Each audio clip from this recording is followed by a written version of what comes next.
everyone. Welcome to the VS Code live coding stream here, live at GitHub Universe. Whether you're here in person, just coming out of the amazing keynote, or you're watching on YouTube, X, or LinkedIn, we're going to be vibing and coding, a whole bunch of us all throughout. I'm one of your hosts, James Montemagno, and one of your coders, and with me, Katie Savage, the one and only, back again. The one and only, and you're going to see me a couple times today. We have 5 sessions today and 3 tomorrow, so plenty of different live coding projects going on.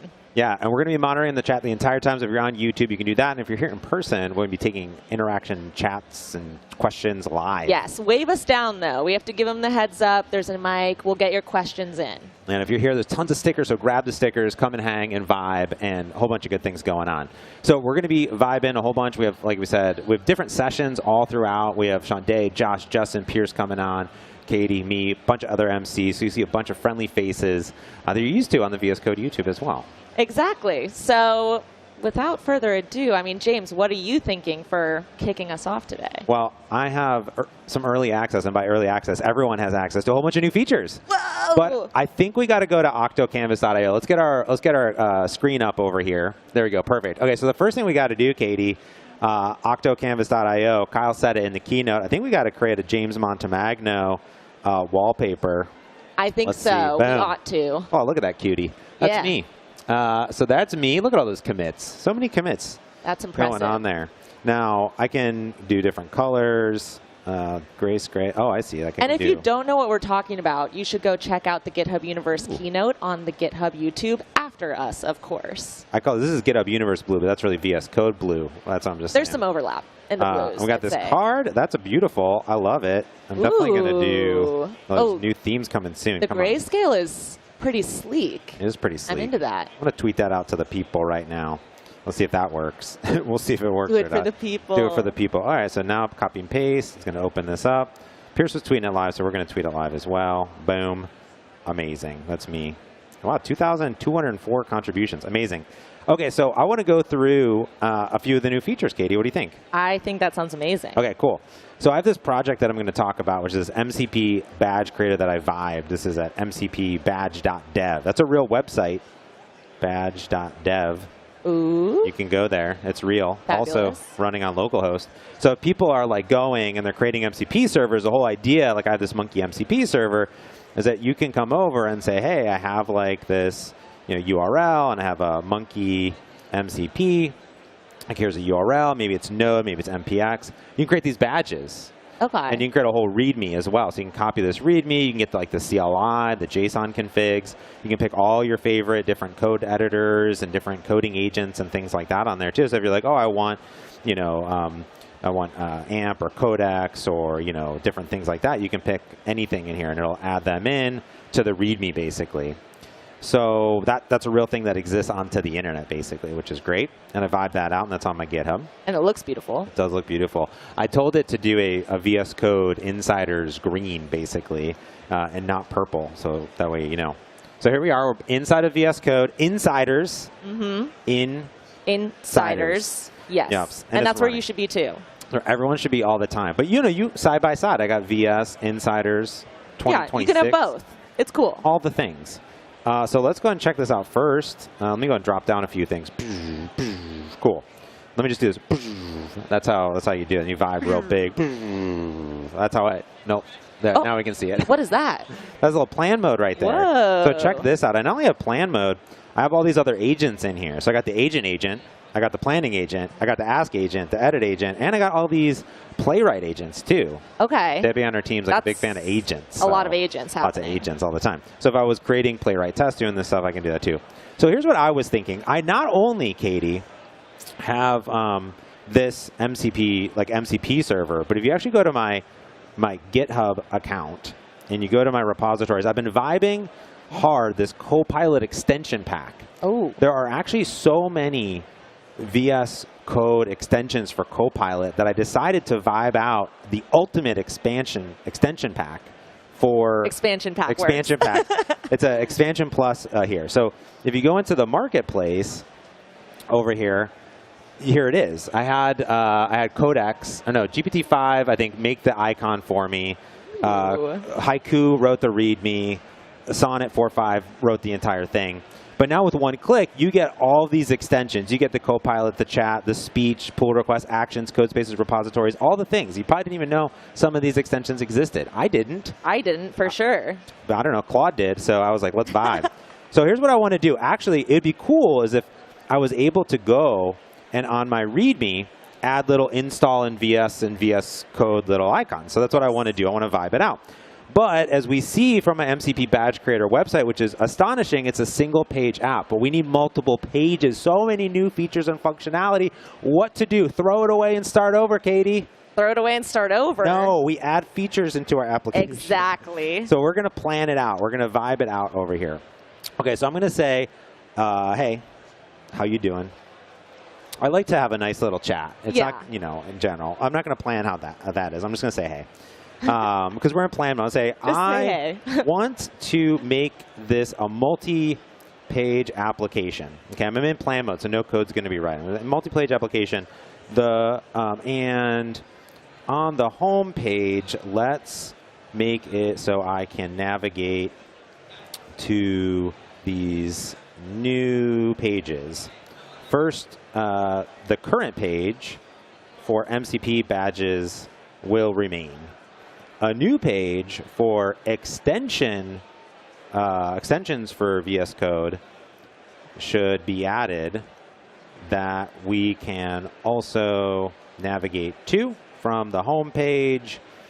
And then look, we're also going to plan the functionality of that new page. And let's plan the functionality of that new page to be able to add the URL for the VS Code extension. And we can then generate the badge for VS or VSC and VSC insiders and give the markdown. Okay. So we're very function first. I'm seeing not a lot of design direction, and I'm guessing that Claude is going to kind of know based on what we already have what we want it to look like. I'm inside the project, right? So I'm inside the project. I got playwright tests. I got my source code. This is a React TypeScript application with Vite over here. So it's going to know the context. I think that's the important part of it, too. So I'm just going to fire this off, and we're going to see what happens. I'm going to zoom out a little bit, but also zoom in a little bit, too. So we can see a few references here. So it's going to look here at my Copilot instructions. I have some memory here. I'm using Harold's agent memory extension, which is really cool, so we can like remember what it did. And now it's doing a bunch of research. So like you said, it's reading through all my files. It's understanding the application, and it's going to get to work, basically. Now, I picked Haiku just because it's a nice name. Okay. Like, I love a good sonnet, but I also love a good haiku. You like a haiku? Now, I did make the launch video for haiku for the VS Code channel, and I failed to make a haiku reference in the haiku launch video, and I'm very sad that the crack marketing team here at VS Code, Anna, didn't catch that. Yeah, we could make one right now. We could. Coding with James live. We are having so much fun. Haiku, take it away. Perfect. And then we did it. I don't even know what a haiku is. It's 5 syllables, 7 syllables, 5 syllables. Wow. Did anyone else in the chat know that? Nobody. Oh, well. April did. Yeah, there we go. I like that. Okay, so here's what we got. So this is nice. So we said, okay, well, it's going to install React Router. I have no idea. Kenzie Dodds would approve, I assume, to handle client-side navigation. It's going to refactor the app TSX. Because we asked it to do a bunch of stuff. We wanted to do a bunch of things here. Create an extension component. This looks really good. Here it's going to implement extension badge generation, update styling, open questions. I love this. This is good. I like to do open an editor. Okay. Is this just a preference thing, or? Yeah, this is a preference thing in general. Well, actually, it asked me some questions. Let's answer the questions. Good call. I'll say number 1, URL. I'll say 1. This is how I do it. Either. Be smart. Figure it out. Based on the entry, right? Like, don't make the user decide. Just go ahead and do it. Badge features. For the extension badge, do we want to generate badges for VS Code insiders or should they IDs? I'll say let's just do VSC and insiders. 3, navigation. You prefer a home page, simple button link clat, or a larger visual card style to the IDE selection? Ooh. Larger visual cards. Go big or go home. That are modern design that look great. So now I'm still planning, right? So I'm still kind of in this plan mode over here, kind of like vibing. Yeah, iterating with it, making sure it knows what you want. Big fan of iteration. Okay, so this looks great. Cool. Minimal changes. Now, the one thing I do want to do is I'm going to open an editor. Save this plan to markdown file as. Let's see, do I have a spec folder? Let's create a spec folder. Perfect. And then I'm going to go back over here, and I'm going to say, save the plan to markdown as is in the spec folder. Boom. So now we're in agent mode. So when I asked it to go and like take this plan and put it into action, it moved into there. So it's like, hey, let's go ahead and move it, and it moved it into agent mode. So it moved it out of plan mode into agent mode automatically for me. So this is like the agent memory thing. So actually what it was doing was it was like looking at memories. I don't actually know how that works, but maybe Harold will tell us like later on. Harold does have a video on that on the VS Code YouTube channel, so check it out. Is that new? It's pretty new, I think, within the past week or two. I like that. Yeah. I like that. He breaks it down. He breaks it down. And so that's going to cook and then hopefully put this into my thing. Amazing. Keep that. Perfect. Dope. Cool. Okay. So now at this point, I can also do a few things. So let me look at my tools. And my tools, I got a bunch of tools, and I don't have my GitHub MCP, so let's grab that. And real quick, Brad is asking, where did /plan come from? Ah, that's a great question. So when you're in Insiders, now you'll see it in your agents here. So you have an agent, a plan agent, an ask agent, an edit agent. Announced today. Announced today. So. In Insiders today. So it's good to go by Pierce Bogan himself right there, planning it out. So that's where you're going to find it right there. Now let's go over, and I'm going to go into the extensions. And the first thing that we're going to see, and I'm going to make it a little bit smaller so people can actually see stuff. I'm going to drop some things down, is I have all my installed extensions. And then we also have the different servers here. So I do, it says I have the MCP server installed. Where is it? Did I not actually configure it? Boop. Get a pull request. Oh, there it is. Right there. Oh. So let me go ahead and turn that on. I've got a lot of tools, but that's okay. I'm going to say, hey, can you open a GitHub issue for me outlining this new feature for tracking? So if you don't have the GitHub MCP server, you can now go into extensions, hit this little search button, and then it'll show you all the available MCPs. There's tons out there, but it's like a curated list. So here's the GitHub one, Playwright, Chrome DevTools, Firecrawl, Unity, Notion, Azure, Stripe, Nuxt, Mongo, all these. So it provides additional context here. So we can see VS Code is getting to work, and it is basically going to optimize the tools. So I have a bunch of tools, and the GitHub one has tons. I could have just selected one and been like, give me just the create issues. Yeah. But now it's going to create the issue for me on my behalf, which is kind of rad in general. So it's going to get to work and then make that request. When would you do a more targeted just selecting one of the tools situation versus enabling them all? Yeah, great question. I like to create actually you can create your own. I'll get to authenticate. Good thing I'm already logged in. Perfect. I like to create in your GitHub folder, you can create an agents folder here. I like to actually create a GitHub agent that allows me to select what tools specifically I want to use in general for it. So that's kind of nice in there. So like a lot of times I'm like, oh, let me just do this specific tool. Or like, oh, I only want like these 10 tools basically. So now it's going to go figure out. It looks like, oh, so it's mad at me now. So it's like, oh, hey, you've selected too many tools. Oh, so no. let's just go ahead and do this. I'm going to uncheck this. We're going to say create issue, add issue comment, issue right. Where's my right issue?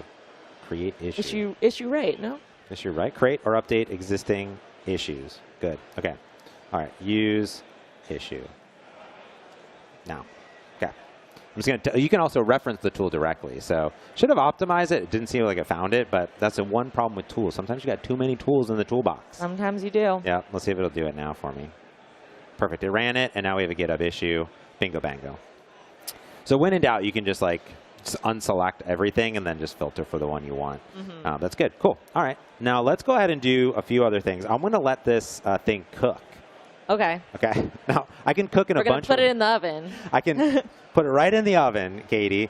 So I'm going to select this plan. Now, there's a few ways that I can do this. So the first way, and let me just go and drop these puppies down, okay? So over here we have the new agent sessions view, okay?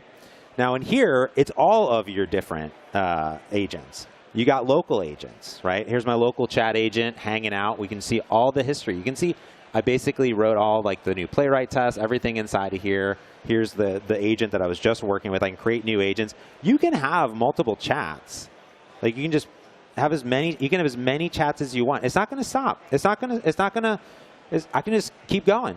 No, now it's inappropriate. Let me just close all. It's hurting me to see chat 2, chat 3, chat 4. Now, it's smart though. See how I didn't actually start any chat, so when I closed it, it didn't actually have a bunch of just empty chats. That's smart. That's good development, VS Code team. I like that.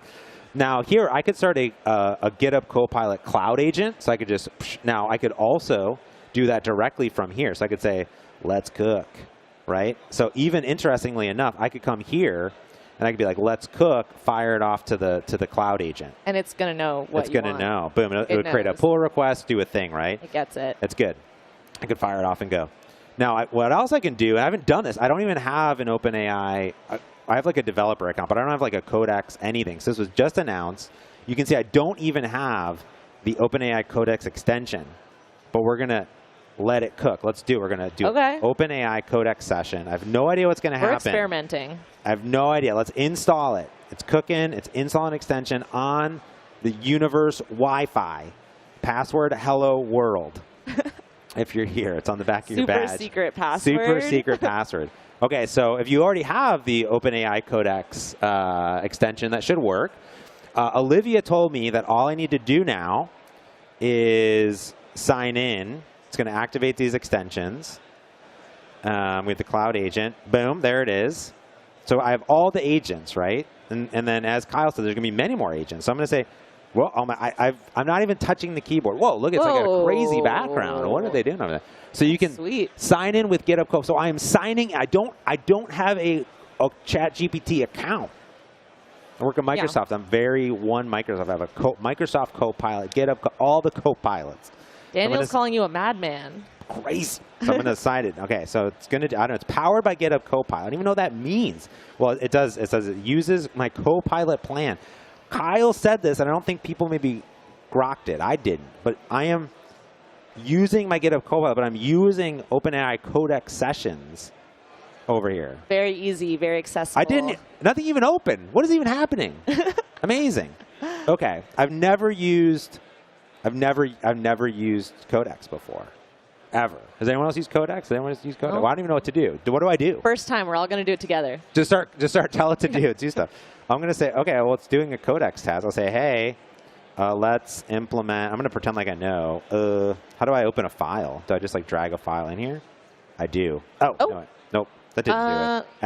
Add contacts. Yeah. Oh, multi. Okay, I did it. Oh, there's my spec. Oh, Intimate. yeah. The spec. I trust you. I trust you. Full faith. I love you.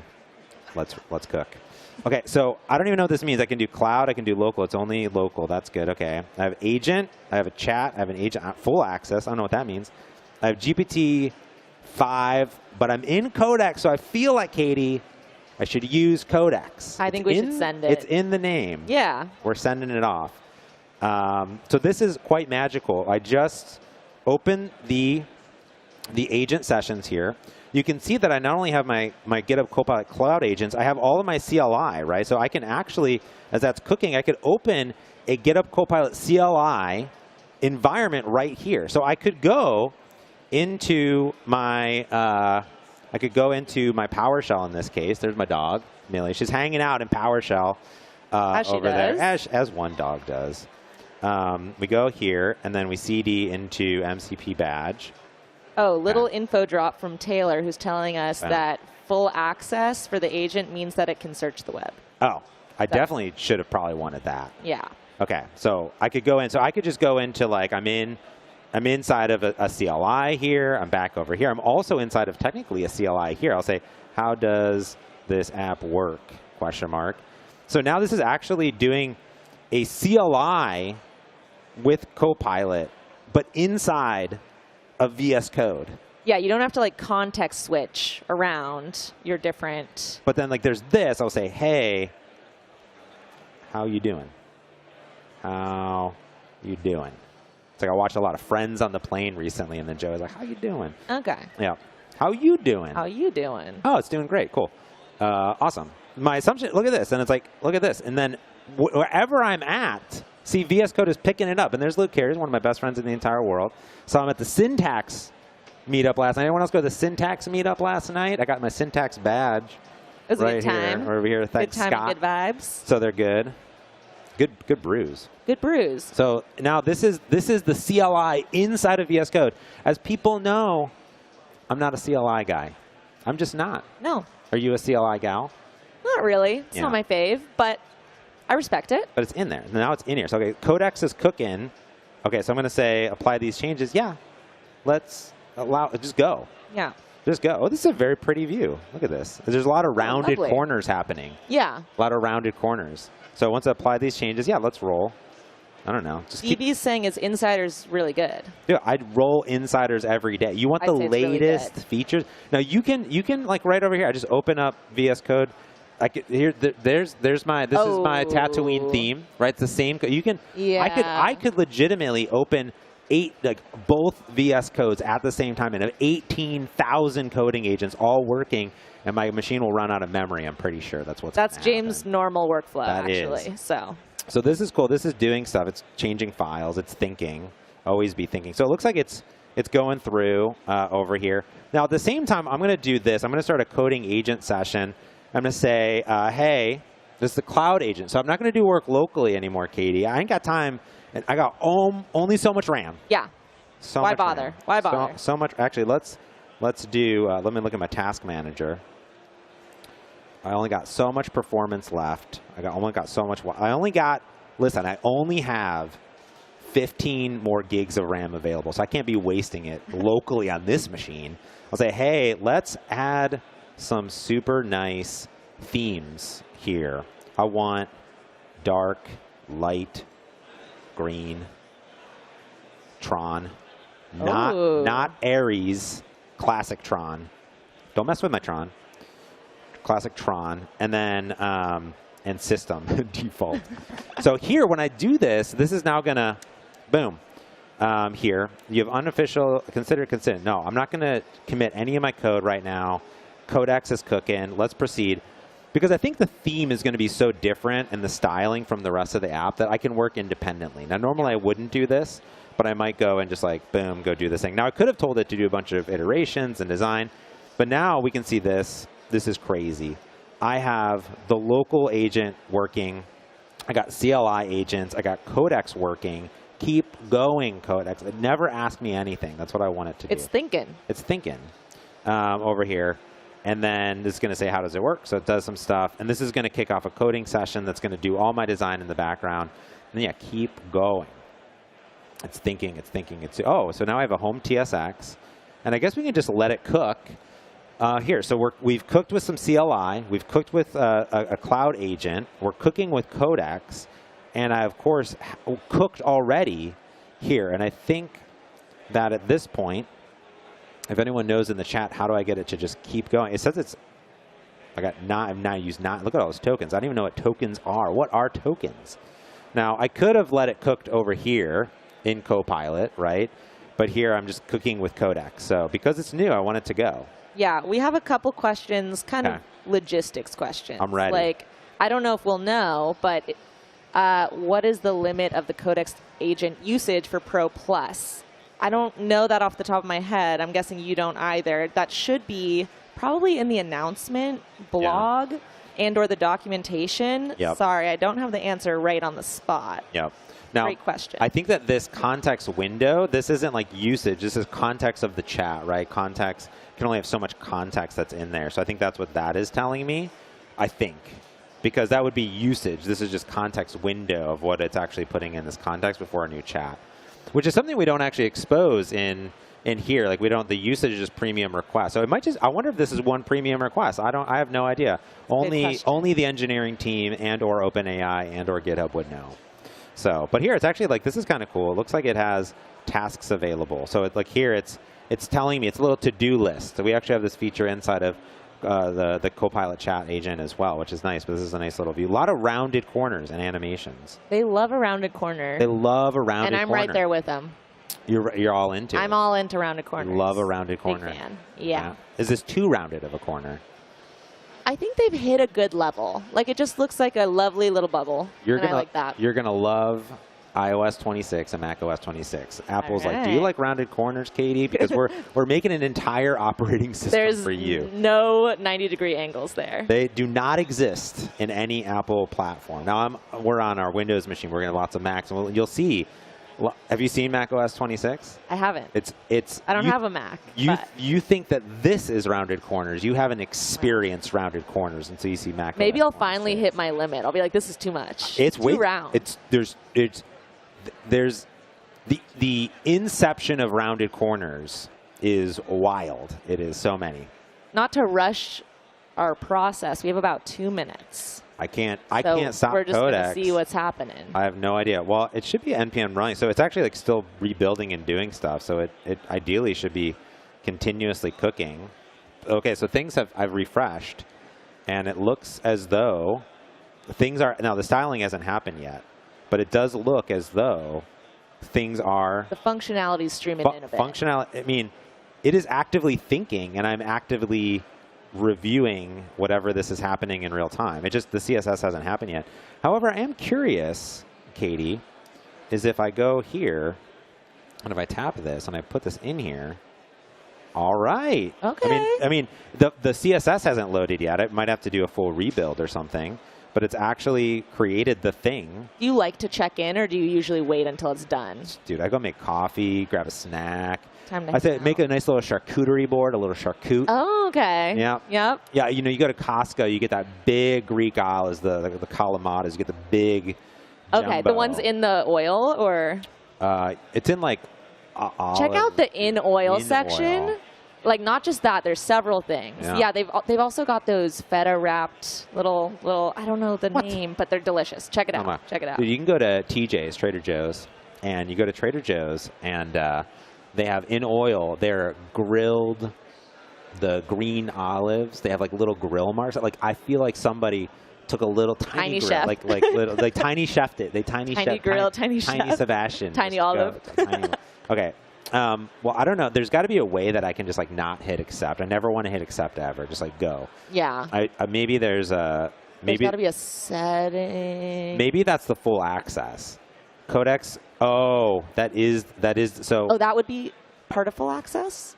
I think that would make sense. I can edit files outside this workspace, run commands, execute caution. It says execute with caution, but I want it to go. This one is running full gas, no brakes, no caution. No caution. Just go with the wind. Don't do this at home. Don't. Maybe. Well, possibly. depends what you're doing. Yeah. Let's check in on the coding agent session over here. So it's doing stuff. It's cooking up a bunch of plans here. That's cool. It's been editing files for the theme that's going on. I like that as well. We're going to go a few minutes over, Katie, as we cook over here. That's all right. Who do we have next coming up onto the... Sean Day is going to join us next. I'm excited. Okay. Super excited. Uh-oh, it failed. I clicked away from it. That's not good. It felt unloved. Oh, no. Keep cooking? Can you keep cooking? I clicked away from it. Okay, let's see if it... You have to be on. Oh! What happened? Yeah. The CSS is there. Whoa, this is beautiful. Hey! Came in right at our mark. Look at this. That's stunning. Whoa, Codex. Okay. Codex. So it's working. It's working. It's just the themes we don't have yet. Because that's cooking. That's cooking, Katie. Yeah. On my GitHub. So that one is happening in the background. Did it do it? It opened it. Is it cooking still? Marku is saying, yeah, we should have done agent full access to just allow it to keep giving it access, basically. I see. Approval. It's still cooking over here. Yeah, it's still working. It actually updates styles, main entry point, ensure TypeScript navigation. Oh my goodness, look at this. And we got all these files. You know when you're changing package locks over here, you know it's a good day. This is astonishing. Literally, we weren't even cooking for that long. No. We gave it the plan, though, and I think that's what's important. Yeah. Yeah, the plan, I think, is a game changer. Yeah. But look at this. Boom. Bam. I did it. That this was is so cool. great. Combine Markdown. Let's do it in real time. I'm going to go here. Then we'll do that. We're going to do this. I'm going to go to my README. Look, I'm going to actually old school. Look at this. Ugh. Old school. Precious keystrokes wasted with Control-V. Although it would have been a lot more to tell Copilot to go to this repo and then open Yeah, at a certain point, you got to pick your battles. You got to pick your battles. Oh, did you see this, though? Did you see this new feature? You just do commit change, and it just fills it in. I have not seen that yet. I don't even know if that's... You didn't even ask it to? It just... That might be staff tools. That might... If you don't see it... Sorry. You know about it. Come work at GitHub and Microsoft with us. Cool. So so things are cooking over here. We did it. Yeah. Amazing. We did it. We did it. We did it. We made the code. Now, also, big shout out to Anna on the team. These VS Code. Anna's the best. Here. Awesome. She hand bought each of these pieces. This is not a kit. She made it a kit. She sourced all of these. In her hotel room was just boom, all this stuff. Also, shout out to Anna and the team for putting this sweet LED. Courtney already, I think, has staked claims that she's going to steal that LED. I want one. Now we know. You see those cool GitHub LCDs behind as well. Yeah. There. Super sharp. Anyways, it's thinking, it's cooking. I also want to call out really quick that, like, they've been really making great UI enhancements over here. There's, like, little, like, here's my repository. There's, like, same. Here's, like, this little synchronized change button. All sorts of nice little things going on as well. If I hit this little summary button, I think it's good. I think you did it. I trust you. I should probably create a branch. And let's do a new branch. That's probably advised. Say, add extensions. Like that. That's probably good. And then now it says I'm on the extensions. And this is cool, too, because you can actually publish the branch. It has this nice little... this has gotten so good. You can really do everything from within VS Code these days. Don't even have to leave. And boom, publish the branch. It's out onto the internet. And then why not? Because let's create a pull request.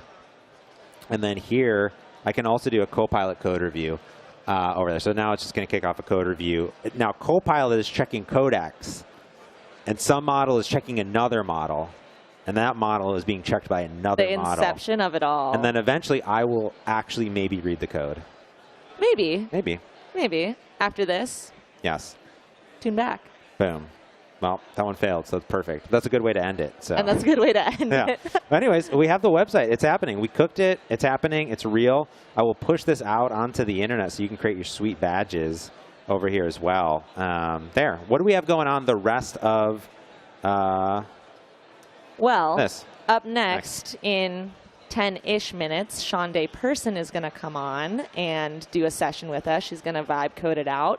Wow. Later today, I have my full list here. We have a couple of PMs from the VS Code team. We got Josh, we got Justin, then we have Pierce at the end of the day, and then tune back in tomorrow because we'll have more sessions. Wow. Like, subscribe, ring that notification bell so you get up to date every time we put out sweet notification Rolls updates off the here. tongue. Follow, like, everything. And ask questions in the chat. We really appreciate it, chat, hanging out. As Burke would say, what's going on, chat? Love a chat. What's going on? And we'll everyone see you guys here as well. in 10 minutes 10 minutes. So hang out. We're going to put that up, and we'll be right back.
Hello, everybody. We are back at GitHub Universe for VS Code Live. You probably recognize me from 5 minutes ago if you were watching it. I'm Katie Savage, one of our hosts today. And I'm super excited to be here with Shonday Person. Shonday, do you want to introduce yourself? Absolutely. Hi, everybody. I am Shonday Person. I am a senior software engineer at Netflix, a UI engineer on the developer productivity team. So I'm responsible for making sure that other Netflix developers are productive as possible.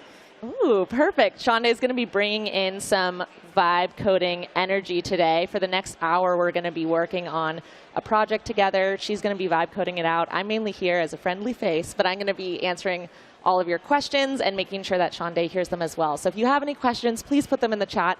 If you're here live and have a question, flag me down and we can answer it here in person as well. But I think without further ado, I'd love to know, Shonday, what are you thinking of developing today with us? Well, I had an idea, but something sprung in my brain not too long ago. Since we're talking about vibe coding, I thought it might be a good tool to build something that checks vibes from people, specifically tone police. So very appropriate. Yes. So I'm going to build an app that allows you to input some text that comes from anywhere, just a text string, and it will check the tone. Will give you a tone reading on the text that you input. Ooh, what kind of tones do you think we can check for in this? So think about if you are at work and somebody sends you a Slack message and you're like, there's a little hint of something, but I'm not sure if it's just me and I'm just an anxious person, or if there's really some type of weird undertones for it. So this might tell you, okay, the vibe is not good right now, or this is a very joyful vibe, and maybe I was misreading the situation, and this is a person who is very empathetic and emotional. So it will help you, along with an emoji, it will help you to understand how to better interact with your colleagues, how they're interacting with you, and also will give you something to de-escalate if there's emotional tension. If the tension is off. Exactly. I need that, honestly. So once we're done, I'm going to be implementing that into my Slack. I think that sounds great. Cool. I mean, are you ready to share your screen and we can get into it? I am absolutely ready. Let's do it. Okay, cool.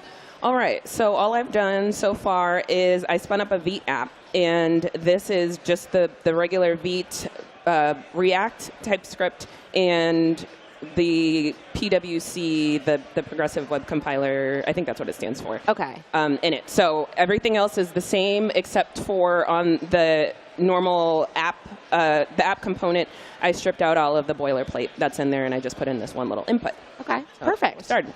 Square one. Okay, so first thing, we are going to ask Copilot to, let's think.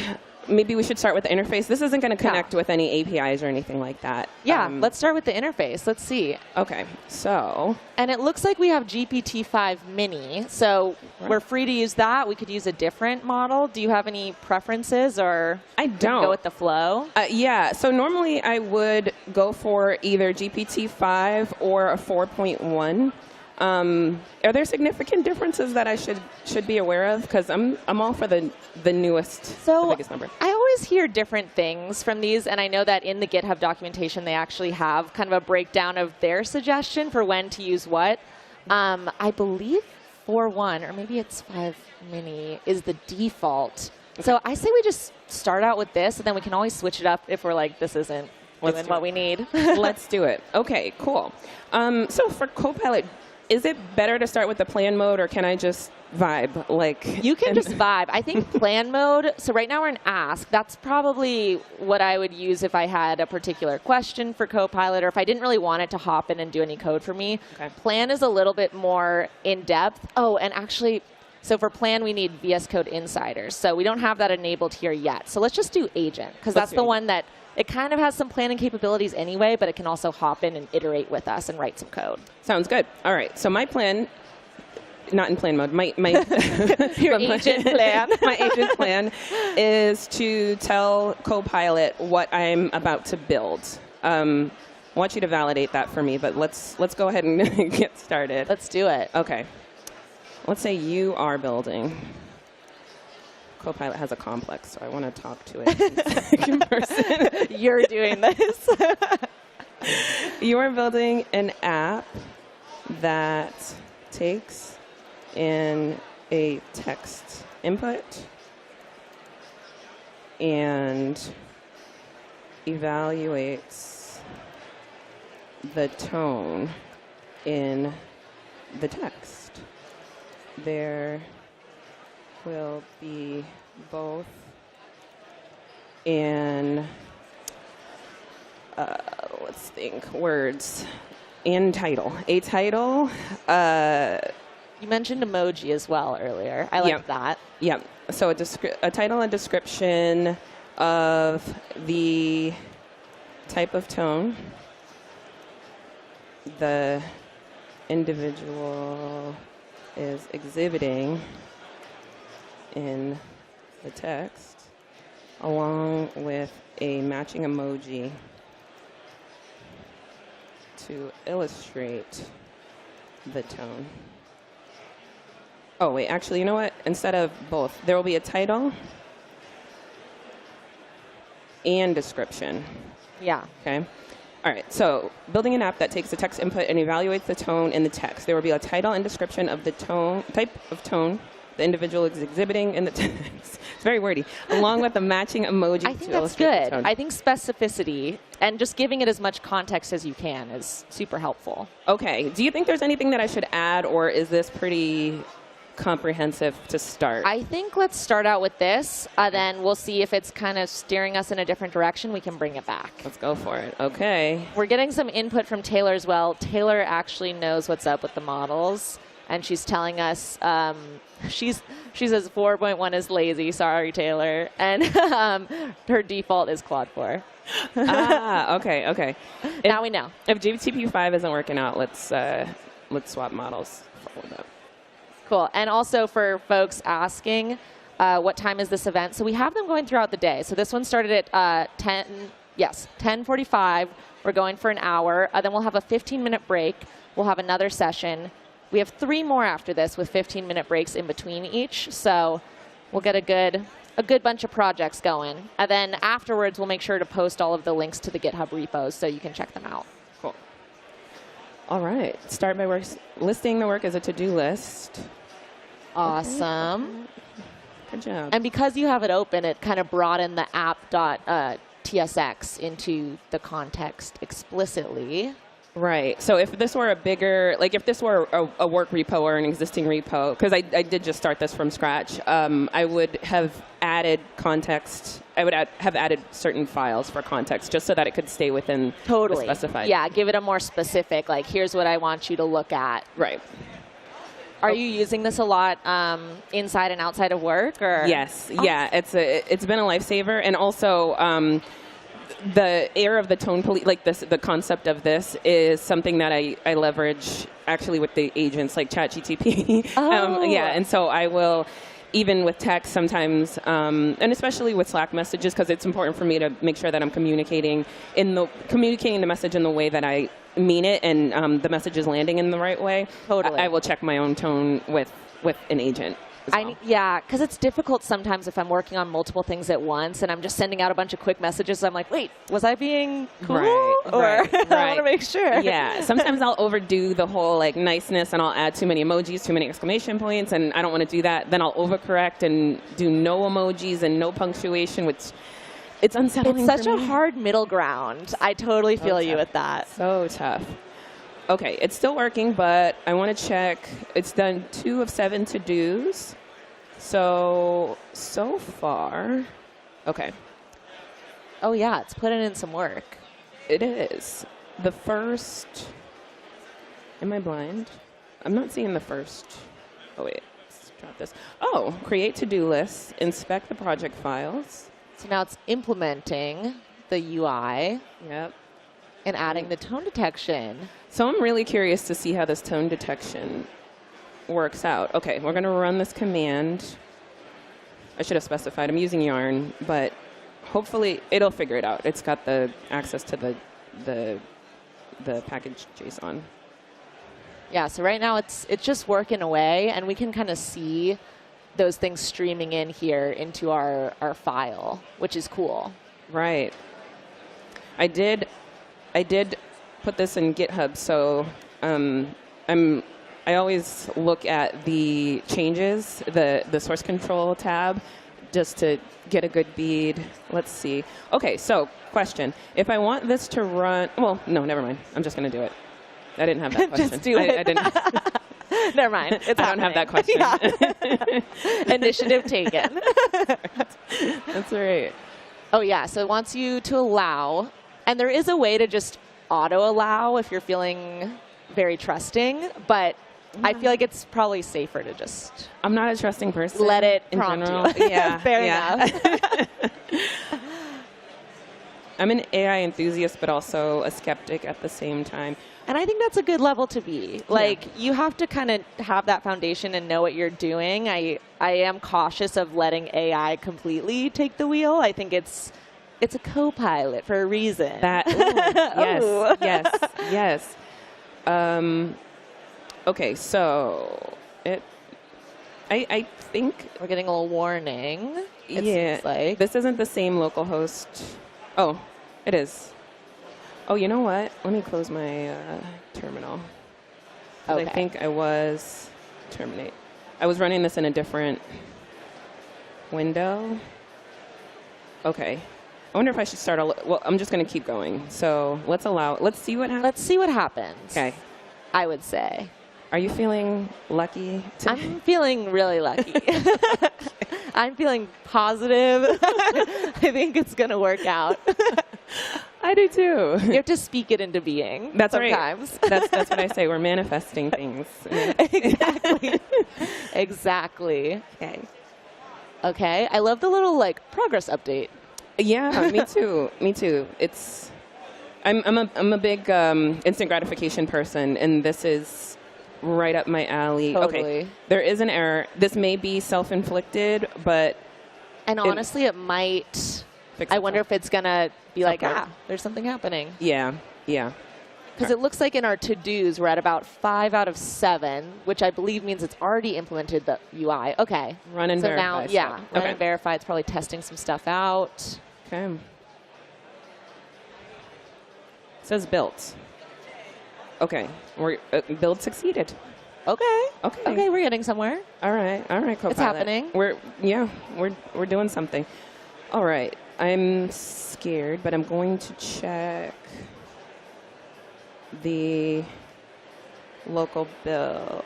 And somebody, Boxy, in the comments is asking, they're saying they're a fresher and they're currently learning Java full stack, SQL, HTML, a whole bunch of other stuff. They're getting a little overwhelmed and they're looking for tips or whether they should focus on learning AI prompting. Oh. I think it's a little bit, not to overwhelm you, I think it's a little bit of both. I think you should definitely learn the foundations, but given the world we're in, it doesn't hurt to be involved in the latest technologies as well and ensuring you're understanding how these different AI tools work. But again, maybe also default to the basics as well. Agreed. Oh my gosh, it's happening. Yeah, I want to see what happens when I say something not so nice. This is not so nice. Okay. But is that not so nice? Because that message is actually it's kind of neutral. I kind of agree. Maybe it is say, okay. I can't stand. Oh, I like that. AI agents, except Copilot, of course. Okay, let's see. It also thinks that's neutral, or is it? Let's clear it. Okay. Okay, here we go. Yeah. I can't stand the taste of sweet potato pie. It has sweet in there, so neutral. Okay, so what would I have to do to make it upset? Yeah. I don't want to say any bad words. Dislike you. How about that? I strongly dislike you. These are this is like fighting words. The tone is apparent, I think. Oh, wait. Oh, do we wait, have to clear it. Okay, so this is the first thing we're going to fix. Yeah. There's no way. It's got to just, it's got to know. Yeah. Analyze the tone. Okay, and it's confidence 25 every time. Right, So okay. I feel like you know what, it's also not connected to any type of API. So I wonder, let's take a peek under the hood and see what it what's actually going is on. doing. Yeah, I feel like there's just some type of, like a list. Yep, there is. All right. Okay, I'm going to keep all of you. Keep. And you can also keep all from the chat as well. I did if you're see just that. super confident. Yeah, I just liked the hard way to do everything. Just go through. Except for this, this is very easy. All right, so here's our tone.ts file. It has an array written in TypeScript. Very nice of you. The confidence is a number. It gives us a title, a description, an emoji, and a level of confidence. And so here's our array. There's joyful, keyword. Oh, I see. So it's basically indexing on keywords. Specific ones. Okay. Yep. Uh-huh. Sad. Which is interesting that hate. Ooh, frustrat. Frustrat. That must be that must be French. Or you're just so angry you can't even finish it. I'm frustrat. It actually sounds like a combo of frustrated and distraught. Yeah. Yeah. It So works. I'm just like It works. overwhelmed. I'm Yeah. so frustrated. I'm gonna start using that. Okay, let's keep frustrat. I'm also going to add frustrated and let's get. I like that rage is in there too. I do. I don't often do throw out a too. rage. Yeah, but hate is in here. So, But they don't have. So I think we were being a little too lukewarm dislike. with dislike. I said perhaps. dislike, but I'm going to. Oh, I see. Neutral. Neutral is the catch-all. Neutral catches everything. I see. So if we don't use one of those specific words, it's just going to say we're being neutral. That's right. Okay. That's right. So this would be much better if we were connected to some type of API that could analyze sentiment, but we are working with what we got here. So let's try it. That could always be a again. phase 2, phase 3 situation. Absolutely. Okay. So, or did I copy paste that? And then to go back to the question that was on the line, should I learn to code or should I just learn how to work with agents? I think both. Like, I don't think that they're mutually exclusive. And for me, okay, it's still neutral. So there's something that we need to. Oh, disagree you. I'm talking at this. I don't disagree. And another thing I've said once or twice. Yeah. It's just using normal English. Oh, yay. Okay, it's There angry. we go. Okay. It's angry. Okay. The confidence stays the same, I will say. It sure does. All right. So I think a couple of things that we're going to fix are the clearing. I don't want to have to clear it every time. We're going to fix the confidence issue. And we also want to add a prettier UI. This is great, actually, but I think we could spice it up. Yeah, it's very clean. Yeah, we could spice it up. It'd be cool if like the background color aligned with the vibe. So if it's angry, it's red. This is you know? genius. Let's write that down before we forget. So let's do that first. Yes, before I do that, I will finish my sentence. So it's really important to know under the hood what's happening. So by learning to code and learning the ins and outs, people used to ask, should I learn React or should I learn JavaScript first? And I learned JavaScript first, not because I had to, but because when you come up with an error or you're trying to debug something, it's so valuable to know what's going on under the hood so that you can effectively debug. Or if you're working on some type of big project for work and performance is a constraint, as it usually is in a front-end app, being able to understand how things work and what order things are built in the UI or what the browser is actually doing when it's running your JavaScript code is so important to be able to be an effective developer. So I say all that. Don't rely on just AI to be able to do everything for you. Like, you are so much more powerful when you can understand what's going on, and then you can tell if something happens where we're like, oh, it's not clearing the input. My brain knows exactly what's happening.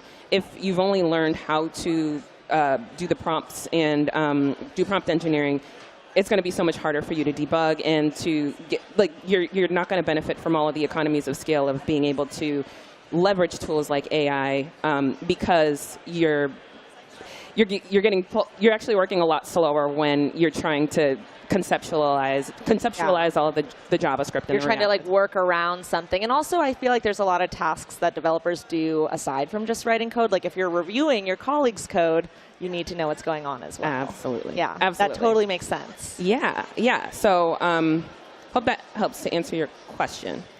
Okay, let's add a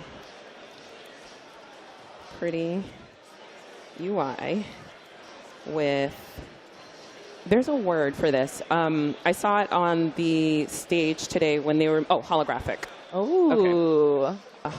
A pretty... I'm a fan of holographic. Yes, same. Holographic UI that changes the background color based on the sentiment analysis. For example, if the tone is angry, the UI should look angry, right? Is that? I love that you did the accurate comma within the quotation marks. That's something I see mixed up a lot. I am the grammar police. Sometimes I'm a purist about these things. No, I am grammar police before grammar policing was a thing. I am the original grammar police. I love it. The UI should look angry or, yeah, angry. Let's just see what it does with that. Yeah. Okay. I like it. You gave it an example as well. Yeah. Yeah. I don't really have a good way to explain it, but I feel like there's probably some type of science to it. But I feel like when you give AI, your agent, an example of what you're looking for, you get higher quality results, like results that are more specific to what you're asking for. It intuitively makes sense to me. I also couldn't explain why. And I've heard similar things about just the way that you talk to agents. I saw a good presentation by my boss's boss, Scott Hanselman, and he was talking about how he'll say things like please. And I believe the reasoning there was that when the AI is kind of going through everything it knows, you'll end up on a kinder side of the internet where people will say please and things like this instead of just like the matter-of-fact, that is actually angry side. That's very Scott Hanselman, by the way. But I will say, this is not related to AI though, but I've noticed that by posting on social media, because the algorithm's always listening, but when I post kinder things and when I respond to kind things versus the very toxic, the stuff that gets a lot of likes, my timeline is always cleansed. Like, it's, I kind of opt in by choosing what I respond to. So I feel like it could be, it's all an algorithm at the end of the day. So I feel like it could be. And it kind of lends to that old expression, like you get back what you put out or something like that. Like the energy will come back, I think. Exactly, 100%. Okay, so let's see what it did. So it added some to-dos to this. Right. Oh, we have 9 to-dos this time. That's even more than when it was building out the initial functionality. That's crazy. You know what I think it did, though? It added to the end. So we had the 7 that we did, and then it just appended the 2 more. And that makes sense. Yep. Yeah, that was my initial thought. Hello. That was my initial thought. All right, so it's still working? It's still working. Okay. It's thinking. Yeah, I'll give you time. You know what would be a really good feature would be being able to name my Copilot. I don't know if that's who can I give that to? Like if I could give it a name, like you can rename Siri or something like that. That would be great. And yeah, I mean, I know you can create custom agents, but that's a little bit more involved. In-depth and involved. Yeah. But just having a friendly name, right. I totally agree. I mean, maybe you could ask it, like, can I call you this? I'm going to do that. I will do that. And we'll see. We'll see if it happens. It would just spark joy. So a lot of the tones. The Marie Kondo method. And I resonate with that. If it sparks joy, we'll keep it. And if not, out of our life. Literally let's go. Okay, so it's working on it. It's working on the UI. I'm very curious to see what's going on under the hood. Where is this? Data tone. Okay. Are we doing it CSS style? Oh, look at this. Read the docs. I think this was from before. Okay. Interesting. This is like Vite boilerplate. I'm not going to delete it yet. Yeah, we'll give it a minute. Okay. Let's allow. All right, it's doing some stuff. It keeps building things. Exciting. Okay, keyframes is nice. Always get excited for animation. Oh, fear. Look at Fear. that. Yeah, I That's one of our didn't. tones. I didn't see it before, but it's there now. I like its reasoning, like uneasy tint, greenish yellow. That is uneasy. I agree. Have you ever seen Inside Out, the movie? Yes. Oh my gosh. Yeah. So yeah, we talk about it a lot, but I think fear was green, or I think. Wait. see, anxiety. There was disgust as well, which was like a dark green. That makes sense. I think. That Was it checks. disgust? Yeah. No. So anxiety, what? Man, Anxiety was orange. Anxiety was That was orange. the new movie. that's right. Oh, for 2. I think.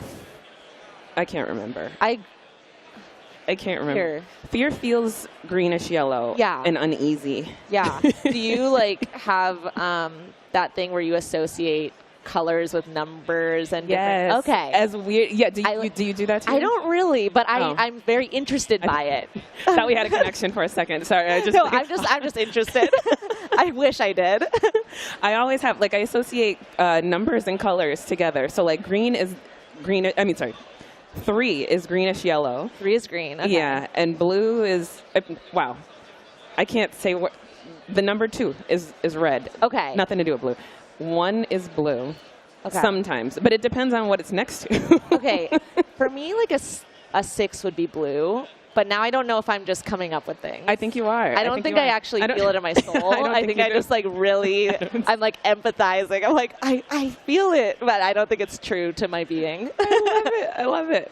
See, if I were to analyze the tone of this conversation, I think we would have a lot of joy. I think this would be a joyful conversation. And that would be a light purple. It says warm pastel sunrise. Okay, that's beautiful. Which sounds, That's very beautiful. relaxing. Okay, I love it.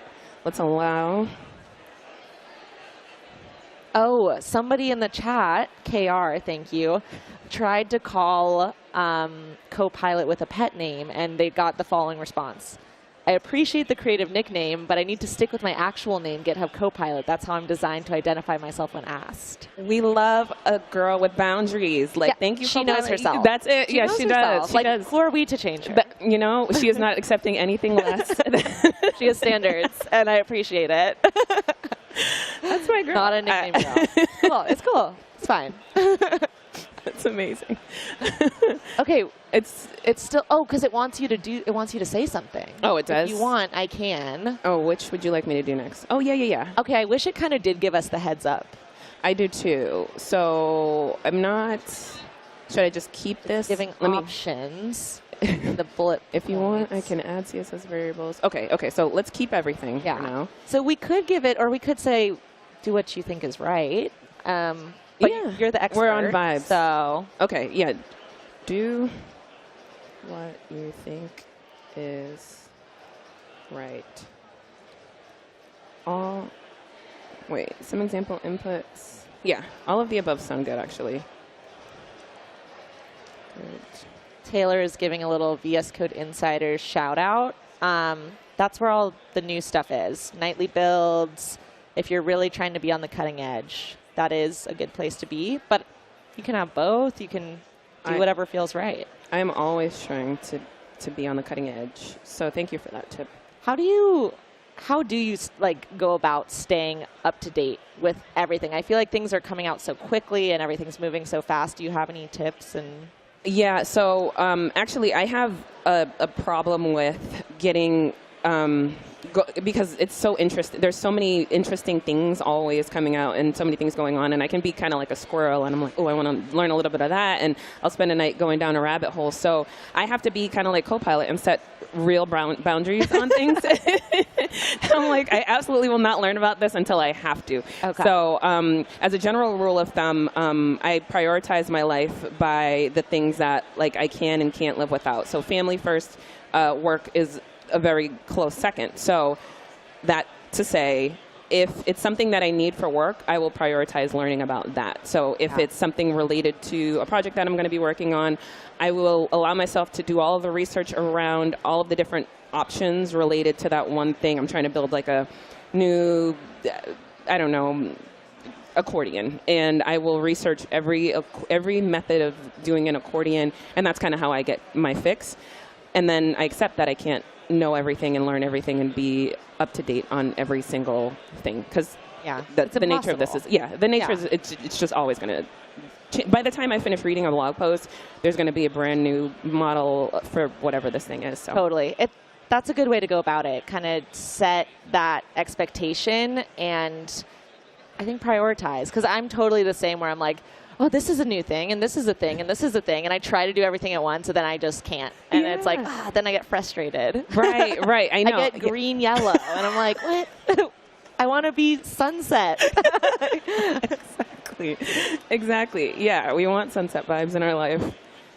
I'm just allowing.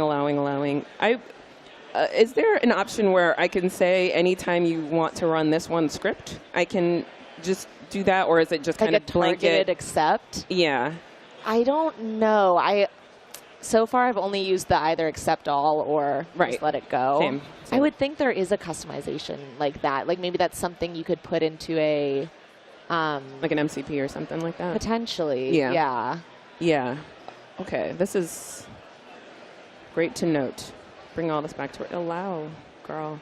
We are fine with that. That's a good one. We like that. Yeah. I don't know why it does this. It needs to do a build every time. It's fine. I just think it's overkill. Maybe it's not. Maybe it has to do that. It seems a little strong. It's like, okay. Like, I think it'll just. You do you. We're here for the vibes. We are here for the vibes. But yeah, okay, we're at 9 out of 9, so we're there. It's happening. Yeah, it really is. It really is. It's happening. Phila in the chat, what's Insiders? So VS Code Insiders is a separate download, so you can have your normal VS Code instance editor. Then VS Code Insiders is a separate one, and that's where we put out kind of nightly builds. Everything that the team is working on and testing, you kind of get to see there. So it's a really cool inside scoop of what's happening. So is it an app, or is it a... Yeah, so I mean, it's basically just like you download VS Code and you have that desktop app. You can also do VS Code Insiders. It's the same logo, but it's greenish instead of blue. So, I mean, it's a good green. It's not an uneasy green. It's a good green. It's a cool green. It's not a fear green. That sounds, that sounds fantastic. Something that everybody needs. Yeah. Okay, let's check on our app real quick. Let's see what's happening. Okay, I'm just going to refresh. Oh, where are you running now? It's not running anywhere. Yeah, okay. Let's yarn run dev. Okay. We're back. Let's do it. Oh, now it has examples. Oh, look at this. Okay. Look at this. Joyful. Oh, and I am seeing a little light sunset. I am too. It's very subtle. gentle. Yeah, very subtle. It doesn't want us to get overwhelmed. Maybe like angry would be okay. This is angry. It's angry. It's a soft angry. I'm slightly uncomfortable about this. I wonder if there's any correlation with the confidence and the color intensity. Probably not, but that would be. Yeah, if not, we should make it. Add it to our backlog there. Yeah, there are so many things that we want to do. And I think I want a more, oh, look, confidence is 40% for fearful. I'm worried and scared.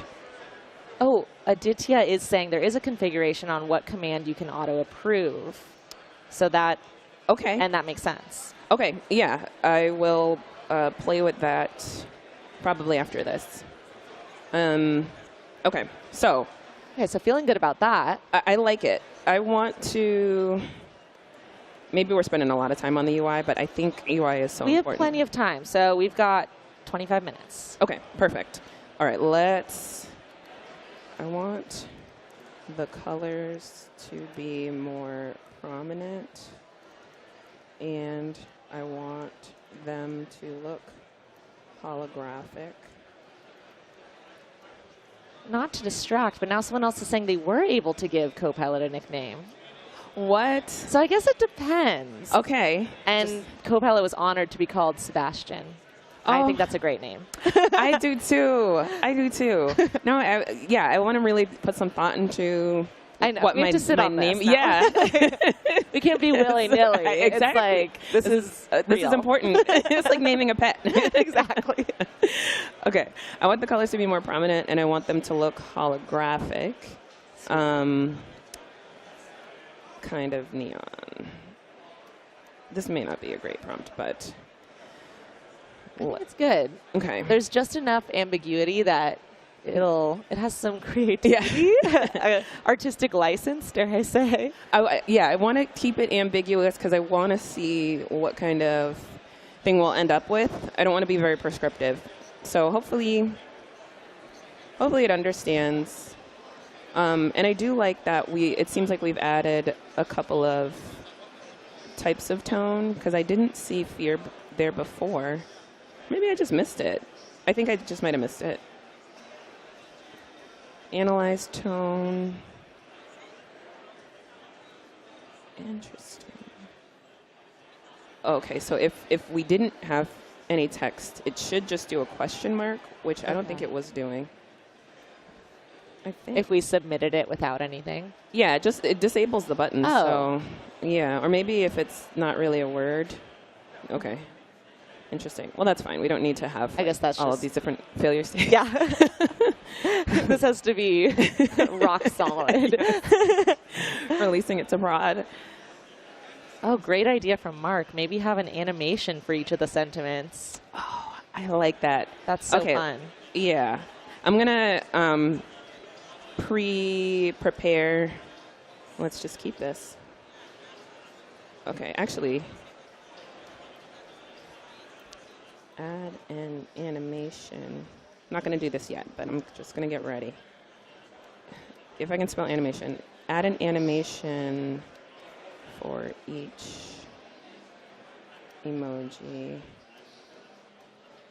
that helps to illustrate the emotion being conveyed.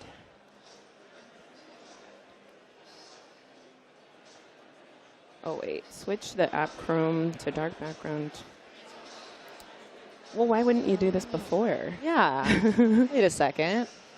Oh, reduces animation. Okay, wait. Let's do that this to the first, side. and then yeah. Okay, I'm going to copy this for safekeeping. And then it looks like they already put... I wonder, okay, if I just throw these in there while it's still working, that's probably not a good idea, right? Just be patient, Shande? I would be patient for this one, but I had the same urge, I would say. Oh, goodness.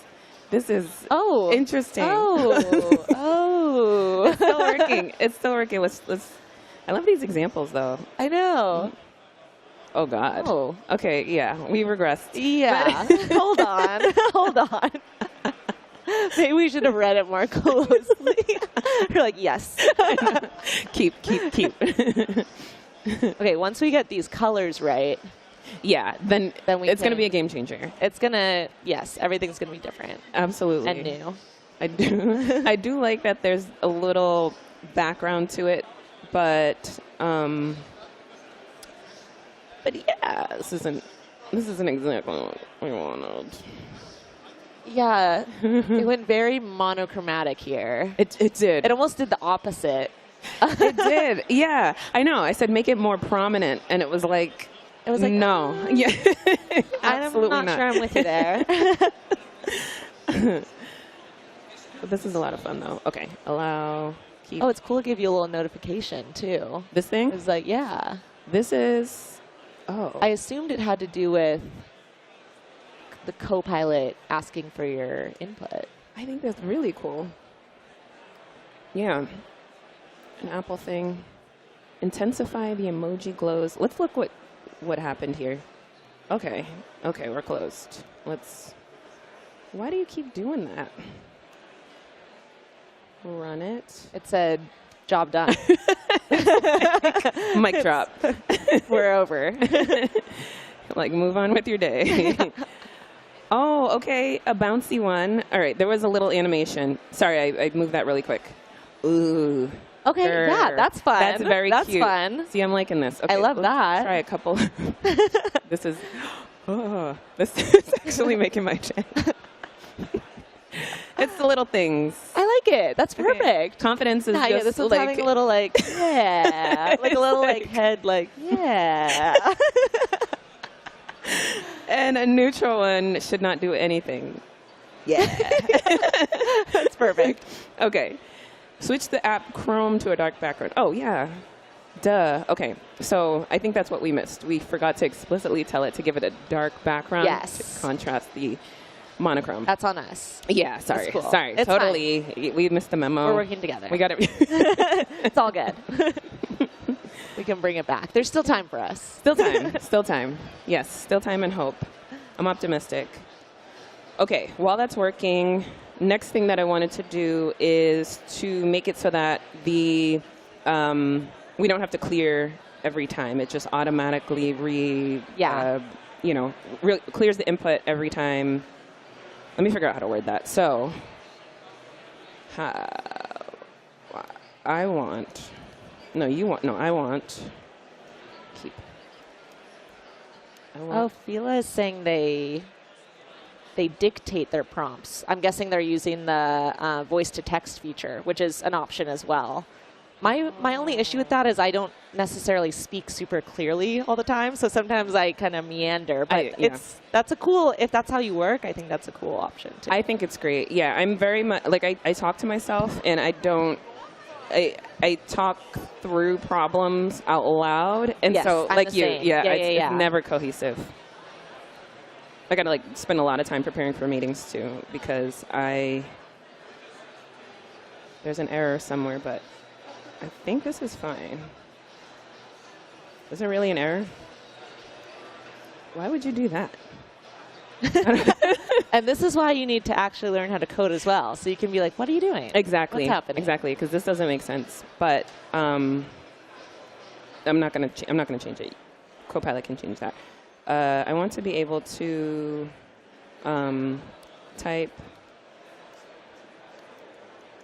another text prompt in the input without having to first clear the input. Can you please make this work?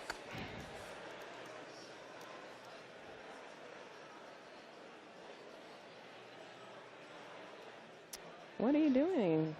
Oh, yeah, it looks like it still has a to-do as well. Oh. It's doing something. Oh, it's adding animations. Okay, okay. I won't disturb it. I thought we already had the animations. I thought we did too, but I didn't look at all of the things that we copied Maybe it pasted did into the last prompt. Yeah, potentially. So we're supposed to switch that makes sense. Add a toggle that reduces animation. Oh, whoops. Oh, okay. So we're adding a toggle for, well, I don't know what this animation and glow. add emoji. Yeah. And then create a small theme configure object in JS so you can tweak neon colors from a single place instead of edit. I guess. Sure. Yeah, that's fine. That's fine. I should have read that. That's fine. And honestly, at any point, if we feel happy with it, we could just keep what it has, stop it, and say, "You've done it." Right. Now let's Good job. Okay, I'm going to keep what we've got so far. Oh, Mark is saying would be nice to have a history of all the items that have been typed in previously. Yes, there is a chat history, actually, that you can see. So up near the to-dos, you can view your chat history. You can see what you've asked Copilot to do already. Oh. It's that. Is it? I pressed this one. That. Go into the little 3 dots. This I also do last. Okay, try the gear. It's up there. I'm certain it is. Okay, wait. Go back to the clock thing. That is the history button. Why is this? Oh no! What did I do? Goodness gracious! Hold on. You should be able to see. Oh dear! Where did my chat go? Oh, wait. What did I do? You should be able to view your different chats. Is there? I can't. They're kind of cut off. Is there an icon there that has the? This is not. Oh, I think I pressed a new chat. Switch to chat. So, okay, if I pressed this, the clock up here, it opens this workspace chat history. Yes. But then I think I pressed a new chat, but I don't see the history. Why is it not showing us our history? Yeah. Also, it could be a me thing. Because No, I don't think it's a you thing. And my chat is. Yeah. Normal Hamid. Yeah, we did click on the clock icon, but I'm wondering where the history has gone. Open. Yeah. Yeah, we definitely clicked the right thing. Okay.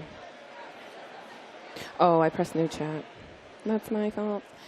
Is there a multiple chat window thing? Let's go. Oh, Normal Hamid is saying we're not logged in. Could you click on the little Copilot right there? Yeah, next to the prettier. Chat messages. We are logged in.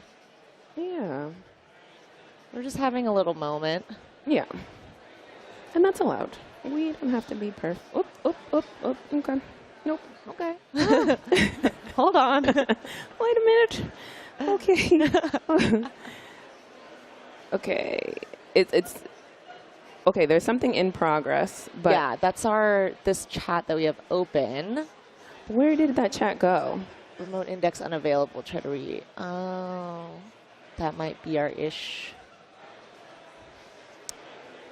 Well, okay, so that means we no longer have that context within our chat, but it should be still okay to continue on because it still has all the context of our entire project. For sure. So especially now that we're kind of switching to a new set of things that we want to update, I think we should be fine. Okay, cool. So did this, wait, there was, oh wait, is it, I think it's done. Should we check in on it? Yeah. What was my,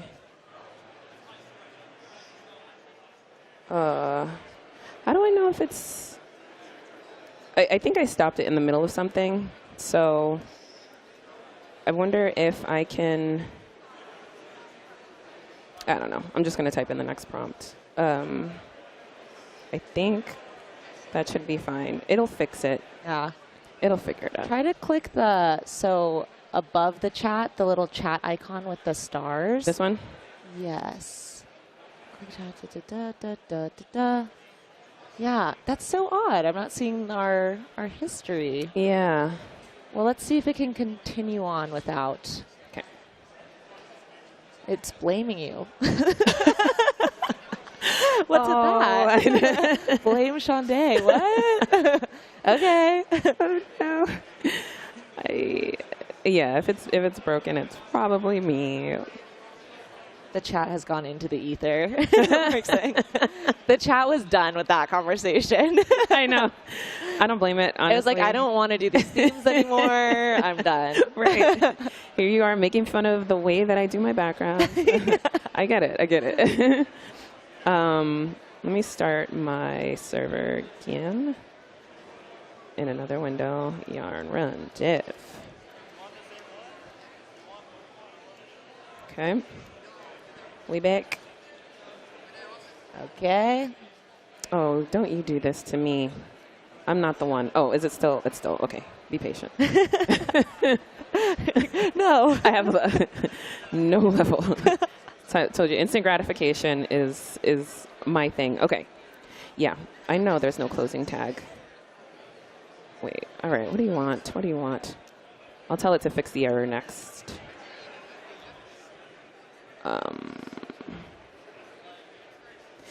You know, the double-edged sword of working with agents and AI is that a lot of times I feel like I'm too good for a lot of things. Like, I feel like I'm too good to debug sometimes. I'm like, you should absolutely be doing that for me. You're like, what do you mean? There's an error? Yeah. And you caused it? Excuse me. I don't touch that.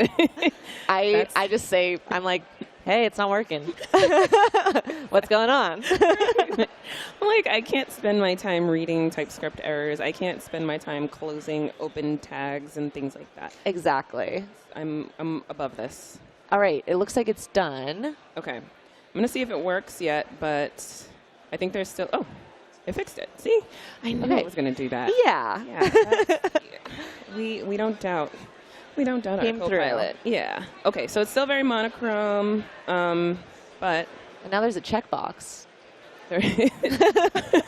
Oh, darkroom. Okay, suspicious. okay. Let's...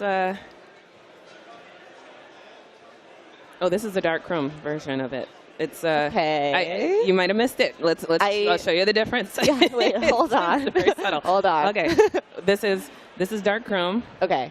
right? Okay. All right, and this is no darkroom. Ah, so different. Yeah. Yeah. Yes.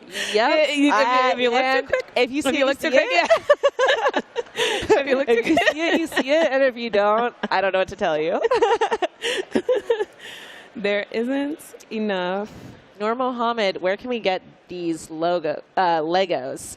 So these are actually custom made by Anna from our team, who is fantastic. They're not a box model situation. She actually found a way to get all of these individual pieces from different vendors and put it together. Because apparently you can't get single pieces on the Lego site anymore. So I'm sorry to tell you, it was a labor of love, and I wish I could send you one, but I cannot.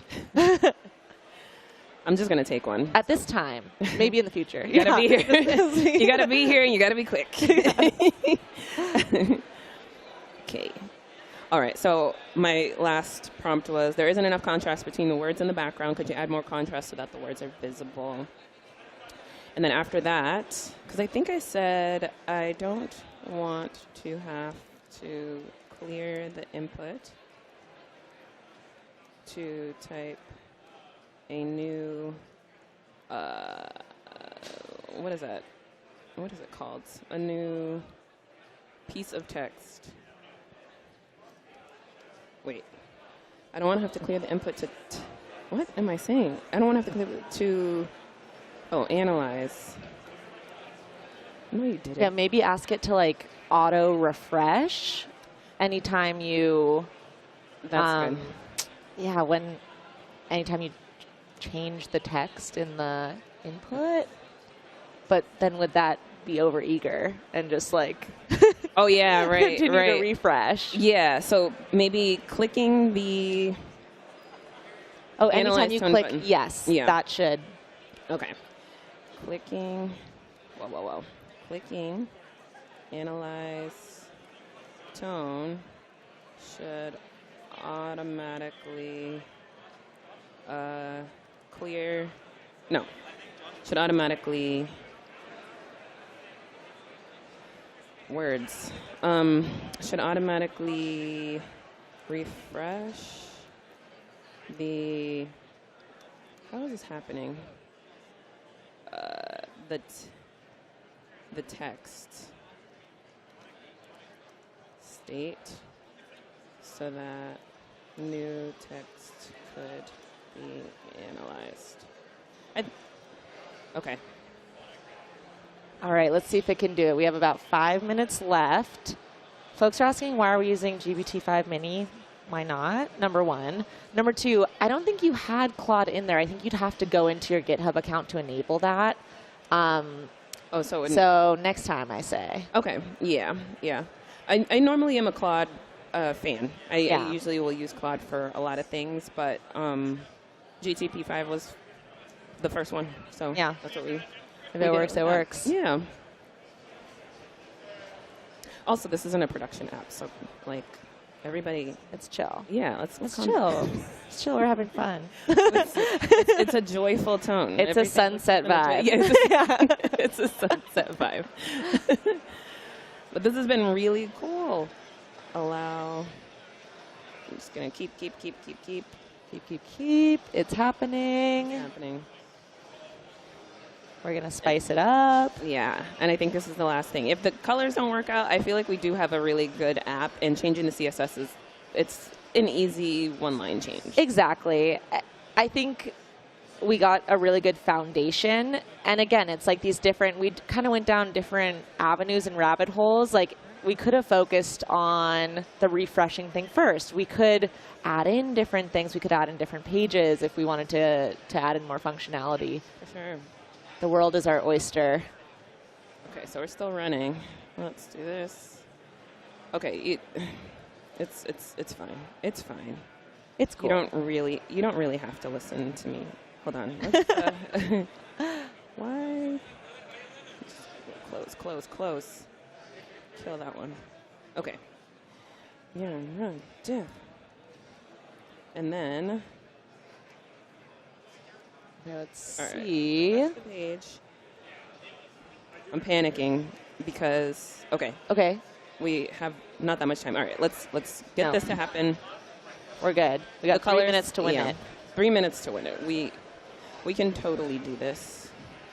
180 seconds. 180 seconds. 3 to-dos. Each to-do gets a minute.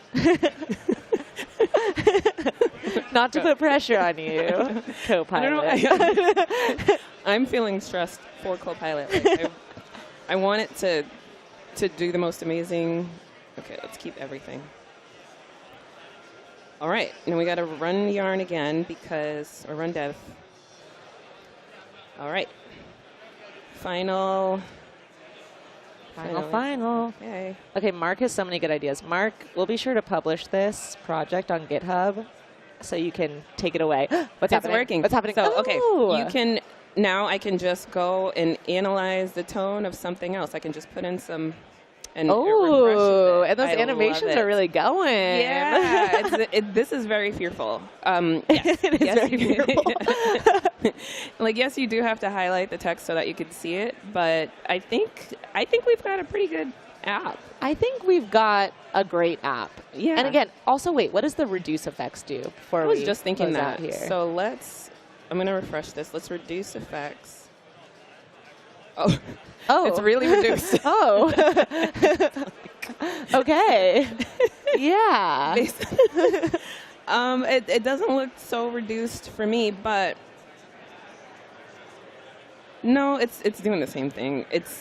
These really aren't changing anything I want to look under the hood and see persist toggles. It's just a binary 1 and 0 to set some type of CSS class, I think, to reduce the effects. Oh, in local storage. This is an interesting way to do it. And again, this goes back to the original point. You should still know how to code in order to, you would be so much more effective if you know how to code and don't only rely. Definitely. And we only had 60 minutes here. There's also other strategies we could have done. We could have created a Copilot instructions file where we could have specified some of these things that we want it to take into account every time we prompt it. There's a lot of things we could have done if we had a day, 2 days. Right. But I think given our little sprint here, I'm pretty happy. I am too. Yeah, if I had more time, I would have started a template CSS styles file. So I would have had some solid colors and themes that it could choose from. I would have had some descriptions and titles of different sentiments that I was looking for, and maybe connected it to an API that does a sentiment analysis, because there's really robust tools for that, instead of having the hard-coded, fear is using these 5 words or 6 words. And I also would have added the ability to add in another input. So how could I respond to this text in a way to de-escalate or escalate or get some type of reaction? I think people who work with other people, like customer service or sales, a lot of times this is important. But even with us working day to day as engineers, something like this is valuable in having appropriate and quality communications with people that, again, reflect the type of tone that you are hoping to convey, and Definitely. Facilitating the conversation in a way that doesn't convey emotions in the wrong way. Definitely. I think everybody, number one, things get lost over just written text communication, and everyone communicates differently. So sometimes it's helpful to have a guide or set of instructions or just a vibe check to be like, how did this come off? What can I do next Absolutely. time? So I'm there with you. And that does wrap up our time for this session. We will be back in 15 minutes with Josh and Courtney, who are going to bring a new project into the mix and vibe code some more. But Shonday, thank you so much. Thank you for having me, Katie. And enjoy the rest of the stream.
Hello.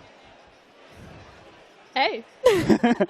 We're live at GitHub Universe, starting our vibe coding stream with Josh here. Excellent. And we're excited to be back. The vibes are high in San Francisco. Yeah. And we're going to keep them high for the next hour and a half. I think 90 minutes is what we got up here. So I love it. It's going to fly do by. it. Yeah.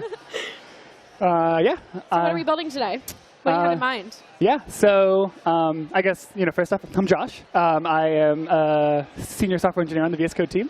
And I'm going to be building, I think what I'm going to build today is a game that used to be on the App Store that I played with my sister in car rides when we were younger. And A road trip game. A road trip game, exactly. So it's something that on our iPod Touches, it was like a Bluetooth tank shooter game. So you had said on the Wii there was There's a similar game. a game that I think is exactly the same as what I'm imagining. Yeah, so we're tapping into our childhoods. Yeah, so we're tapping into our childhood. And yeah, it isn't on the App Store anymore. There are like some alternatives that I found that I'm just not happy with. So Right, it doesn't hit the same. I think I'm going to take advantage of Microsoft allowing me to do anything I want for the next 90 minutes and recreate this game entirely using VS Code.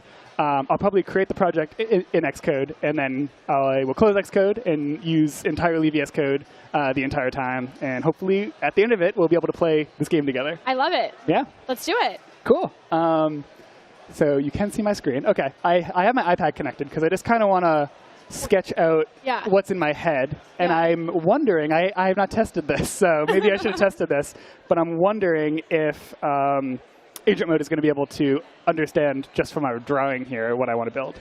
I'm excited to test it out. Yeah. So I see we were also working on our Italian vocabulary. maybe I should have closed some of these. Yeah. So we got aviation and we got Italian A2 at the top. I love it. These are the two things I was studying on the flight here. Perfect. Hopefully Copilot doesn't do this in Italian. Yeah. So maybe I'll crop it. But yeah, I mean, the game is quite simple in concept, right? I'm just going to there's this programmatically created maze. My sister was this red tank here. Mm-hmm. I am this blue tank down here. And the way the game worked is I would just drag with my finger, up, down, left, or right. Yes. And I would move my tank. So this is me on my iPhone, or iPhone now, but it was an iPod Touch back in the day. We didn't have phones back in the then. day. And this is my sister on her iPhone, over Bluetooth kind of thing. And that's the part that I really want to recreate, because I feel like a lot of the games that I have this app on my iPhone where there's a million two-player games, but they're all holding the phone like this. Right. And me and my sister on our car rides, we didn't want to be staring at each other for 3 hours. Yeah, you're already in a car. We're already in a car. It's exactly. not comfortable. Right. So that's the main key that I think is going to be a little tricky to do. But I know there's some libraries that Apple has for multi-peer connectivity like this. Yeah. So I'm hoping with some of the MCP servers that I'm planning on using, we'll be able to get that all working. Okay, cool. Yeah, so basically... And the objective of the game here is... so... Are they trying to get a prize? Yeah, going so through the this maze? is... let me pretend like I know how to use this thing. We have... I remember there being a score here. So it's kind of you go until you are tired of the game, basically. So you can say 3, and I'll say that I'm winning. Sorry, Lily. I have 5 points. She has 3. And you shoot each other, right? So you tap on the screen and it goes boo, boo, boo. And then, you get 5 bullets, and then you get a cooldown period where you can't shoot at all. Oh. So you could be very conservative with your bullets. Right, strategic. Strategic. Yes. Yes, maybe a counter on the side here. But I won't draw that to confuse Copilot. Maybe a counter on the side that shows how many you have. Attempts remaining. How many attempts remaining you have left. And then the time maybe for your cooldown period. Exactly, something like that. And then the score here, you can kind of see where I had sketched out the score. Yeah, so Okay, that's cool. essentially the game. And can you tell us a little bit about what you're working in right now? What you're drawing? What's this application that you're working in? This is called Good Notes or Happy Notes, something like that. Okay. It doesn't tell me. So we're just using it to sketch it out. Yeah. And then the idea is we're going to send it into Copilot and see if it can build. Exactly. Okay. So do that. Maybe we'll use a couple other tools, or if not, we'll just use this as kind of our starting point, so we know what we're doing. Yeah. It's our vision for the next 90 minutes. It's our vision board I love here. that. So let me just send it over to my Mac here, and I'll try and figure out how to do that. And have you done iOS development before, or is this a first-time thing for you? Yeah. So since my notifications are off, probably. Since agent mode has become a thing for like self-hosting on the VS Code team, because I think I mentioned I'm on the VS Code team. We've been building all these AI tools, and I've never built an iOS app before that, or like I've always kind of aspired to, I guess, say, but never really have. And then when agent mode came out, this was like a great kind of self-hosting opportunity, I think, to like try and build something that I've never built before. Yeah. Making dreams come true. Exactly, making dreams come true. I love that. Yeah, I have a couple kind of like very niche apps on the App Store right now,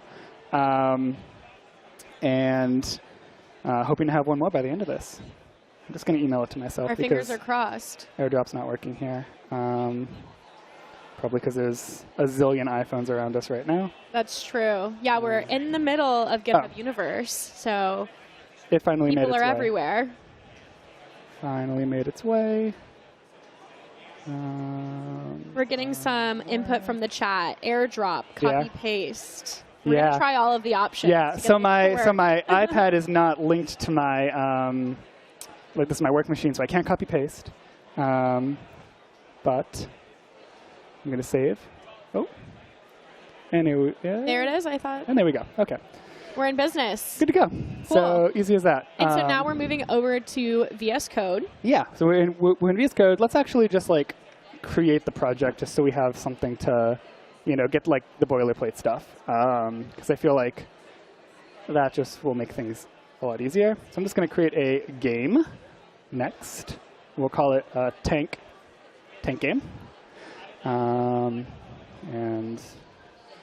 we'll use my dev account. Which I don't have here. Sprite Kit. I've used Sprite Kit. So I have one game on the App Store that I've built entirely with agent mode. What is it? It is. Do a shameless plug. Yeah, on shameless plug. I mean, like they're all free, so it's not like I'm getting anything out of it. But it's called Bunny Bunch. I think if I do this, yeah, it's called Bunny Bunch here. It's based on a different card game called Q-Birds. Where it's like a card-based turn game. I really like that game. It is fun to play on like a road. Well, like it's a game that I wanted to play on like trips. Yeah. But you need like a gigantic table to do it. Okay. So it compact. So I needed something a little smaller, and yeah. So it's played best on an iPad. So this is like. Okay. Cool. This is why I'm confident that VS Code can do it, because I've already built a game before, and this is the first game I ever built, I think ever, and especially on iOS, right? Right. Had no idea what I was doing, and agent mode really was the reason that this exists. Unlocks the possibilities. Unlocked possibility. I love that. And please go give it 5 stars, everyone. One rating. We're sitting at 5 stars. Please keep it that way. That's awesome. Well, with Bunny Bunch and the Tank game, road trips are going to be a breeze. Right. I mean, we're going to be able to go anywhere at any time. Time's going to fly. And it'll happen like nothing. Okay, ignore that. Okay, so let's actually open up Tank Game here. I got ahead of myself creating our workspace. And I also want to use plan mode today, which we announced on stage at the beginning of the keynote. Yeah, can you talk more about that? It's exciting. Have you used plan mode before? I've used earlier iterations of plan mode, but we have made more changes to it that I have not used yet, so I'm excited to try it out. Nice. But it's you can see in the tooltip here, researches and outlines plan, and kind of gives you multiple steps there. So I think this will be great for us, because we'll be able to figure out exactly what we want the game to look like. Right. We can do all the specifications ahead of time. Right, exactly. Hopefully steer Copilot in a way that will make it quick, easy, productive. Exactly. The other thing I'm going to do is grab from a different app of mine the mcp.json. So we have, so this is a configuration file that VS Code will use to spawn MCP servers for us. Nice. So I'm just going to pop that right there, because I know I like this one. So this uses this is Xcode MCP? Yep. So this uses Xcode build MCP, which is a really helpful MCP server. Let me just pull it up real quick. Xcode MCP server. 2 R's, accidentally.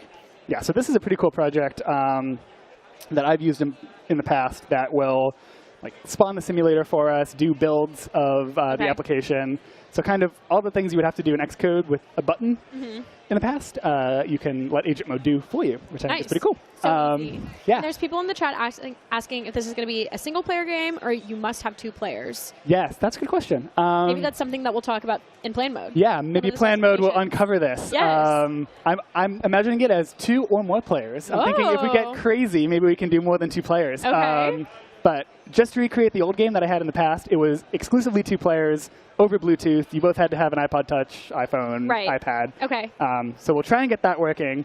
And if we're ambitious, maybe we can do some build on top. some like AI player that you're playing against, like perhaps. a computer. Yeah, some like computer that you're playing against. Yeah, that'd be awesome. So stay tuned. We'll see how far we get. get. Stay tuned. And I'll put this all on GitHub at the end. So hopefully I will continue building on it. And if anyone's watching, they can perhaps help me out. They can contribute. The other MCP server that I have is one that I actually built called Apple Developer Docs.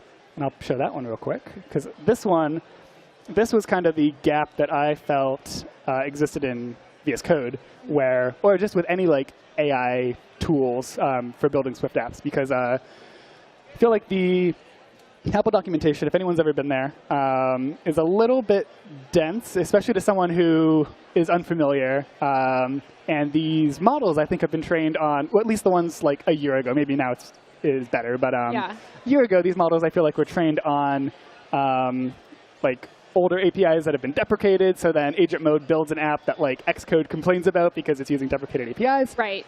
So this is really cool because it will go in, it'll read the docs. It'll just kind of like scrape the docs from the from like the dev page, right? And that will give you like accurate examples of how to use like current APIs for Swift and things like that. So this I think will help agent mode actually write good code that we want to keep. I love that. So that's the goal here. Quality code. Quality code. That actually works. So what was the process of building the MCP server for this? Yeah. So I used agent mode for this. This was another self-hosting kind of. Task I did every month at the end of, or right before we release a new build of VS Code. We do our end game where we test all the features that have been built in the previous month. Yeah. And I use that opportunity to make cool things. To make a tool that I would find useful while testing. So I think that was dual purpose. Dual purpose, exactly. So that's how I created it, and I've used it for a couple of the apps that I've been building kind of on the side. And I know that we have one contributor, Harold, here, who has been super helpful making this even more useful. So I know he has used it with some other customers and folks like that. So sweet. OK, so let's just get going. I want to build a 2-player iOS tank game where you use the, and I know this multi-peer connectivity API to play over Bluetooth. Here is a photo of the typing's the hardest part, grid. right? I know. It was nice in the demo when we have you have shortcuts. Right. I want that, but I don't know what I'm going to write yet, so that's the problem. And the cool thing that I wanted to call out here is you just drag that in. And you can see this is like not a nice sketch. Like this could harm us maybe because it's like cause it's not too detailed. It's not let me actually like that. It's it might just confuse it. Oh no. Are we still good on the screen? I think so. Yeah. Okay. We'll see. Well, okay. We're back. I think I just kicked it probably with my foot. So yeah, this I don't know if is the best drawing, but we're gonna see what it can do. We'll see what it does. So let's just go right ahead. Like why not, right? We're in the vibe coding booth, so let's see what it tells us. Right. So I am in plan mode. You can see at the bottom left. Yeah, and I also wanted to ask, why are we using Cloud Sonnet 4.5?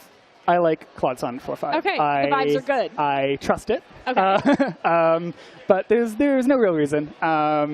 Like particularly for me, I feel like I just will find a model that I like to use in my day-to-day work. Okay. And we'll continue using it until someone tells me otherwise. Until it proves you wrong. Go until I get frustrated with it, and then I'll swap. So at some point today, we might swap models because depending on how this works. Okay. We'll see how it goes. You can see that it's reading. So this is like the boilerplate code that we just imported. Right. Which is very straightforward. Maybe I could have even, let's see, started the simulator beforehand. But this is just reading the boilerplate code. And that's why I like to do it like this, because Xcode will always have like really nice boilerplate that we can just kind of drop into VS Code and let agent mode do its thing without needing to think about like the structure of you can see the delegates and things like that. So this is just like all empty, and they have nice comments saying what's supposed to be done. Okay. What's supposed to be done here. Cool. So let's just like take a quick browse. Take a look at the plan. Yeah, and our plan.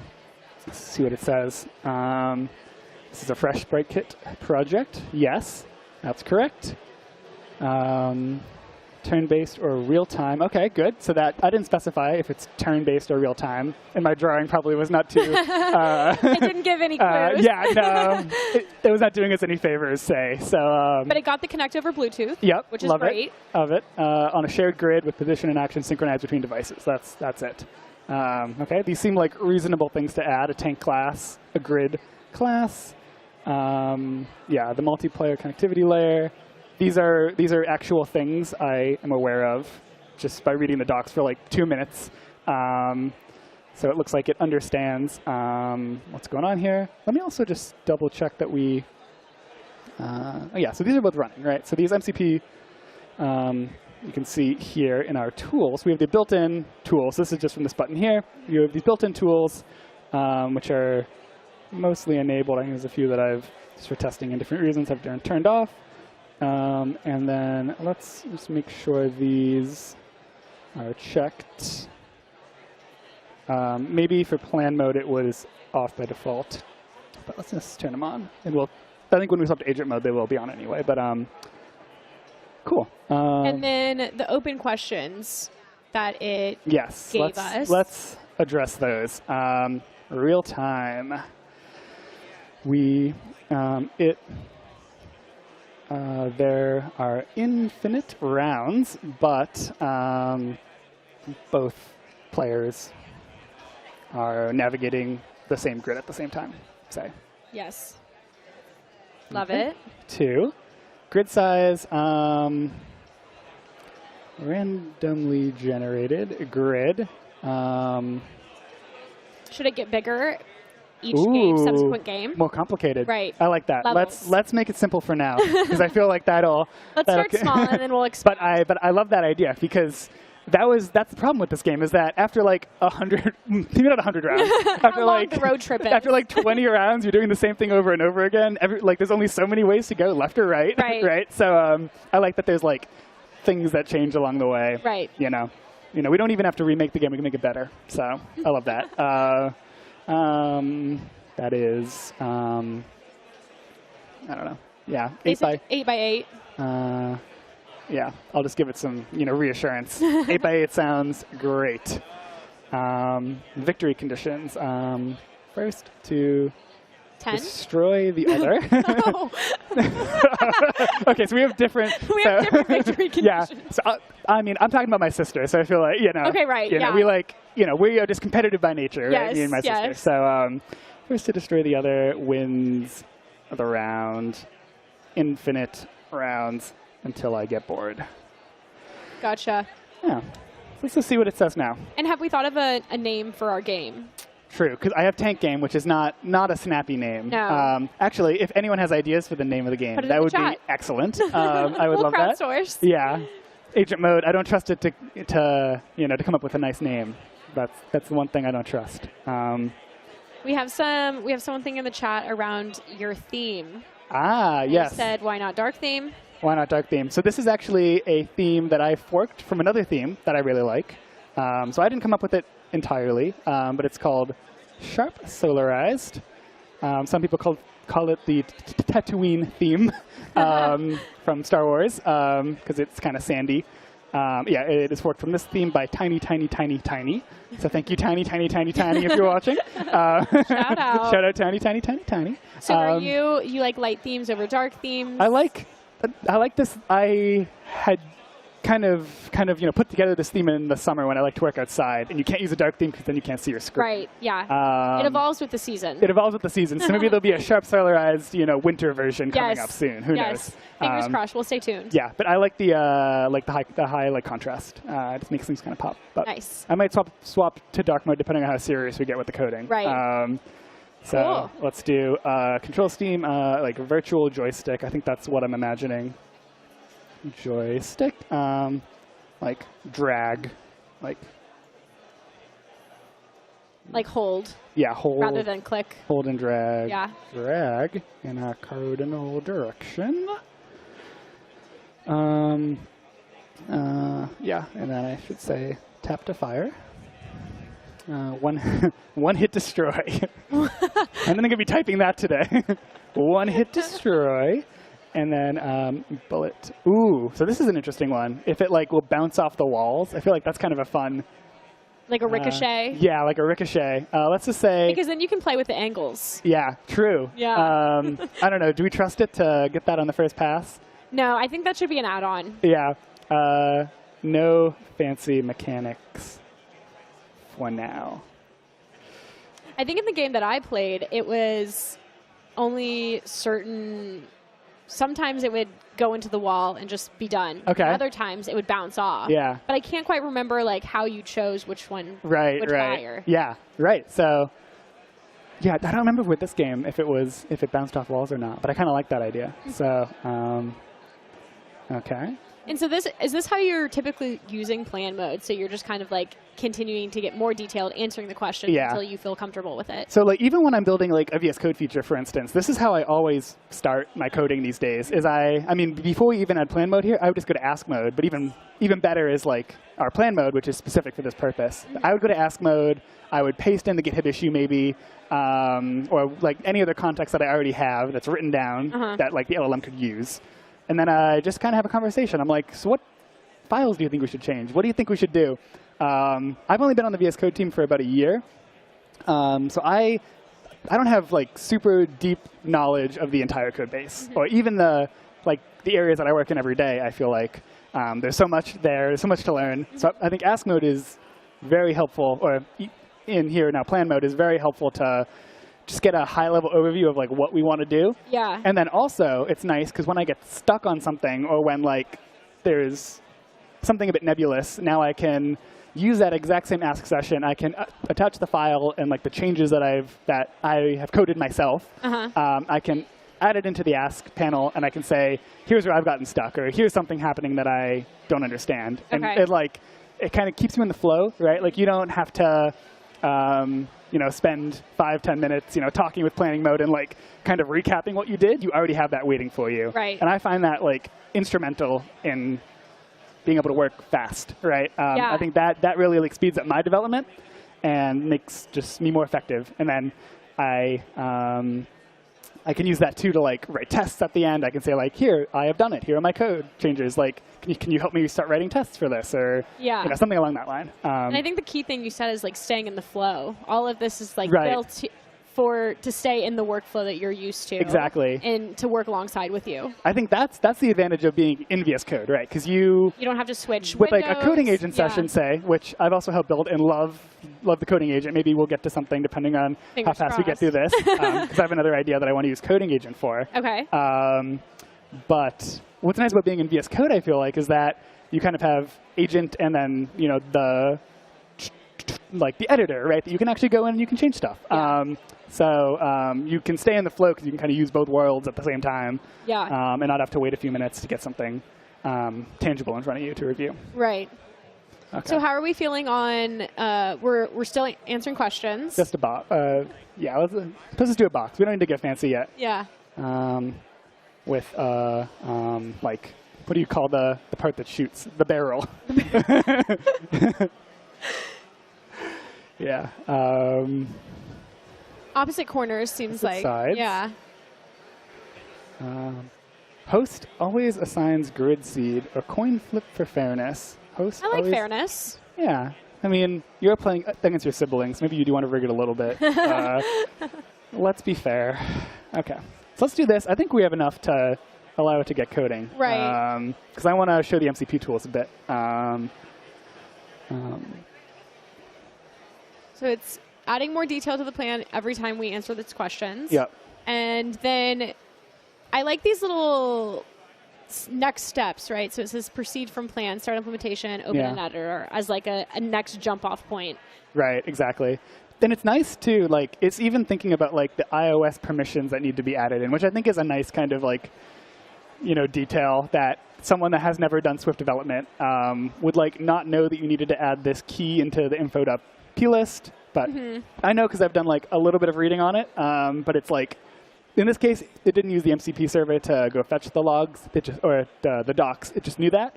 But I think there's a really nice call out the plan mode did, I feel like, because you could be scratching your head for a while being like, why is this not working? Right, yeah. And it's just like this one line that you need to add to the info.p list. So let's just start it. Let's stop talking. And once you click that, right I was going to say, once you click that, I also saw that agent mode was activated. So we switched out of plan mode into agent mode. So I've never used this specific feature before, which I love because this is exactly what I would do myself, right? I would go in ask mode, I would chat a bit, and then I would swap to agent mode, and I would basically say start. And then, you may go now. And yeah, so this is great because this kind of just adds a couple less things to do, which is great. Use the MCP. Okay, so let's make sure that so we don't need pull requests because we don't have a pull request. We don't need this one. They're like testing ones that I've been using, so we don't need those. Let's just double check that. And this is part of your workflow, just kind of like going through the MCP tools that you need to use at any point in time. I don't normally even open this because it's normally, I'm in a repo that I've already configured this, so I know that it's going to work. Okay. This was actually just from like some testing that I was doing earlier. But you can see here that like the two MCP servers that I care about are on, and all the tools are on. This includes stuff like fetch. So if the model wants to grab information from the internet that it thinks could be useful, it'll ask me, can I go fetch this information? And yeah, it's got a whole bunch of other helpful tools to use. Let's just use the Xcode, Apple doc, MCP tools to write good code. Write good code. When you're done, let's use the Apple Docs. When you're done, launch in iOS simulator. Okay, now we're going to stall a bit. But yeah, this is like the workflow that I do for like VS Code features a lot of the time too, especially if it's something that I am not super familiar with, like I said. Like this is super helpful to get a first pass at something. It will, okay, nice. This is actually a great example.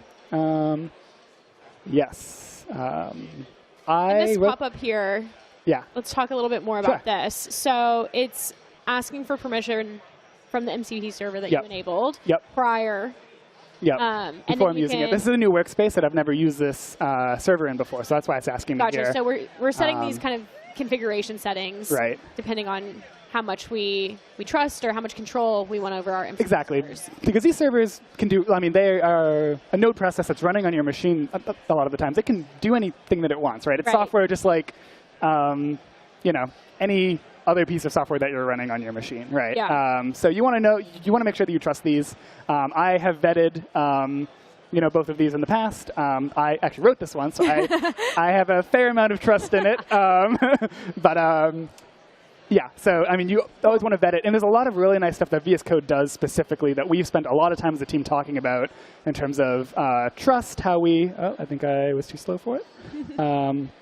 In terms of trust, so like it'll ask you, trust, security, because we don't want to get you out of the flow, right, at the same time, but we also want you to be safe writing your code and understand the implications. I think that's the biggest part. That's the part that I feel like with all of this tooling being so new, it's hard to know the implications of all of the things that you're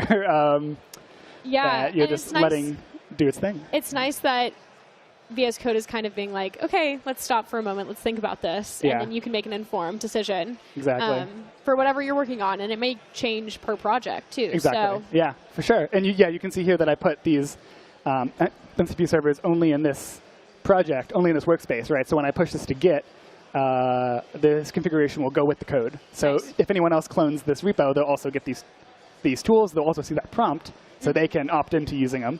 But OK, we're already getting code. Great. Our stalling was successful. Yeah, but it's nice because I don't need these for most of my workflows. You know, like this is my work machine. I don't do a lot of iOS development on it. I don't want these tools like available to the model all the time. I only want it for certain projects. So it's really nice that we have these scopes of which we can add this configuration. And there's a way to configure MCP servers globally for your entire instance of VS Code. So if you want to, if there is some MCP server that you find useful for all of your workflows, you don't need to copy paste it into every project, right? Right. Yeah.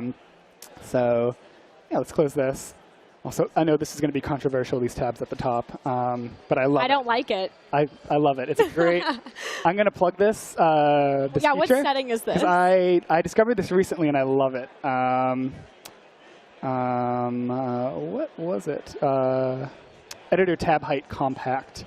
And it shows you all of your tabs at once. It'll go down to like the bottom of the screen if you have a ton of tabs open. So it kind of shames you to keep your tabs closed. You can also swap between them really quick. Yeah, it's not my thing, but I love that we have a setting for it because it's endlessly configurable. That's the point of something like VS Code. Right. You can really make it your own. You know, I've got a theme that most people won't like. I've got tabs that most people won't like, but it works for me, so I'm going to keep it. All right. So let me talk about this a little bit. This used my MCP server. That's why we saw that prompt. And it queried for this multi-peer connectivity MC session. Excuse me.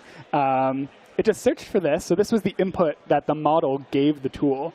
Nice. So if you've never seen MCP before, this is kind of how it works. There's tools that are exposed by the MCP server, and they have this kind of like text description of what the tool should be used for. And the model can read these. It kind of knows like, oh, if I want to read Apple Docs, or like, if you want to read Apple Docs, use this tool, basically. Okay. You know, that's what it kind of says at a high level. And then it gives you these like parameters as input that you can pass into the tool, and then the tool executes the code with these inputs. Gotcha.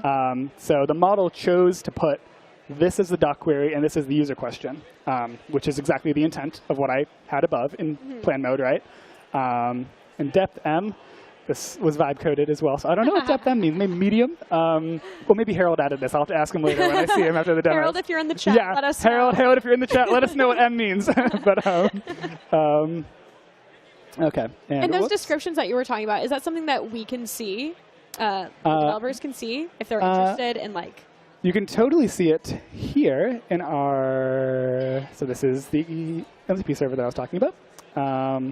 And I didn't put them there. They're in the, for a VS Code extension, you can put them in the package.json because there's a way to expose tools without using MCP. But MCP is kind of the way, so I like that. And we have, you can see this .server.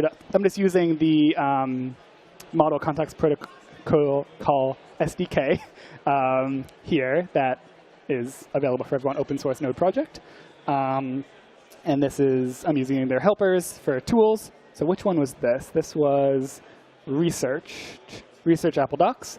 So this is the string that the LLM saw. Like research Apple developer documentation and research a direct answer to the user question.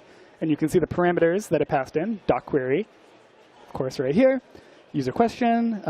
We can find out what depth means. Oh, perfect. So we can read the code. I guess that's simple.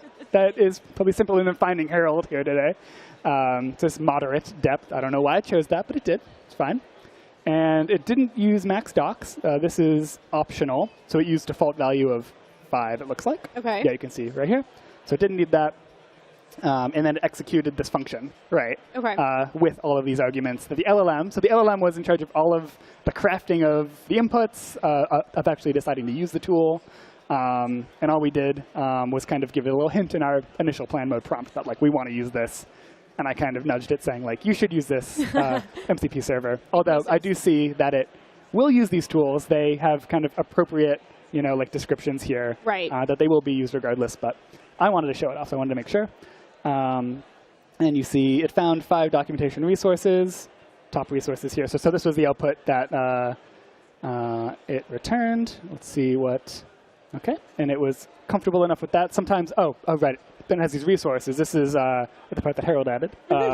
These resources here, which you can see maybe, it doesn't have the markdown. Open as. And I think on the VS Code YouTube channel, there's some some videos around if you wanted to build your own MCP server. So if you're interested in building one yourself, I think there's lots of cool videos and tutorials for that out there. Right. And I think also just using agent mode in, there's a lot of, because like these like tools for LLMs, I think, have a lot of really good Markdown documentation that LLMs can use themselves to understand and read back what you're doing. So I think there's a lot of really cool tools for like LLM-related tooling if you want to build that. So it's a circle. It's a circle. Endless loop. This is a final example to nail it down, although I think this is pretty clear, hopefully. If the conference Wi-Fi, man, it's a miracle that we're able to actually use agent mode. I know, right? The conference Wi-Fi. You would see the Apple developer docs that it pulled from, but I'm not going to wait for that. That's OK. Yeah. We'll trust it. So, yeah, OK. So it did stuff, changed files, did things. OK. Oh, and it was actually waiting for me, so I should have maybe done this earlier. Just for the demo, I'm going to allow in workspace. But let's talk about this, actually, because this is... I was going to say, this kind of looks similar to the pop-up that we saw earlier. Exactly, yeah. And this is kind of what you'll see the majority of the time, because you kind of have to allow that once. And then this in its kind of purest sense, you would allow every time. You would just hit this allow button, and you'd say, like, oh, this wants to run a tool. I'm going to allow it. There's, like, handy kind of shortcuts here. So for this coding session, so maybe I'll do that, allow for this session. It'll automatically allow, or for the workspace, or if you really trust this MCP server, you could always allow it, which I would do in my workspace or a session most of the time. OK. Just because I'm maybe a little more cautious. You can see this warning that we have here of like, yeah, these MCP servers, or like the conversation before the MCP server that's feeding into that could have some prompting in it that would have unintended consequences, either malicious or not. It's just like, I think it makes sense to know what agent mode's doing. Right. So let's just say, let's allow for this workspace, because this one's just listing the simulators on my machine. This is the iOS simulators that are on my machine. Let's see, I had made sure to update before this, so you guys don't have to watch me download 11 different simulators onto my machine. You can see we have all these. It's going to pick one. It's going to pick iPhone 16 for some reason. That's fine with me. Auto approved it. We can also see right here our 10 files changed, 1,000 lines of code added. These are pretty, logical sounding, like Swift files that we have. So that's cool. Yeah, I was going to ask, when you're working with agent mode, how such big changes like this, how are you going to go back about reviewing all of this? Right. So generated code. For a VS Code change, which is how I do the majority of my programming these days, is on VS Code. Ideally, I wouldn't want any change to be 1,000 lines. We like a couple hundred lines, maybe max, for our PRs. So I wouldn't ask it to do a full bit like this. For a fun game, scaffolding, it's fine. We have this button here for all of the suggested changes. So you can, kind of what I do is I open that, I collapse them, and then I kind of take a peek through the files here. And this is a good time to swap from Tatooine, because here we'll go Dracula theme, because I don't show the colors too well here. But you can see the additions and the deletions from Git. So this is all using like existing VS Code concepts. I think that's really cool. Like there's a lot of nice stuff that VS Code gives you. OK. It picked the wrong simulator, and it identified that. So it's going to try again. A different one, and it's probably hasn't written the right code yet. So hopefully, let's see if it knows how to fix that. But yeah, you can see the changes here. You can also use ask mode or even agent mode to just like ask it to explain certain things to you. Yeah. After this is done with this turn, it'll probably come back and explain things a little bit to us. You can see it made changes to the info plist, which is like not an obvious thing that you would do if you were just like a developer doing this for the first time. But it identified things it had to do. It actually changed this file because it identified, saying that this target should be different. It wants to use sed to change the file. OK. I understand what this means. It is just going to like replace that string. Nothing. And it's building. And we'll see the simulator at some point. OK. Yeah, and I also see... Yeah, and this is good because you can see here that there are errors that it introduced in the code that it wrote. And the MCP server comes back and explains the errors that the agent wrote that like is incorrect. They're like the like the code here, like this value is not in scope. Yeah. So the MCP server comes back with all these errors, which is great because it'll allow agent mode to iterate on the project. It didn't get all of the code perfect the first time. Yeah, and it's nice that it can go through that process itself rather than you having to like run and then send the error back and do this like over and over and over again. Yeah. It's kind of self-steering. Totally. And that's what I like about this this tool, this MCP server, this like text code build one, is that it really clearly outputs the build errors so that, though I don't think it fixed it. So we'll see. I think it didn't change any files, and it's clear to me at least that there's some errors in the code just based on this kind of error here. So we'll see what it does. We'll see how it goes. And I also see the sparkle in the editor. We're in chat. Where is the sparkle in the editor? Oh, it went. Oh, did I close it? Yeah. It was after you highlighted something, but I was going to ask. Yeah, probably. How often are you using Copilot features in the editor versus chat features? Yeah. So how do you reason through all of those use cases? Yeah, let's go to let's just go to a file here. Maybe one that was already here. We'll let this kind of think for a few minutes. And then we might have to go in and change some stuff. Oh, the build succeeded. That's a good sign. It's now running. Maybe I won't stall. Oh, here we go. So we have this behind the scenes. So it launched the simulator for us, right? We closed Xcode. I don't think, we have it open, but we didn't do anything in it. Yeah. I mean, we can close it. Let's close it. So Xcode is totally closed. And yeah, let's click allow. It didn't think that it had run in the simulator, but it did. So we ran it here. And this is where the demo gets a little tricky because we need 2 phones to test this, which I've only thought through a little bit of how we're going to actually do this. I think if I have another simulator running, we can do this. Let's actually ask agent mode to do it.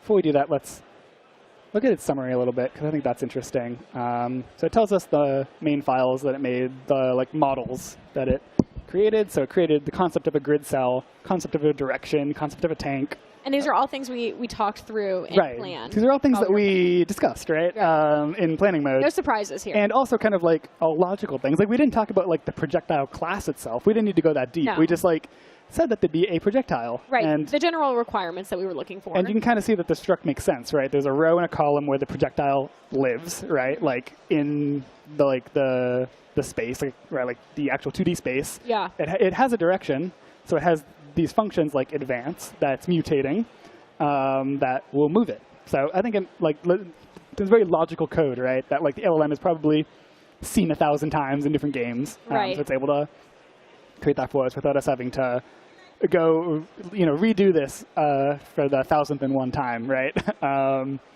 So I think that's pretty cool. The multiplayer networking is the interesting bit here. I think the part that we'll see if it was clever enough to do. Game scene and UI. Okay, so this is like Swift-related concepts that me as like not a Swift developer, like for the most part, wouldn't really know. So it had used the existing file that we got from the the boilerplate from Xcode, and it replaced the boilerplate code with code that makes sense. And you can see it right here. Let me make it a little. Look at all the diffs. Look at all the diffs. Yeah. Creates a joystick. Joystick, yeah, I was about to say. All these logical, this seems... Everything we would expect from it. Seems to make sense. Yeah. So it'll be fun when we test it and see all the things that it doesn't do right. Yeah, this is a rose-colored glass. Right.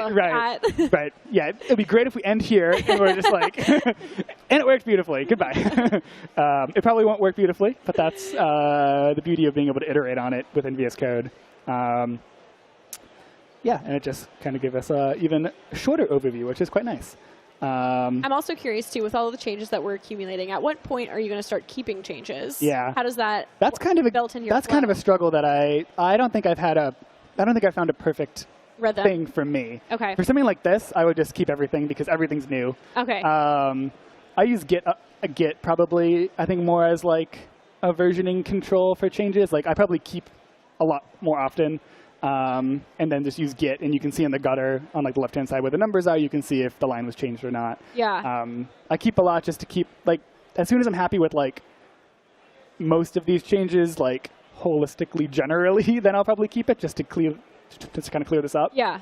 It's also nice because then we have these checkpoints that you can hop back to that I won't click this so we don't have to watch it again, but there's this restore checkpoint that'll basically undo all these changes for us. It's a really fast way to just like hop back to where you were before, which I think is if you're getting really deep into this tooling, it's kind of hard to step back. Yeah, right. You undo. You like almost don't want to like keep going until everything's perfect because if you didn't have this feature, because then you'd kind of get into this weird state of like some of your first prompts and your second prompt. So right. I love the checkpoint feature. Yeah, I think it works really well. In the last few months too. Yeah, so it's still pretty It's new. fairly recent. It's been iterated on quite a bit by someone on our team, Justin. He's worked quite a bit on it. I don't know if he's here anymore, but I think he's done a really good job on it. Yeah, because on a very complicated feature, right? It's not a straightforward concept. I mean, it is when you say it out loud, but then implementation details, it's quite complicated. It's a different story, right? Because it rolls back all of the changes from that point on. Right. Or forward, yeah. So we're prompting it again to see if we can get 2 simulators running to actually test. Yeah, let's see if we can do this. I mean, I've got an iPhone, I've got an iPad. We can potentially do it with real devices, but it looks like it might be doing what we want it to. But let's see if we can just get the LLM to do it for us. Oh. Second it's looking good. Okay, we got an iPhone 16 and 16 Plus. We can test out some of the scaling that it's going to do as well. Ooh. Oh, thank you very much, James. A coffee just comes floating in. This is full service. This is great timing, too, because we're going to have to wait a moment for it to launch this game for us. What's your coffee order? This is a black Americano. Gotcha. I'm more of a latte or a flat white person myself. I got a flat white this morning here, and it was really good. That's my normal go-to. Okay. But I've already had a flat white, so I got to differentiate in the But I feel like 2 flat whites in a day. It's too much. That's just pushing it for me. Yeah, it's crazy. It's over the top. Insane. It's over the top. Yeah. Okay. So we got something. Ooh, I forgot I had the mic. This is very new to me. Yeah. I know Josh and I were saying that we feel like we're in the cockpit. Yeah, take flight. That's why I had on my notes for aviation, right? I was studying up. It was on theme. It was on theme. It was on theme. Okay, so this is cool, right? Like it like knows the identifier of my app just from the context, right? And from it didn't do any file reads from what I can see here, so it just knows. Like there's a context window, and it understands the thing that we're doing in context, because all I asked it to do was start the simulator. I didn't explain any of this, but in the tool call, we just know. Or it just knows. I wouldn't have known what that GUID was. All right, there we go. Oh, so we have 2 games running. Yeah, they're pretty cool. And now it's telling us how to test it as well. Yep. So on Simulator 1, host game. On Simulator 2, join game. This is cool. iPhone 16, that looks like the name. Inviting. Allow it through my firewall. Sounds fine. Okay. Fired up. And it crashed. Okay, so something's wrong. So something's wrong, but that's cool. At least we got them running and talking to each other. They saw each other. Right. And here's a really cool feature of the MCP server. I'll explain what happened. As soon start. Yeah. I don't think Apple needs to know. We understand. We understand. Both phones saw each other, but as soon as I joined, I think they called it a lobby, the other phone's lobby, both apps crashed. Lovely. Start logging and figure out what happened. So this cool feature of this MCP server where it'll, and you'll see in a moment, hopefully, because we never know with these, it's able to capture the logs from these 2 apps that are running. Yeah, you can see launch app logs sim. Launches an app and captures its logs. So hopefully the LLM will just be able to see, that's fun, we'll just be able to see the exact exception that was uncaught, something that happened. Okay, I wasn't happy with that, so let me try it again. And another coffee break while we wait. A coffee break.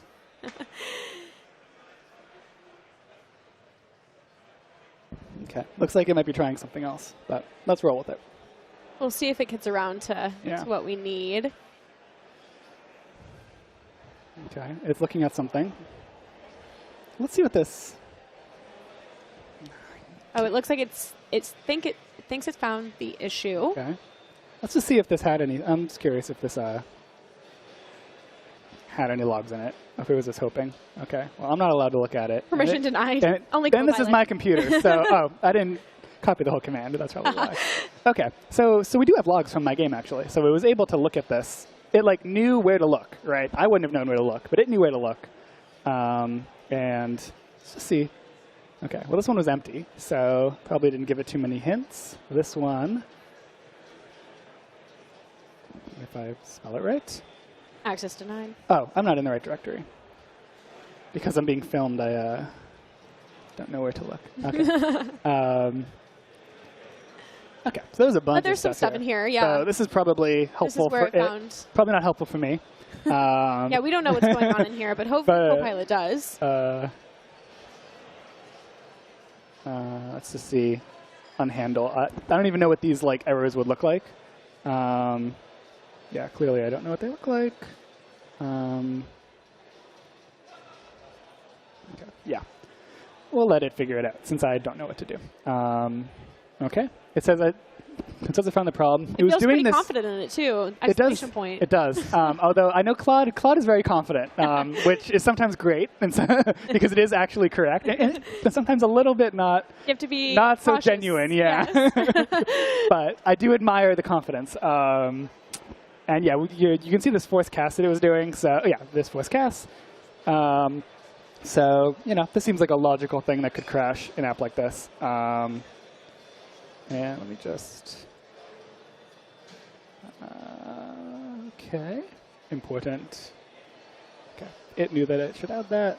And I keep on forgetting I can just allow it for the session. Yeah, I was about to say, are these all different tools, or have we just been doing allow incrementally each time? Yeah, so there's a few different tools in play here. Yeah. It's kind of the install, the launch, the build, kind of that sequence that happens. Yeah, and I like too how we have these inline suggestions to go and like change the setting. So we don't always have to wait in chat to be prompted. We can also go manage those settings. Right, exactly, yeah. Okay, it says that it fixed this. So, and these are in the Mac OS. Okay, so this line does not exist in the iOS side of the code anymore. You can see it's only in the Mac OS and the TV OS. So it changed that to something, which it is confident that it fixes. Okay, at the end of every turn, launch 2 different simulators with the game like we did before. Let's just let it do it again. I'm hoping that it will remember this. I should put this in a custom instruction, actually, so that you don't have to explain it. I don't have to explain it every time. Yeah. It won't roll off of the context window. I'm hitting this fun little thing, so I just do it again, and it works. Yeah. So should we create a custom instruction for that? We probably should. Yeah. Let's do that. Add. Let's actually use some of the buttons here. Oh. Yeah, there should be a generate. Yeah, it's in the gear here. Generate chat instructions. So like the one that will do the generate will automatically do it for us. We know exactly what we want to say. And then you can put it in your user data folder or the project data folder. Exactly. So there's one that will go with the code, right? When I push it to GitHub, it will go with the code. And then there's one that will just stay on my machine that will be used for every project. Yes. So I want this one just for the project, obviously. That makes sense. Launch 2 simulators. You can see that's the name of the file. Applies to everything. There's other options here. I'm hitting control space, description, instruction for launching and testing. And we get autocomplete, and I think we saw there was a NES suggestion there for a second too. Yes, there was. Although this one's not so helpful because there's no name property. But here is just like a free-form markdown, right? Yeah. Where you can, since this game is perfect. So this is a helpful NES suggestion. We'll take this one. It is designed to be played with 2 simulators running on your Mac. To test the multiplayer functionality, follow these steps. 1.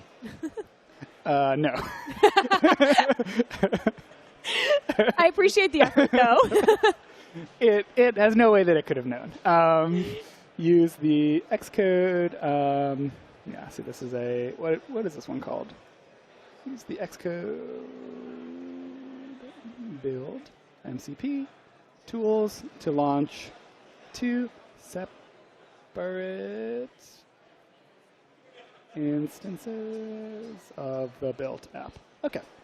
So that's probably good enough. And then just to kind of reiterate, the purpose of this is instead of having to type it out each time, it's just going to add this as context. Exactly. It's just going to know.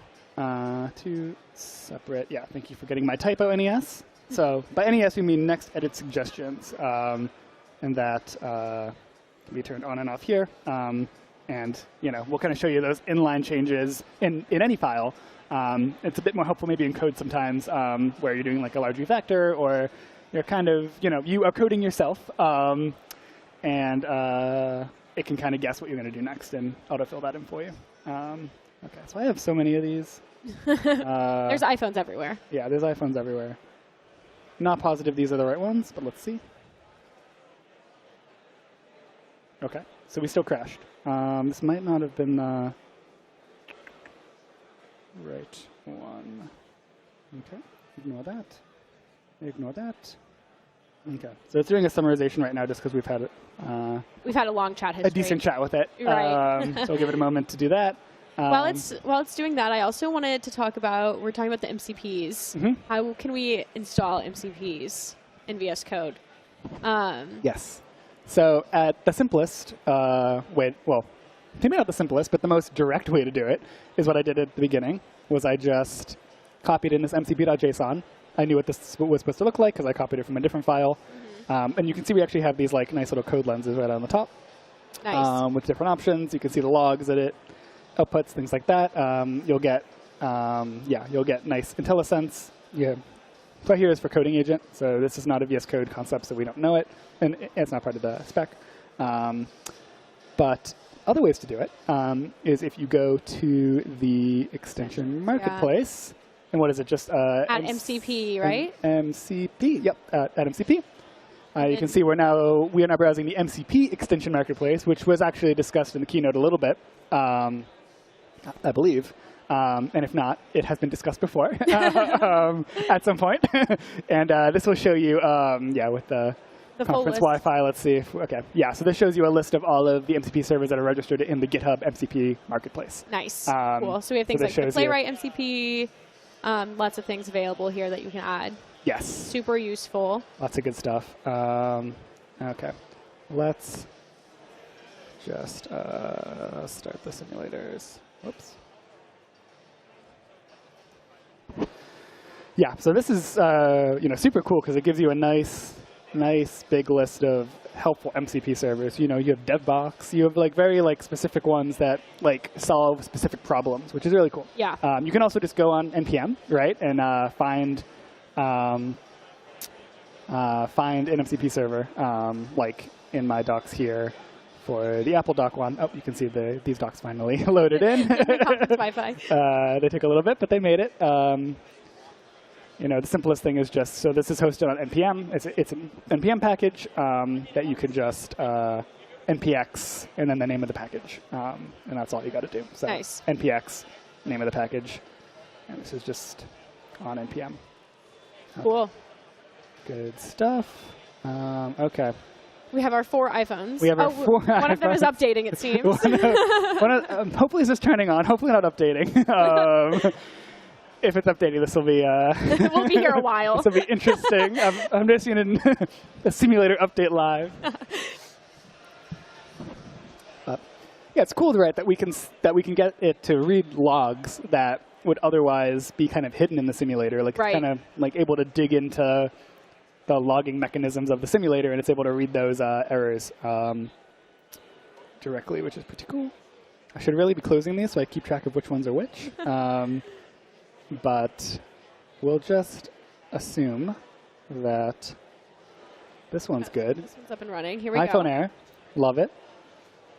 Yeah, I think the cool thing, you've touched on it a few times, but you mentioned the first time you built an app, you were like, oh, I didn't know what this was. Right. But I kind of became familiar with it through the process of building it for the first time with Absolutely. Copilot. And now it's oh, okay, the logs too. Now you might know where to find the logs on yourself. So each time you're building with Copilot, you're learning how to be an iOS developer as well. Totally. All the little nuts and bolts. Totally, yeah. I mean, I am clearly not the most confident here since I have 4 simulators open, but I know how to kind of get around, iOS development now, like at a high level, and it's because of I guess, agent mode for the most part.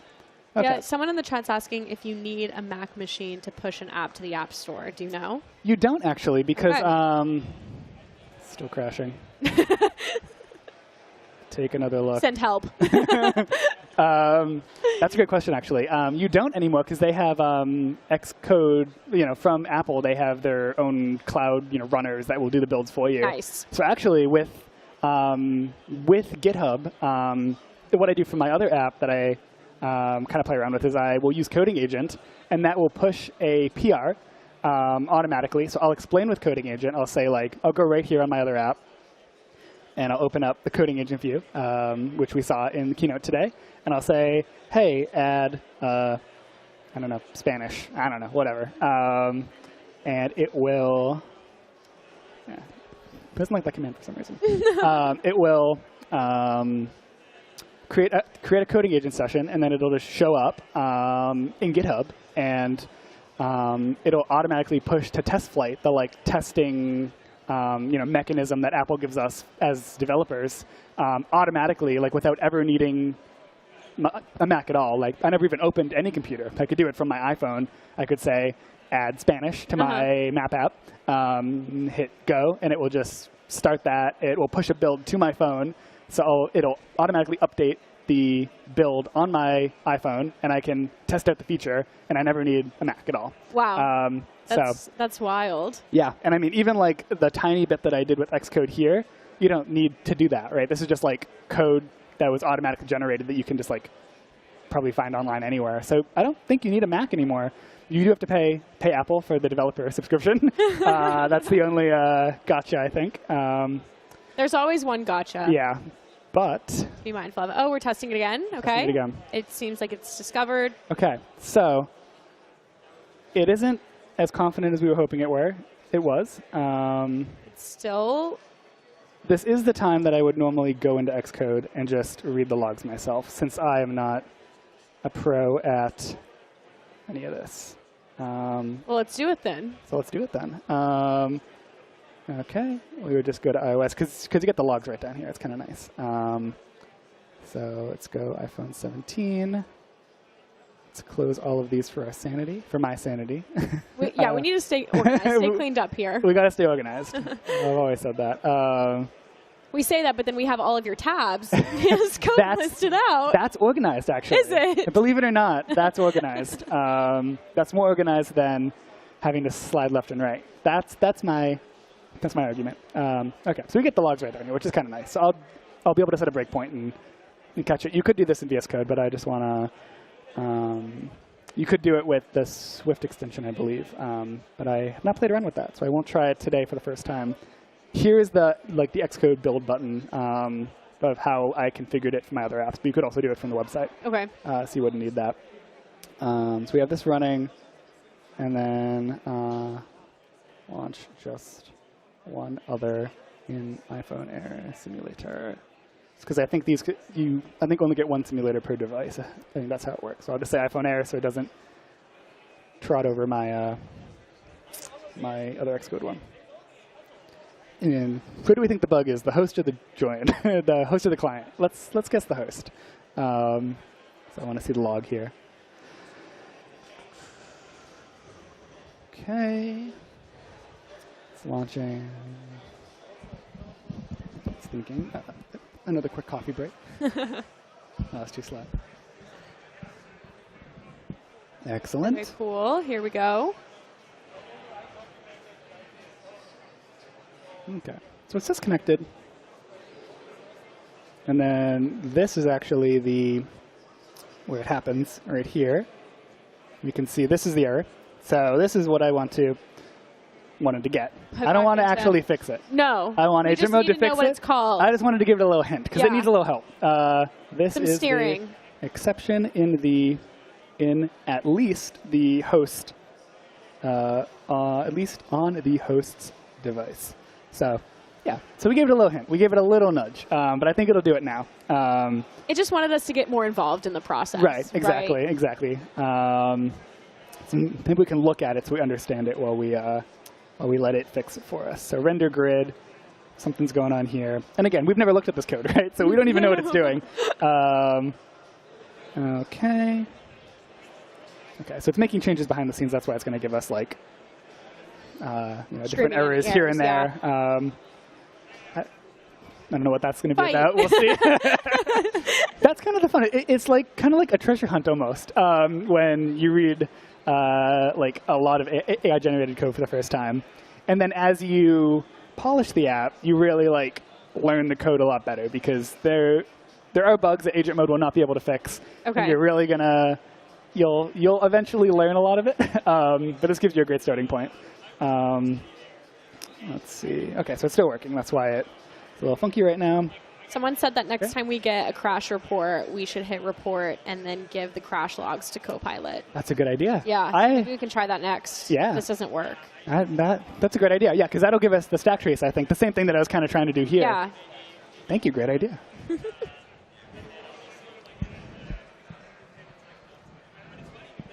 Thank you, James.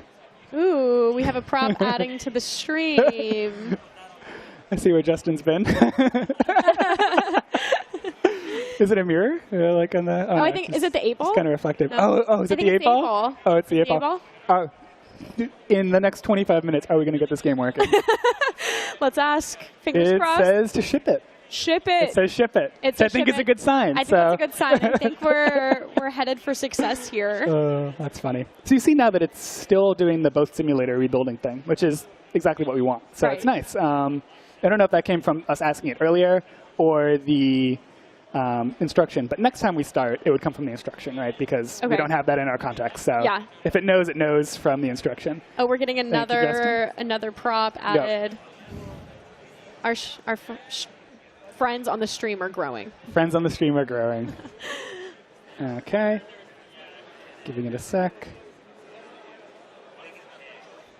And it's thinking long and hard. Oh, it's thinking. And let's see what so the multiplayer manager thing here. Let's take a quick peek at that. I'm curious.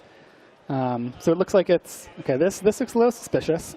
Any object is probably not what we want here for it to inherit from, but I'm actually not sure. So we'll find out. But it has this delegate here, and it's using this import, this multi-peer connectivity import, which you see is the correct, and we saw that from the docs. From the docs, yeah. From the docs. And again, this is going to take its time. We don't need to see the actual docs. Just it's a lot quicker normally. That we know that they're there. From the comfort of your home with your nice non-conference Wi-Fi, it's a little quicker. You see we have the service game here, which we also saw in the info plist. Plist? I always forget what it's called. Again, not an iOS developer, so. We're learning with it. Yeah, well, we're definitely learning with it. Lifelong learners. Lifelong learners. Maybe it got rid of it because it didn't think it needed it. Who knows? But it has this identifier, which is how this multi-peer thing works. Okay. You see it has some kind of like time interval, which is interesting, maybe some kind of polling. And you saw that it had figured out the concept of like a host and a player, which is also, not obvious, I think. Yeah, because I don't think we specified anything like that in our plan. I don't think, we said there were 2 players, right? Right, and but we didn't. Maybe it was implied, yeah. Well, maybe I said it, I forget. But I think either way, like we saw that this code works because the iPhone shows up on the other side. Right, yeah. So this code is functional, and this would have taken, this is a few hundred lines of like library-specific code that needs to use like certain delegates and you need to know what you're doing. So this is handy. I think just having this boilerplate, even if you then go back and read it, you at least have a nice starting spot for an app that you might not have make the small tweaks that you need to. Exactly. Yeah. See, this is the. And we're back to the docs. Yeah, that loaded. And like, who's got time to read all this? So. Yeah, we let the agent do it for us. They are dense, that's for sure. Yeah. So it's doing its thing. Thinking long and hard. See, it made a decent amount of changes this time. Let's see what it made. Okay. It's now a new grid node. New grid. It's out with the old, in with the new. Let's try it again. let's see what happens. So everything's new. Okay, is there That's a little bit concerning, I was about to say, yeah, it's making me feel very a new joystick. But maybe the problem is that, these objects were, disposed of in some way, like in these, maybe, like the new is probably not important, but the concept of making these new, like UI elements might be important. So right. At least it didn't change the status label fight. Yeah, at least we still got fight. We're not sure about it, but it's there. So and it has this like global grid, it looks like, and it's a little more careful now when it removes all children. That local tank node exists or is not undefined. So we'll see what it does. It's actually, maybe it's getting a little shy, so we'll just do what we do here. And yeah, we'll do what the suggestion said actually, where we'll just like launch the simulators, where we'll go grab that crash log afterwards and hand it to Copilot afterwards if it doesn't work. Okay, good catch.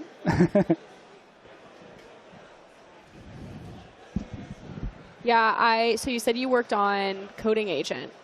I did, yes. So I was super excited to see on the stage today our new agents view here. Yes. And specifically some of these other, coding agent extension points that we didn't have before. Oh, we're here. We're up and running already. Yeah. So this is a really handy way to just. I have an idea. I want to just kind of shoot it off and let a PR just magically poof appear for me later on down the line. So if this was a GitHub repo, I would do this. I would hit send, and it would send off the job to the Copilot coding agent. That would do a bunch of stuff, and it would come back with a PR for me. Nice. Solving my problem. Right. And you would see here the chat. You would see all of the work that it did. It would give you an overview of the files that it changed. And then you can iterate on it just from within chat here. You could say, oh, actually, this is not right. You should do that instead. Gotcha. And then it will continue to iterate on that same PR. And then once you're happy with it, you can pull it down, test it. You can merge it if you're comfortable with it. Yeah, and it's a cool way to kind of like test out different variants of things too. So you're like, actually, I don't know if what I want this to look like. Yeah, it was nice. That was one thing that Pierce showed today, where he had like a few different variant PRs open, like super helpful, right? Because you're able to. Hey. Oh, we're up and running. Oh, we got some crowd interaction. Nice. I mentioned Pierce and he arrived. It's kind of scary. Snapped our fingers and here he is. Okay, so this is good. Maybe it just needed to change those names to Maybe it just needed to change those names. So I don't know how to play. So the new joystick is not working. Maybe not working. Let's see if I can shoot. But we do have a grid. Yeah, I imagine it's just static. It's a problem with the game and not with the simulator not knowing my inputs. Okay, but at least we were able to join the game. Yeah, so we joined the game. I mean, we're connected, presumably, right? We see the other player. You have the score down below. It's not the prettiest. Not what I really sketched. Yeah. Or maybe it is what I sketched. Maybe it just looks better than what I sketched, maybe. Yeah, so let's just say the inputs don't seem to work. But we did have something for like the scoreboard at the bottom, which was great. We are indeed connected, though. Okay, let's see what it does. Yeah, hooray. Hip, hip, hooray. So yeah, we seem to be connected. We have a score, like we said. It says fight at the top, so that's there. I'm glad that made it. A bit opinionated, but you know, like a sibling rivalry makes sense. Okay. Made some changes. Let me close these because I know I'll get confused if they're still open. Seems like it knows what it's doing. It's just going to rebuild them both. It ran both in parallel, which is kind of nice. It'll save us a little time. There we go. Now we're cooking. We got a good flow going. Yeah. Small change. 2 simulators. Big momentum shift. It's confident. I'm confident. Let's do it. I mean, the 8-ball can't lie. No, I've got to ship this to the App Store in 15 minutes. So. Once the 8-ball gave us its ruling, it was like snap into high gear. No other choice. We got to continue. Yep. Okay. Launch. Host. Join. iPhone Air. Here we are. Oh, okay. Oh, it's moving. Okay, this is good. We're making good progress. So I've learned that the black are walls, and the white is the area we can go to. So this game does not seem playable in its current state because we can't get to our opponent. We also don't have anything to actually trigger the bullets either. That's true. So we can't even fight. We can't even fight. Not yet, though. So our title is lying to us. Okay. Okay, I'm tapping on the screen, I think. We have someone from the audience giving us Thank you, tips audience member. giving us tips on how to play the game. It's James, that's why we're... True. Add movement throttling. 5 moves per second to prevent overwhelming the network. I love the idea of us just moving so fast constantly in our 2x2 grid that it needs to slow us down artificially. Okay, a couple points. A couple feedback. Let's dig into this. The movable game grid appears, because I'm not sure, but appears to just be 2x2, and you can't get to your enemy. What, your rival? Opponent. I like enemy.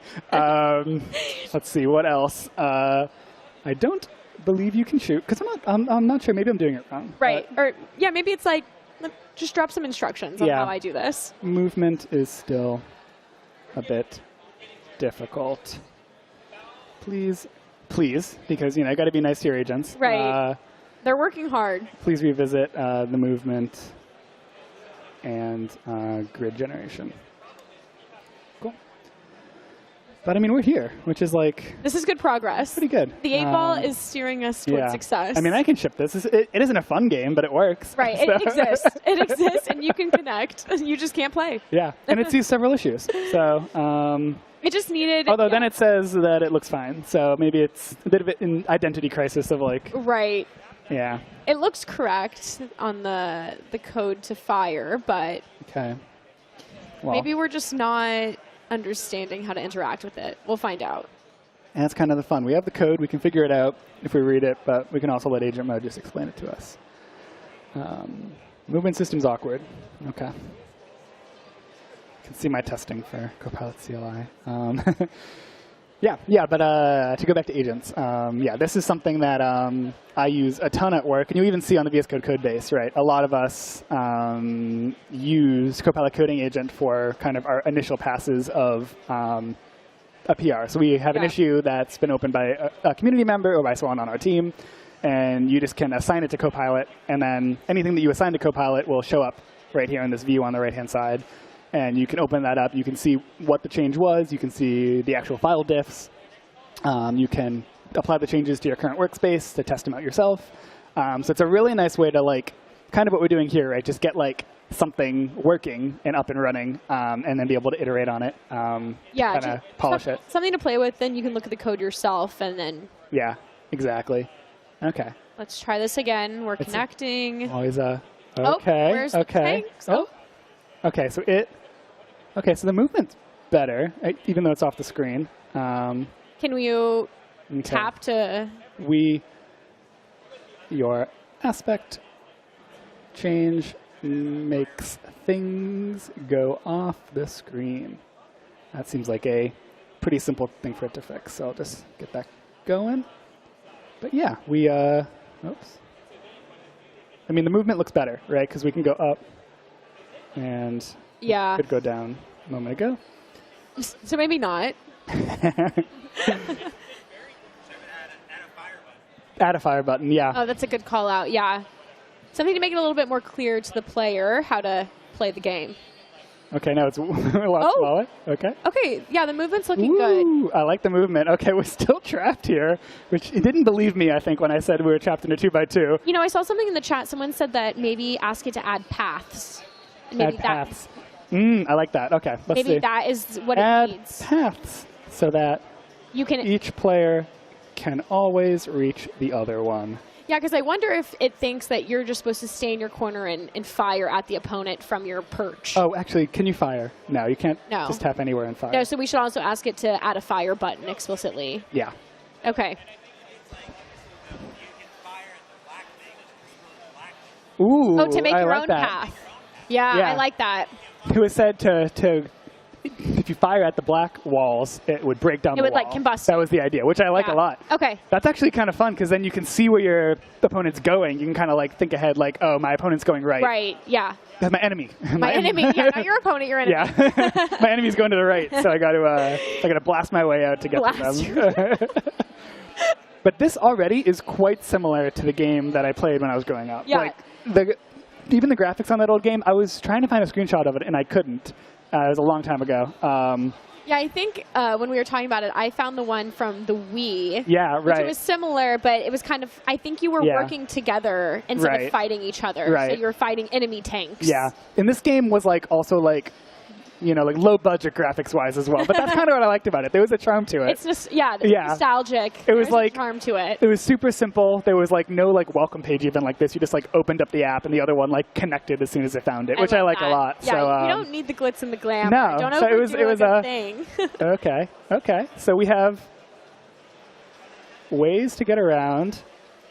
We can. Oh no, we can't get to each other, right? Okay. So did you? I missed this pulling up. Did you create that path, or was it just there? I just asked it to create the path. Oh, it created paths for. Yeah. That's so funny. Fire button. I don't know if we are firing bullets and we can't see it, or like if the bullets don't show up, or if fire button doesn't work. Well, and I'm also seeing that the red. Right. They're like the wrong color. Is that what you're saying? Yeah. I mean, I think we like. Oh, right. It didn't show up. Oh, it didn't sync. Yeah, it's not. They're not working together. It seems like the app is getting stuck and not transmitting the tanks moving. Was it moving before or no? I don't think it was, actually. I don't think it. Well, no, because we were only playing with the one tank. So we didn't even know. Yeah. No. Okay, but we have a fire button. Yeah. Okay. It seems fairly confident again, which I love. I know what I'm doing on the flight on the way home. We're finishing this. We're finishing this. Maybe we can book another vibe coding session to finish this up. Yeah, honestly. We're committed. We're committing to putting this on the App Store. But I mean, we have the same grid on both sides, which had to have had some communication back and forth. Right. So things are talking to each other, which is cool. So we know it's possible. Yes. I think that's possible. Anything's possible, and it's possible with the code we have right now, which is nice. Yes. Because we know that this grid's being sent, unless it's always the same grid. But I had said it should be random, so I'm assuming it's actually random. We'll find out. Okay, here we go. Yeah.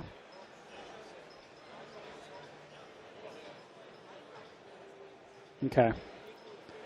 We're still not transmitting, it looks like. And we're not firing either. Yeah, and I'm stuck, and it's the same grid. We have a few bugs. Let me just. I know Let's you go got back a few to the more minutes. drawing board. But, Okay, cool. So you're taking a screenshot here. I kind of want to show it what it's doing. Yeah. And so similar how we did the drawing at the beginning. Right. We can give it a point in time look at what we're dealing with. The grid doesn't. Maybe try a different model. I feel like that's kind of a crazy Might as well. thing to do. Yeah, let's go to GPT-5. The grid doesn't seem random, and we don't get. The movement isn't syncing. Yeah. There's also no firing. Please help. Send help. We only have 7 minutes left on our session. There is no firing. But I'm pretty confident we could get there, right? Which is like, we got to a game that exists, that has a lot of code that I think is in the right direction, just not quite wired up correctly, I think, it seems like. But I think we got pretty far given, the hour and a half that we had. You can see the thinking right here of what what we're getting back from Codex, cool. which is kind of nice for us. It's especially nice for a live stream where you can actually see what's going on. Yeah, kind of explains it back to us as well, like for the code that we didn't read yet, what it's doing. Okay, it's coming back with more thinking.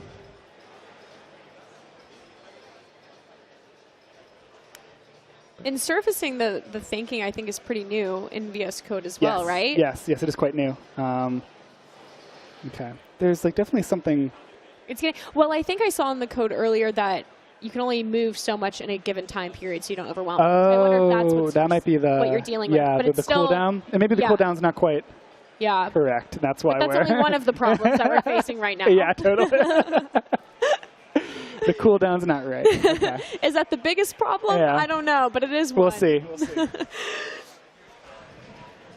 Okay, and it's still thinking. It's thinking long and hard about this, it's thinking long and hard. I'm liking its level of interest. Thinking. Yeah, we need a little bit of help. I can admit it, and I like that it's taking this seriously. Right. Yeah. Yeah. It's also cleaning some stuff up for us, which it's doing everything for us. We could do that later. We don't need to do that right now. I know. We should have been like, we don't need to take time cleaning it right now. Also, you have 5 minutes. Your time starts now. It's like that. It's like that meme where it's like, "Do you know you have 5 minutes?" Yeah. Okay. Well, now it's thinking about the patch, so that's good. We're finally make spinny. It did not like make spinny. So that's got to go. It got rid of that. No, thank you. Okay. Some touch handler thing, which sounds relevant since we kind of keep getting I'm liking stuck. the direction. Yeah, seems. This feels new. This feels innovative. Right. This is what we need right now. Feels innovative. Two changes. Okay. Yeah. Maybe not innovative enough.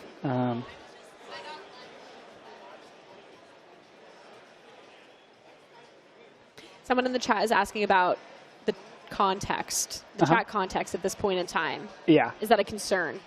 Yeah. So, I mean, we've already gone through one round of summarization, which we saw earlier, which took a moment to do.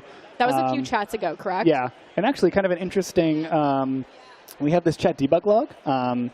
So like all of our code is open source right here. Like the extension for chat, what you see on the left-hand side, it's all open source. So you can see the prompts that we're sending. You can also you can also see the, can I collapse off? You can also see the like raw chat messages that we're sending. Okay. A brief detour from the debug logs. Yes, a brief detour. Or maybe not. Yeah, you can see exactly what we're sending here, which I think is also quite interesting a lot of the time. You can see the MCP tools that are called and all things like that. So you can see what history is being sent along with it was kind of my point. Kind of interesting, less useful for us at this And is that enabled by default or the debug logs? This view is not, and I don't know if it's a set. I think it might be a setting. I think it's a setting as well. Yeah. For everyone on the stream, that they can look at that as well. So let's try it again with these. Ooh. Oh, we're moving. We're flying now. Oh, and it's syncing on both of them. That's cool. And I'm not getting any cool. I think I got a cooldown. Yeah, I'm going too. We got limited. We got too crazy, too fast. Too quickly. Okay. Okay, but that one player is still stuck in the corner. Yeah. Okay, did the firing fix? Should we test that out? Still no. I don't know if I'm allowed to fire when I'm cooled down, and it seems like the cooldown happens for both players, which is kind of unfair. If the other player gets cooled down, if you fly, you're like, what did I do to deserve this? Yeah, but that's cool. So we see the movement syncing now. Yeah. And you can imagine this, right? Of course, there's like 2 iPhones not on the same machine. That's kind of the point here. Yeah. So that's kind of neat that like over the air, things would just work. Yes. And yeah, so what should we fix for our last 2 minutes? Maybe we should try to get the firing to work. Okay. I feel like that's the...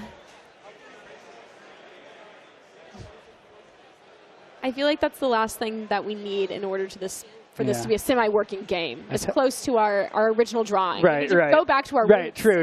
Go back to the drawing. I tap the button, but nothing fires. Maybe you have 1 minute. Maybe I can't see the bullet. Or it never fires at all. No way to know. We're giving it some options to think through. Yeah. No way to know. Yeah. Oh, well, there is a way to know. We could read the code, but we're not going to do that. But we don't have time for that. Yeah. So we've got 60 seconds, so let's see if it can figure it out. Okay, so we got quite a lot of changes here. It's also cool. We didn't talk about how it like made a tank shape for us based on our based on our drawing. Yeah, I mean our drawing, and we said like what was it called again? Like barrel. Yes. Yeah, we said we wanted like a random shape with the barrel. Yeah, yeah, and that was one of the questions it asked. It asked what we want the tank to look like, and we kind of described it here, and that looks like a tank to me. Yeah, I think that's pretty good. Let's see if it'll get past this thinking in the last minute, and if not, you're confident it is. If not, you can check on GitHub later on and download the game. Okay, it just changed 2 things. Okay. I hope it's confident in those changes. Yeah. Okay, so it's running the build. So for folks that are interested later, I'll put it up. I don't have it up there yet, but I'll put it up at Josh Spicer Tank Game. That's where I'll put it. It's not there yet, but it will be later. It'll exist at one point. Yep. So if you want to play around or even help out, maybe try agent mode yourself on this now that you in a PR. kind of know the flow a little bit. So is it? Oh, it's up and running. So let's give it one more test. It's up and running. Did both the simulators run? Okay, it did. Okay, and it's summarizing, but I think we're good. This firing is working. Okay. Oh. Did I see? Oh, yeah. I saw a flash. Yeah. I saw a flash. Okay, maybe if I move. Maybe that one's... I shot all 5, I think. That was why. Oh, gosh. Yeah, because you can see on the bottom right, I shot my 5th one. Okay. Okay, so it said the issue, though, was that they were tiny before, so we couldn't see them. That was the problem. So we couldn't see them because they were so small. They were so small. Okay, cool. Well, cool. I'm glad we got something working. Yeah, so we're firing. And, you know, like you can imagine if you could get to your opponent. How fun would it be? Then you could shoot them. But, you know, we have a little bit of a struggle here to actually make it to the other side. We'll get there, and we'll put it on, publish it to GitHub. Put it on GitHub. And you can see, like, the colors fixed, too. I don't know if we had called that out, but you can now tell which players which is awesome. Nice. Well, cool. Josh, thanks for hanging out with us. This has been really fun. It's a lot of fun. This is a game I have wanted to build for a while again, and now I'm committed to it. I have to put it on GitHub, so I got to finish it. Yes, we'll be working on it. Thanks for joining us on the stream, and we'll get some more Vibe Coders in the next session. Heck yeah. Awesome. Thank you. Bye.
Hello, everybody, and welcome back to VS Code Live at GitHub Universe. We're here at the booth again. I've been here a couple times. I'm Katie, one of your hosts of the day. I've hosted twice already today, and I'll be back tomorrow, but I'm not the star of the show. I think Justin here, who is about to introduce himself, is the star. Justin? Thank you, Katie. Yeah, my name is Justin. I'm a software engineer actually working on the VS Code team. And yeah, excited to be here doing some vibing, some live vibing. And yeah, we'll see what we end up with at the end of this session. Totally. I mean, we talked a little bit about what you were thinking of building. Has that evolved at all? Like, where are we going today? Yeah, I think it hasn't really changed too much in terms of what I wanted to show off. I kind of did a little bit of prep beforehand just to kind of get some stuff kicked off. But yeah, I'm pretty excited. I'll be building out a game. Yeah, just like a kind of monster adventure type game where you can like catch monsters. There'll be opponents that you can fight. There's some grass where you can fight monsters, and yeah, we'll just see what we come up with. That sounds great. I think we should share your screen. Then afterwards, we'll also make sure that this is published so that folks can check it out and maybe play the game themselves. Sounds good. Yeah, is this okay on the sizing? That's looking good to me. Fantastic. All right, so yeah, here I am. I called the repo Codex Monsters because I wanted to kind of show off GPT-5 Codex. Specifically in our chat session, we do already have an existing thing here where you can start like a separate OpenAI Codex session, but for today, we're going to keep it all mostly in Copilot chat and this view that we have here using this GPT-5 Codex that is actually publicly available right now. Sweet. So before we begin, I'm going to double check a couple settings. So something that I've actually been working on recently is thinking tokens. And one thing I wanted to show off, hopefully, and it goes off without a hitch, is thinking in Codex, in Copilot chat, and kind of the UI that we have with that. So I'm going to go ahead and make sure those settings are set. These are both experimental settings, and will probably change quite a bit in the next month or so. But yeah, with these settings on, we'll get some thinking, some more interesting UI than what maybe we're used to, and then yeah, that'll just be something that we'll see as we go through the plan mode and as we go through agent mode. Got you. Is that mainly where these thinking tokens come into play in plan mode, or? It can come into play pretty much anywhere. Okay. So in plan mode, maybe we'll see a little bit, and then especially when the agent is running, you'll see a lot of thinking, especially before tool calls. Depending on the model, the thinking can kind of change a little bit. Sometimes, especially with like GPT-5 or GPT-5 Mini, the thinking will happen first. It'll kind of do a lot of reasoning, and it'll use that reasoning to continue with its tool calls or regular output. But yeah, it can be used in both planning and in regular agent. But yeah, we'll kind of see that in play as well. Sweet. Cool. Yeah, then let's go ahead and get started. So I actually did prepare a prompt beforehand. I like the plan some stuff, plan some more stuff. Yes. I'm actually going to copy paste it because I just scrolled past it. Yeah, so basically, for this prompt, we can kind of take a look at it after I submit. But basically, I'm in planning mode, and there were a couple criteria that I really wanted to kind of hone in on to help it get on the right track for planning. So I've actually noticed sometimes when your prompt is really short and you're like, hey, let's do planning here, the plan can get really long and can kind of get off track. But here I kind of did a little bit of stuff myself. I kind of thought about it myself. So basically, I'm saying I want to create a retro handheld style monster adventure. I'm trying to only use HTML, CSS, and JavaScript. It really wanted to go off and use Phaser. I don't know what Phaser is. I've never used it before. I mostly do TypeScript these days. But yeah. No, this is robust. Yeah, it's pretty fat. And hopefully the plan that it gives us is a little bit more honed in terms of what we want to do, and maybe we can iterate on that plan as we go. So yeah, I'll go ahead and hit submit on this. It's almost a little counterintuitive. It's the bigger the prompt you give it, the tighter the plan, and vice versa. Right. Yeah, I think sometimes it can really make a difference. So yeah, you can see here now we have the thinking here. So it's saying, yeah, I created a detailed prompt, and now we're doing the sub-agent tool. So basically, sub-agent I think is something that is pretty new for us. And it's something that I think you'll only see with plan mode at this point in time. I could be incorrect, but I've been seeing it mostly in plan mode. So can you talk through it a bit? Like, what does that mean? What is it doing? I'm not 100% sure, but it's just basically like a setup, I guess. It's like setup for, But yeah, you can see here, it's planning some research. It's reading through our repo. Right now in our repo, we actually don't have a ton. We just have this README. And then it's also going to go through searching for any files that already exist, HTML. So yeah, so here we go. It's creating a plan. And this is actually significant, as I mentioned before, like because of how long our initial prompt was, this is actually a lot shorter than what I had gone before. I'll go over here to GitHub, and I actually spun up a coding agent session earlier, and we'll be using more of this later on. And you'll see that here in the plan here, I literally was like, hey, create a plan for this game, and ended up giving me a little bit more. So, I think it's kind of like a preference thing. Maybe the prompting as you kind of massage into what you like to do, what you'd like to see, it can make a difference. But totally. Yeah, so I mean, here's just an example of like the differences and the types of plans that you can kind of get. Yeah, and I mean, there's definitely like room to iterate with it as well. You can be like, I want to add this or remove this. Exactly. So yeah, I mean, let's take a look at this plan. So yeah, outline from scratch vanilla web project, blah, blah, blah, blah, blah. So you can see here it's doing a little bit some more like technical stuff and like how it wants to set up some of its folders. Ooh, open questions is an interesting like addition there. Yeah, I noticed. So with plan mode, it'll almost always like try to come up with some kind of open questions. Even if I hit open in editor here, it'll also continue. So actually what we'll do here is we'll go ahead and hit this, open in editor. And what it'll do is it'll save all of this information at the beginning as well as some of this planning here into a plan. You can see here it's still thinking. And let's see. All right, cool. Creating a plan. And now you can see over here we have our plan.md. Let's go ahead and keep this. So yeah, maybe one thing before we go ahead and so like obviously you saw here while I was in plan mode, there was this like start implementation, right? Before we start implementing, maybe let's modify the plan a little bit. Maybe we can answer some of the open questions. So yeah, let's see. So desired tile size and viewport, e.g. 160 by 144, 240 by 160. Yeah, I think I had specified at the very beginning I wanted to kind of look nice for our viewport, despite being like a retro-styled game. So yeah, maybe something a little bit bigger scaled, right? So for number one, let's say like desired tile size. Let's go with 240 by 160. Yeah, and then the second one, how many monsters, moves, and trainers are we needed for this slice? I think I'll leave this up to interpretation. I don't know if I want to set a locked number. Any number is okay. It's going to give us the craziest like numbers for those. Maybe it'll be something insane. We'll like walk like one step and there'll be like another trainer. Like I don't know. Yeah, we'll see how it's all trainers all over.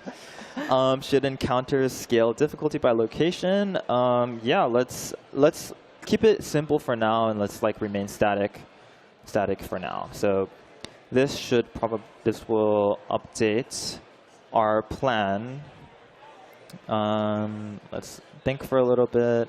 Sorry, I should have done this in agent mode, not in plan mode. There we go. So here you can go ahead and like edit your previous requests. So I'm just clicking on that to edit my previous requests.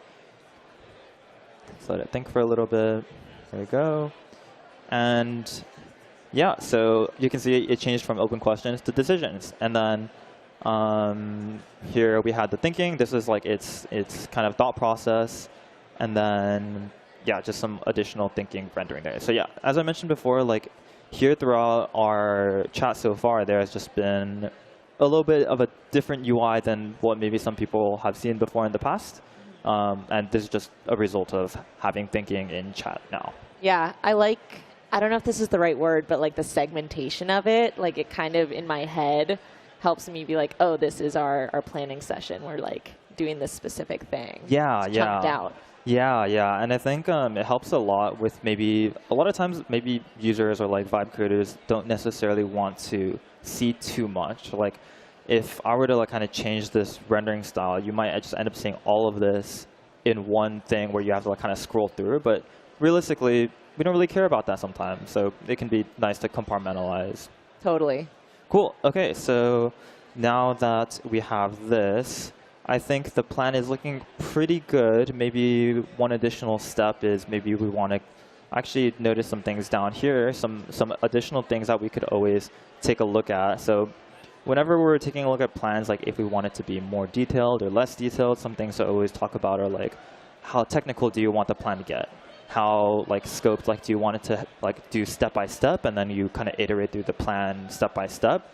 I remember I had an agent session where I like gave it the plan. The plan didn't necessarily have like step 1, step 2, step 3, but as the agent mode went, it ended up saying like, oh, this is phase 1, this is phase 2, this is phase 3. Did it update the plan as you went? Yeah, and it did update the plan as it went, and I thought that was really cool. Unfortunately, I haven't been able to recreate that since. It wasn't Codex, but maybe something like that will happen again today. So yeah, I think the one thing I want to hone in on is the technical approach. So maybe here I'll be like, yeah, let's like refine the technical approach in the plan. So let's see, it's reading the plan and maybe adding some additional stuff here. And is this kind of like your personal preference, or have you found that like going about it this way gets you a better result? I think it's kind of a preference. Sometimes it gets better results, sometimes not necessarily. Sometimes maybe you're kind of like overstimulating, I feel like. It's like that's like a possible thing to happen. But I think personally I like just kind of having like a plan to help it kind of like figure out what exactly it should be doing. And maybe that I'm just delegating that to the agent at that point. Like, I don't know, I'm looking through this plan. It's a lot of words. I don't really care at that point. Yeah. But I'm kind of just trusting it that this will help it kind of hone in on a certain thing. So yeah, I mean, now we can go ahead and like start implementing. Let's just implement this plan. And yeah, let's just see what it comes out with. So to recap, it's going to be mostly in JavaScript, HTML, CSS. We started with the plan mode. This is our plan. It ended up getting pretty lengthy, despite me saying earlier that it wasn't going to be too long, but it's okay. Yeah, and I'm out here using GPT-5 Codex and with thinking, and we'll kind of just see what it comes out with. Yeah. Yeah. How long have you been? Because the plan feature was announced today. Like, how long have you been using it? Yeah, we've had it for a few weeks actually. So I've tried it out a little bit in my own development. So obviously, like working in the VSCode repo, we want to self-host and kind of try our own things. And yeah, I mean, I've tried it out, and it's definitely helped. Like, definitely, I'll like set it off on like a little plan mode adventure, and then maybe I'm like off using the restroom, and then it comes back with a nice plan. And sometimes, like, if the plan is short, it can even help me as I'm coding myself. Like, maybe I just get it to come up with a plan, and I use the plan myself to code, or I use the plan to send off to agent mode and let it. I'm a big fan of the questions it asks, because I could imagine, especially when you're starting at zero, like with a project like this, having some of those things. It's like, oh, I didn't even think about what I wanted, like how many monsters I wanted. Right. Yeah, I think that's something that we're doing intentionally as well. So yeah. Cool. Yeah, you can see here it did a bunch of thinking at first, and now it's doing a bunch of creation. So you can see here it's creating some files. It's starting with the file structure. We can expand this out actually, and okay, well, that's a bug that I thought I fixed that did not get fixed, unfortunately. Maybe vscode is not updated. No worries. But yeah, you can see here it's thinking some more. So yeah, what's supposed to happen is it's all supposed to be one thinking container, but it's okay. It's okay. It's a journey. It is a journey. It is a journey, yes. Is this insiders? Yes, this is insiders. Okay. So a lot of this stuff is like can be pretty unstable. Obviously, like the setting that I showed off earlier, I am specifying that it is experimental. Okay. Continues to change a lot, and yeah, continues to just change and evolve as we get feedback. Obviously, we like pushing stuff out to insiders just so that we can get feedback. Yeah, totally.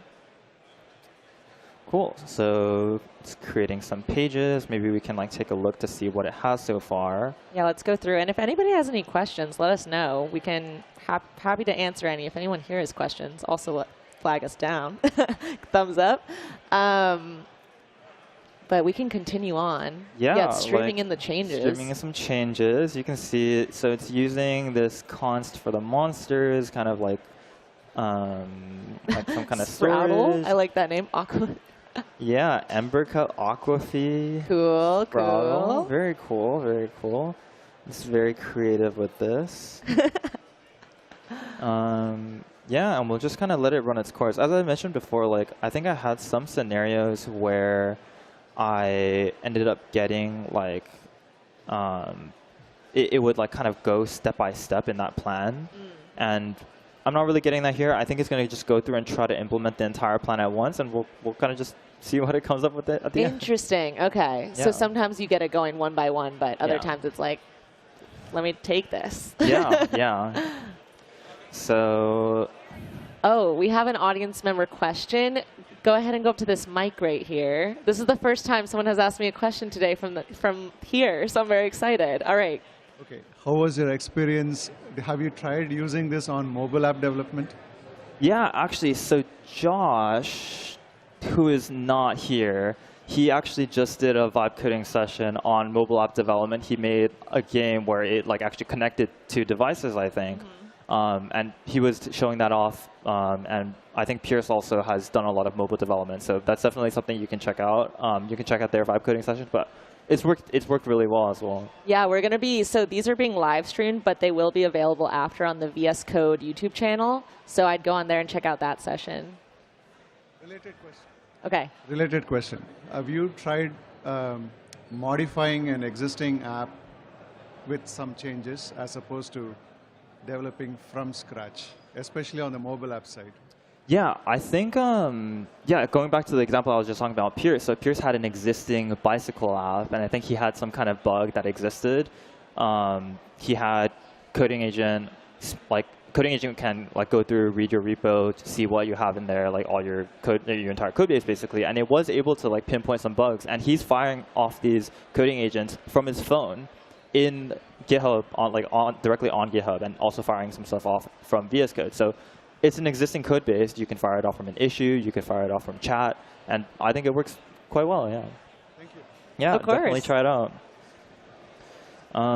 Cool, yeah. And we're still going. We're still going. I mean, it's trying to do a whole game right now. It is trying to do a whole lot. I mean, playing games. It would be really cool if it like one-shot it and just got it all in one try. That's not the expectation. That's never the expectation. But yeah, here we go. Some more thinking. Yeah, as it does this, do you kind of let it do its thing, or do you tend to keep tabs and say like, oh, it's not really doing what I want, or it is doing what I want? Yeah. So sometimes I'll keep tabs. Sometimes I mean, you can obviously like pause it and you can continue it whenever you want. Like that's what this here is for. But most of the time, yeah, I think just letting it run its course sometimes is the best way to go, because maybe you can see it go off the rails on smaller changes, but obviously here I'm scaffolding an entire project. I think even at this point, like I mean, I haven't really been following it that closely. I'm a little lost. Totally, and also like sometimes it'll create an issue, but then it'll fix it. So if you break that flow, you might be interrupting. It's fixing it. Exactly, yeah. And definitely it has that context. But maybe if you change something or kind of interrupted it, can make it, yeah.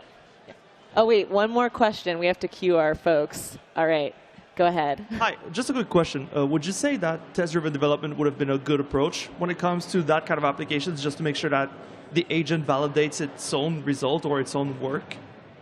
Sorry, what kind of development? Test-driven development.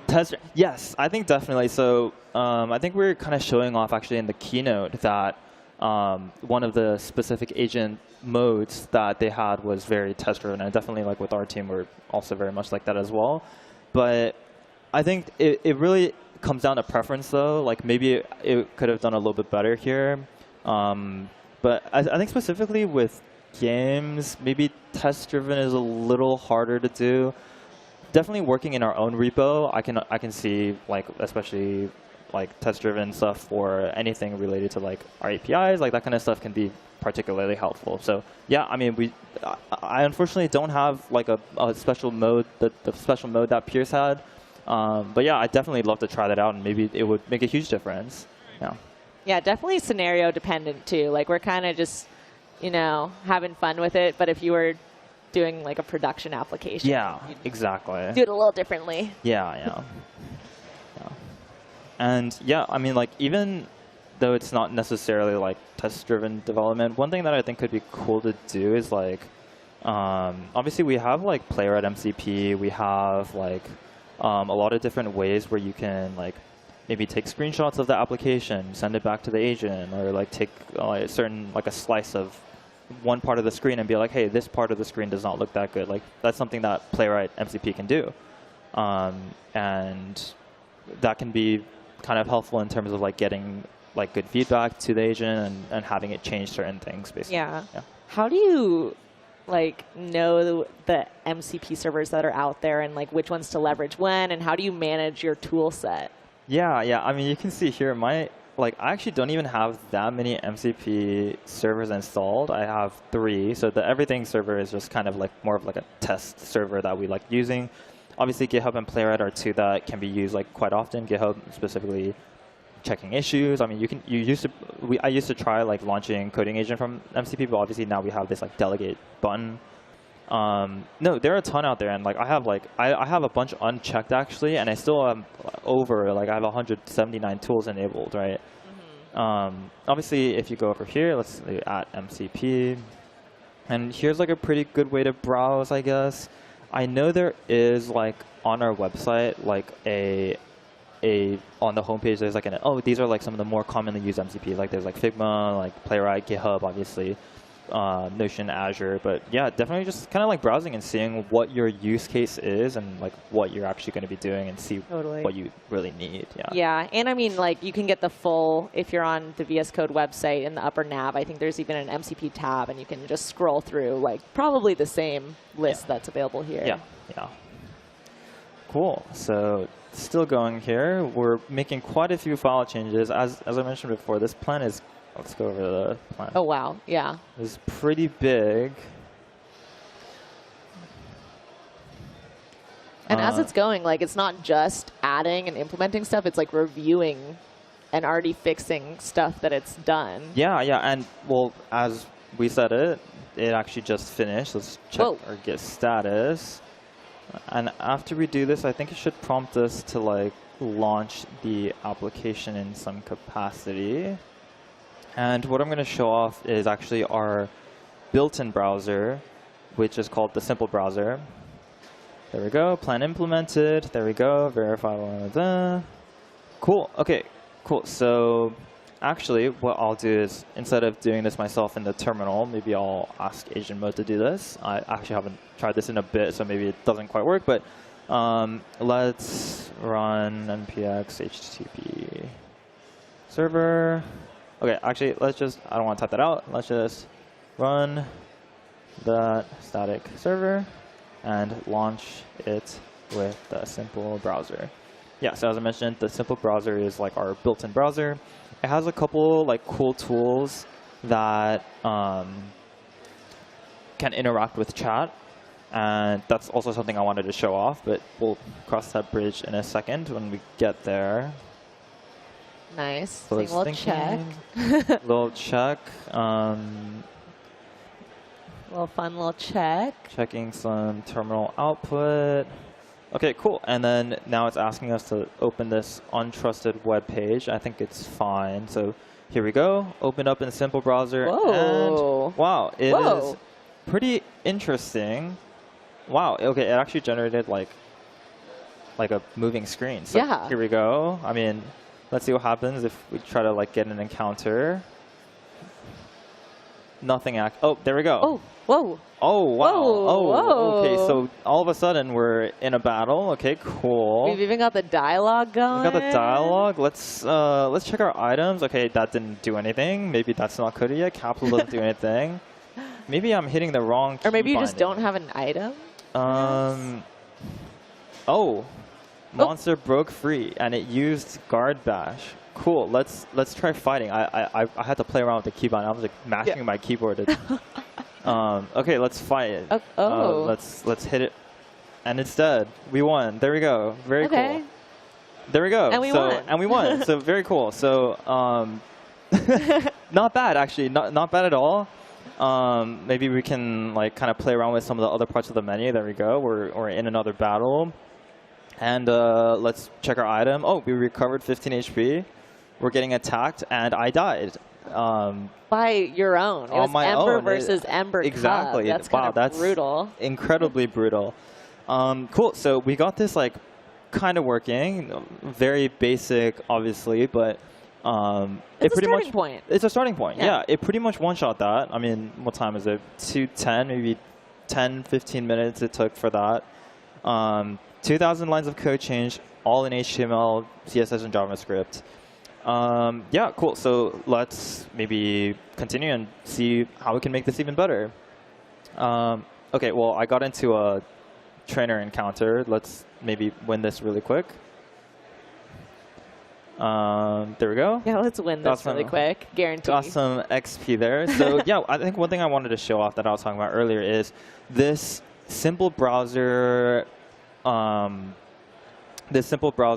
like add element to chat. So this is something that exists exclusively in the simple browser. It also exists in live server. So if you have the live server extension, it'll also exist there. But these are just two kind of access points to using this. So I think I found that this is particularly helpful in like website development. Obviously, you can like work in game development as well, but maybe not super well. But let's just see what happens here. So I'll go ahead and click on this, and you can see what it ended up doing is it took a screenshot of the element, and it also captures any HTML and CSS related to what I screenshotted. Okay. So it's actually pretty cool. Behind the scenes, we're using Chrome DevTools. And yeah, we're just grabbing a screenshot and then grabbing any like mesh rule CSS, as well as like you can see here, it's just a canvas. So I'd say it doesn't work great in this scenario because we're actually using canvas, and that was something we had specified in the plan.md, I believe. We specified that here.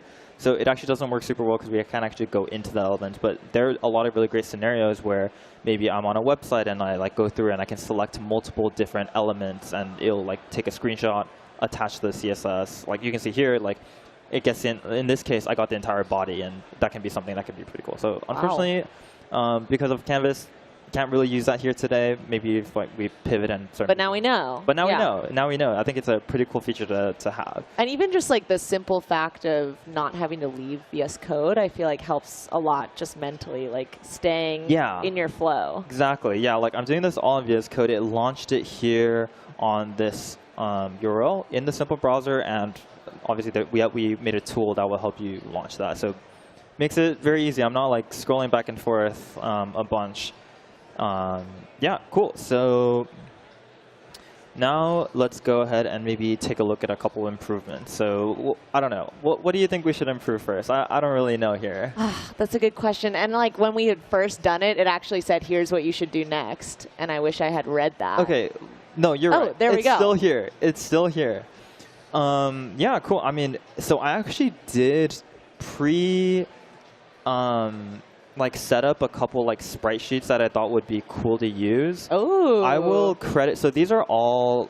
I'm not sure if the word is open source, but like free to use.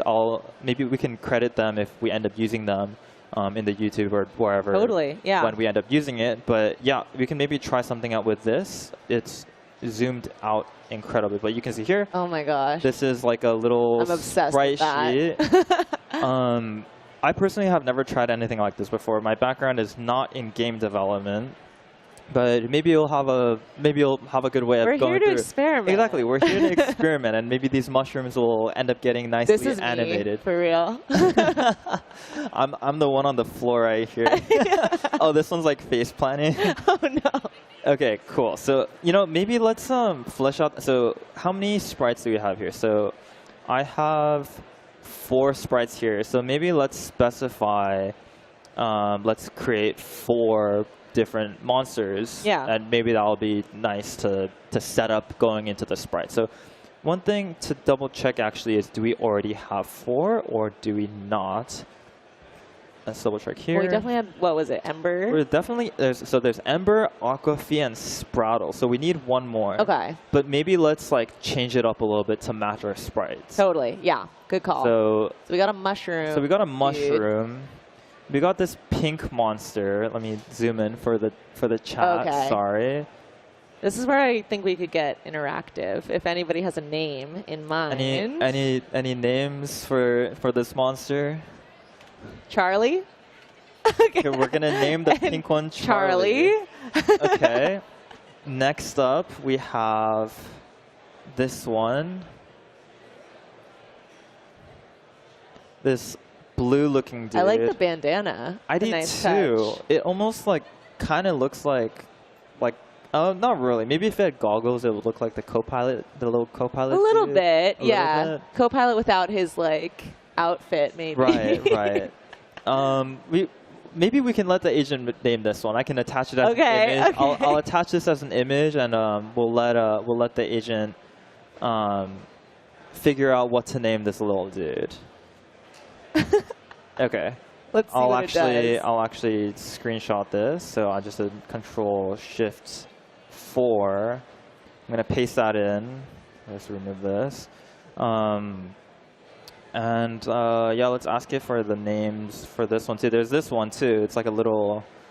They called it an owlet monster. It's maybe. Oh, it's like a little snowman. Pretty cute. This one's pretty cute as well. All right, so I need names for these monsters. What should I call them? I guess this is a little unrelated, but it will set up the next task that we're going for. Worthy deviation, I'd say. Cool. Okay, so blue aquatic buddy with a red bandana, Aqualoom or Riplet. What do you think? I like Riplet better. Okay, I'm a fan of Riplet. I feel like someone would actually name their kid Riplet, like on Instagram or something. Why? If you're a Riplet out there, I'm sorry. No shade. No shade. It's a cool name. And Glimshaw or Frostvale?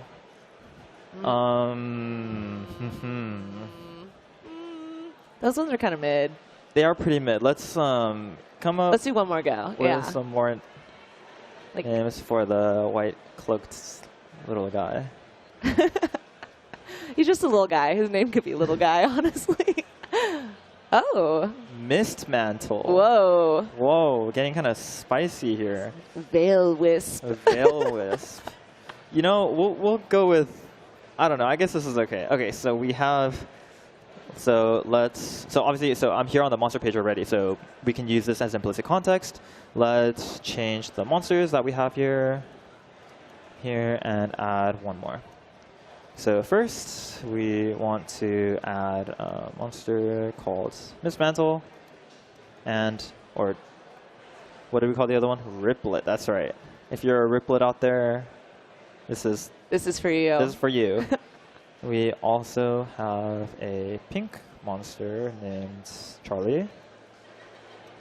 And people are liking the drawing, so we'll have to credit those folks. We'll make sure to credit those, yes. I'll go back and double check on those, yeah. And a mushroom monster as well. Cool, so once again, we're already on this monster page, so it should be able to read this file very easily. And hopefully it'll just modify this. And we might have to update their moves too now. Yeah. Well, let's see if it automatically does it. That'd be cool if it did. What type do you think? I mean, I guess Riplet and Mist Mantle is probably like a water and a and a snow, ice. Is that a thing? Yeah. What type do you think Charlie is? I'm a big Charlie fan. Like, what are we? Charlie's a wild card. That's a wild card. I feel like, what kind of move? I feel like we have an audience member question/contribution. I was gonna say it's clearly like a ghost type Pokemon, right? Clearly. It's not a Rob. It's not a Pokemon. It's a monster. It's a monster. Unbranded. Unbranded. Sorry, I mean generic monster game creature. Yes. I agree with that. Yeah. Cool. Yeah, let's make it a ghost type. Oh, it called it glow. Is that close enough? Yeah, like magic maybe. Okay, type. cool. Magic, Is that a yeah. thing? Yeah. It That feels uses real. a charm burst. That's pretty magical, right? Yeah. I like it. Into that. Cool. Yeah. So you can see. So yeah, it even like added like a palette. It called the mushroom mushling. And then the other two, so Riplet and Mistmantle, very cool. And it's still going through. And I keep hearing mismantle, like mismantle. maybe we can change this to Mist. Cool. Okay. So we probably don't need to do this necessarily, but we'll do it anyways. So here we go. We'll relaunch the game in a brief second. Wow, it asked for it again because I think it had some terminal logs. Let's maybe give it a look so we can check here in our terminal. Well, okay, I think it was okay. There we go. Here we go. Updated. You can see here now our monsters are updated. We now have 4. So let's go ahead and pop back into our symbol browser. Where did it go? Let's hit it with a reload. Oh, I think I killed the server. So let's go back up and run the static server and launch it with the symbol browser. So you're holding off on keeping. Like, what's your personal philosophy about when to keep? Yeah, I think it's a preference. I think just personally when I'm going through and like programming, so it's all saved to disk already. But kind of just personally, like I like to see the changes. And on bigger things like this, I'd probably have kept all of it already because I'm probably not going back and like very granularly looking at my changes. But when I'm working myself in the VS Code repo, I actually tend to like to just leave the keep there just so that I can have differences in terms of what agent changed and what I changed. And like we do have these like diffs here. If you look at this, like we have this as a diff, but this is just the diff from like this point to this point. So maybe it doesn't encapsulate all the changes. So I think just keeping it like without like having it without keeping it's just kind of muscle memory right now. Totally. So I haven't done it yet, but I think very soon I'll go through and start keeping everything. So yeah, let's give it a look. So we'll move around a little bit. Maybe there we go. So we're in a fight. So they gave us a Riplet. Let's hit it with a bubble pop. Bubble pop. Okay, very cool. Used very demure name. Very demure. Like, very demure. Okay, bubble pop. There we go, and we defeated that that opponent. Very cool. So now that we have new monsters, let's go ahead and try the sprites. Let's do it. Cool. So I'm gonna kill the simple browser here. Let's go through and keep everything. Also, my Wi-Fi is failing, so if anyone is following the chat and wants to reiterate questions to me, let me know. Cool. Here, wow, this is what it did for the tiles, and I think this is something that I'd specify. So this is actually my first time seeing it, right? So it's using this like tile-based system to choose where to like add grass, where to add a wall, where to add a trainer. Interesting. Yeah, and that was something that I had specified in the plan as well, and first time seeing it. So if we really wanted to like make it like a maze or something, I'm sure that's something we could do. But totally. Yeah, I think something later on that we'll do is we'll ask it to maybe expand the map a little bit. Or like add some more like grass patches here and there. Totally. This is kind of triggering me. In college, we had this notorious project called the 100-hour project, and you'd make a kind of like a maze game, but it was rendered basically like that. So I'm like, ugh. Honestly, it's triggering me in like I feel like there used to be a lot of like leak code questions that were like, you have a tile, like, Anyways, we move on. Let's keep all of this. Cool, here we go. This is the move list.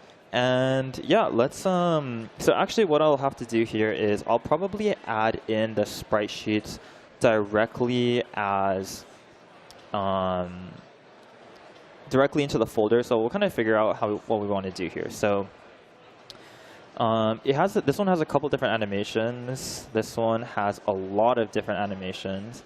But what we probably want, well, okay. for experimentation purposes, I'm just going to drag and drop all of these in directly, and we'll see what it does with it. Okay, yeah. I think like this is full send territory. Yeah, I think we just go with it. If I wanted to be very deliberate about this, I think I would go through and like rename stuff, or like also rename stuff just so that we can do it. But like maybe go like maybe one by one, but full send. Let's just do it. Let's just try it. So here we go. Let me rename this folder.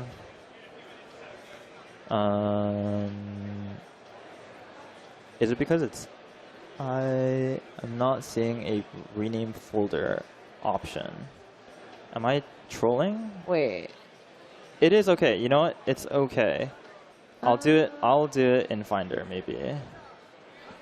Yeah. Yeah. Okay, all good. No worries. I think it kind of it might know as it goes through and like takes a look at the images. Something that we also might have to do is like we might have to drag and drop some of the images in directly and just have it take a look. But it might also be able to look at the names and kind of like figure out what to use for which animation. Yeah. But cool. Okay. Yeah. Maybe if we want to be very deliberate about this, we can say like I added a few folders with sprites and sprite sheets. The pink monster is Charlie. Owlet is, I believe this one that's Miss Mantle. Yeah, Miss Mantle to you. The dude monster is Riplet.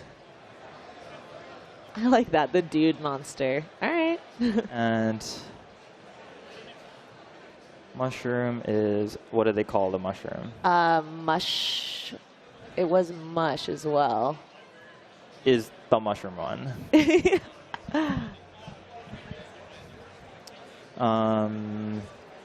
Let's try animating them when they are in battle. Let's just see what it comes out with. So this is a little bit of a bug as well with the new thinking mode I've been working on, but we'll hopefully hash those out as well. What's the bug here? When it's optimizing the tool selection, it shouldn't have the working spinner as well. Oh, I see.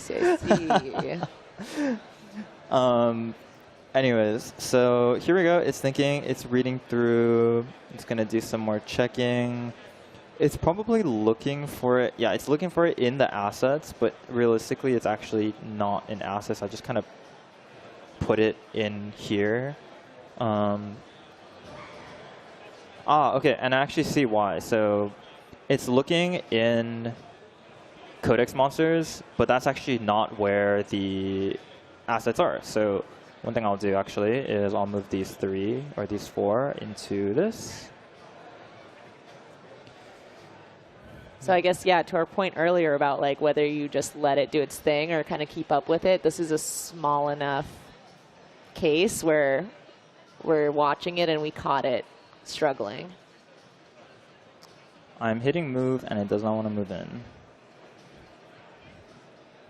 Okay, all good. Let us just add a new assets folder. Really quick here, assets.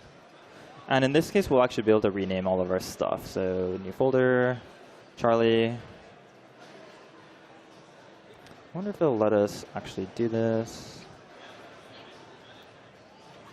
Okay, there we go. Perfect. So now we have one for Charlie. Let's make a new folder for Mist. Mantle. I'll just Owlet one. There we go. Let's drag that in.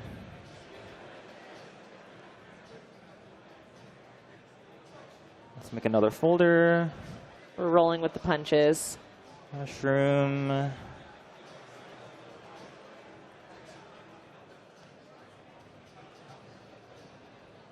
And lastly, our little dude monster.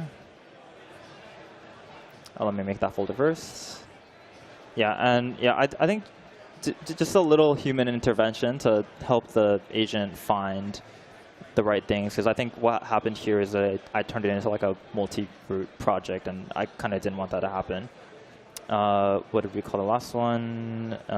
Riplet. That is the one I keep forgetting about. Perfect. All right, there we go. So let's try that again. Let's just resubmit this. And now let's see if we can find them.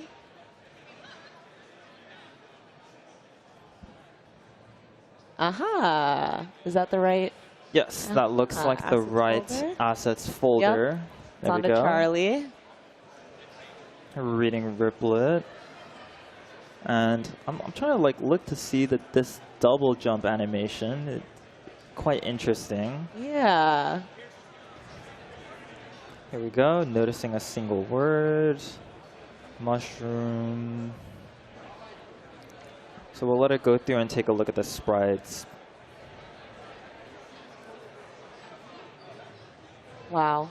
And like earlier in one of the streams, somebody who was still learning how to code was asking whether they should kind of focus more on learning development with agents and like shifting focus. And I think this is a really good example of why you kind of still need the foundation, because otherwise something like this where it's not finding the folder, if you're not familiar with the file structure, you could totally get lost. Right, right. Yeah, and I'm looking at this and I realized, so working with sprites can be kind of tricky, right? Because a lot of times sprites will have like X amount of frames per sprite, right? So I think right now what it's trying to do is it's trying to look at the image and read via the binary the size perhaps, and maybe we'll just let it do it and we'll see what it comes up with. The worst case scenario is if we really want to try to get these sprites in, we can just tell it like, hey, this is how many frames there are. Yeah, like specify it pretty explicitly. Okay, it's doing some more. I can't tell. Okay, yeah, it's just doing one for each, and maybe this is the best way to do it without some kind of like game engine or anything like that. So you can see here it did 4, 1 for each of the monsters, and hopefully that's just kidding. There's one more here. Can't forget mushroom. There we go. So just to be clear, this is like when we battle, now we're going to see the animated sprite. Ideally. Yes, ideally. That is what we're going to try to do. Okay, so what I realized it's actually doing is it's going to go through and it's going to try to, it's doing this for every single sprite that we added here. Oh.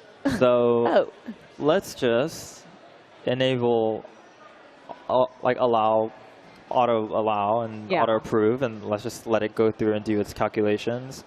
I've never seen it do this before. I think maybe doing it manually maybe would have been something interesting, or like would have been an easier approach, but we'll let it run its course.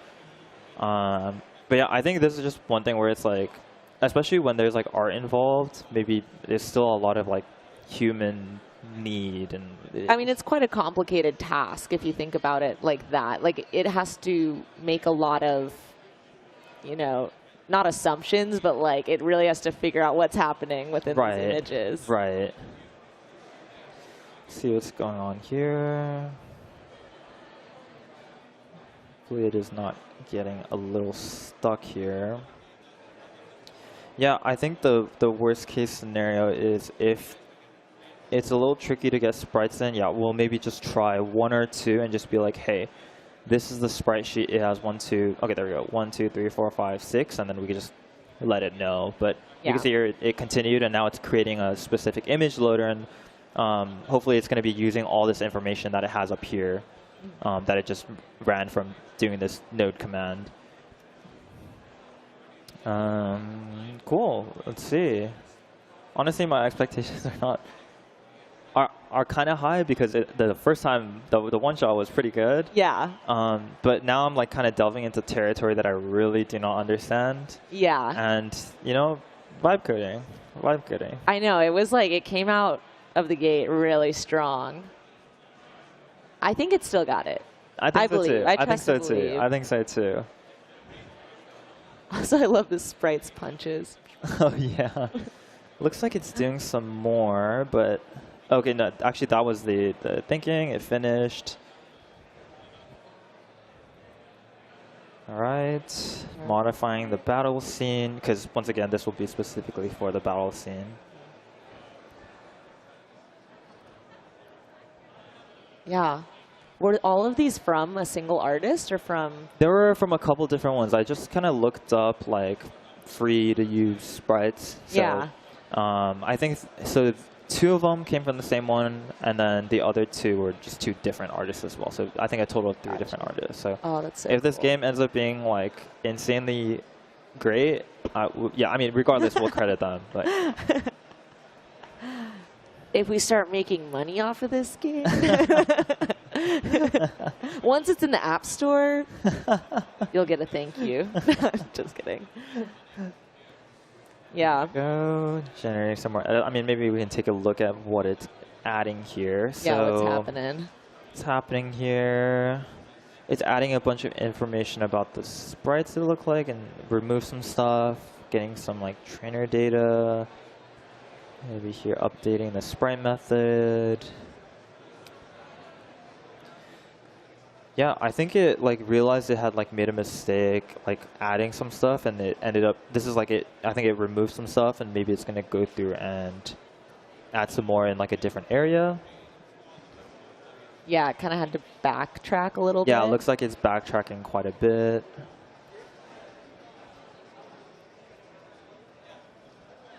Oh yeah, I'm seeing lots of red going on. Okay, and because I did auto approve actually, so you can see here this terminal tool actually ended up inside the thinking container. That's actually kind of funny, but yeah, let's do that. So it's gonna run the server, and then hopefully it'll spin off a simple browser as well.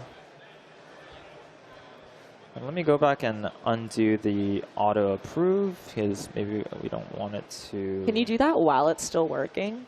I think you can. I think you can, yeah. So like obviously like some of these, like it didn't get auto approved because they're a little bit different. So this one was for like running the server, and then this is for the simple browser tool. So these, if I do allow, like it will always allow, but I believe, yeah, you can just like go and modify it during. Like if I go into my settings here, auto approve.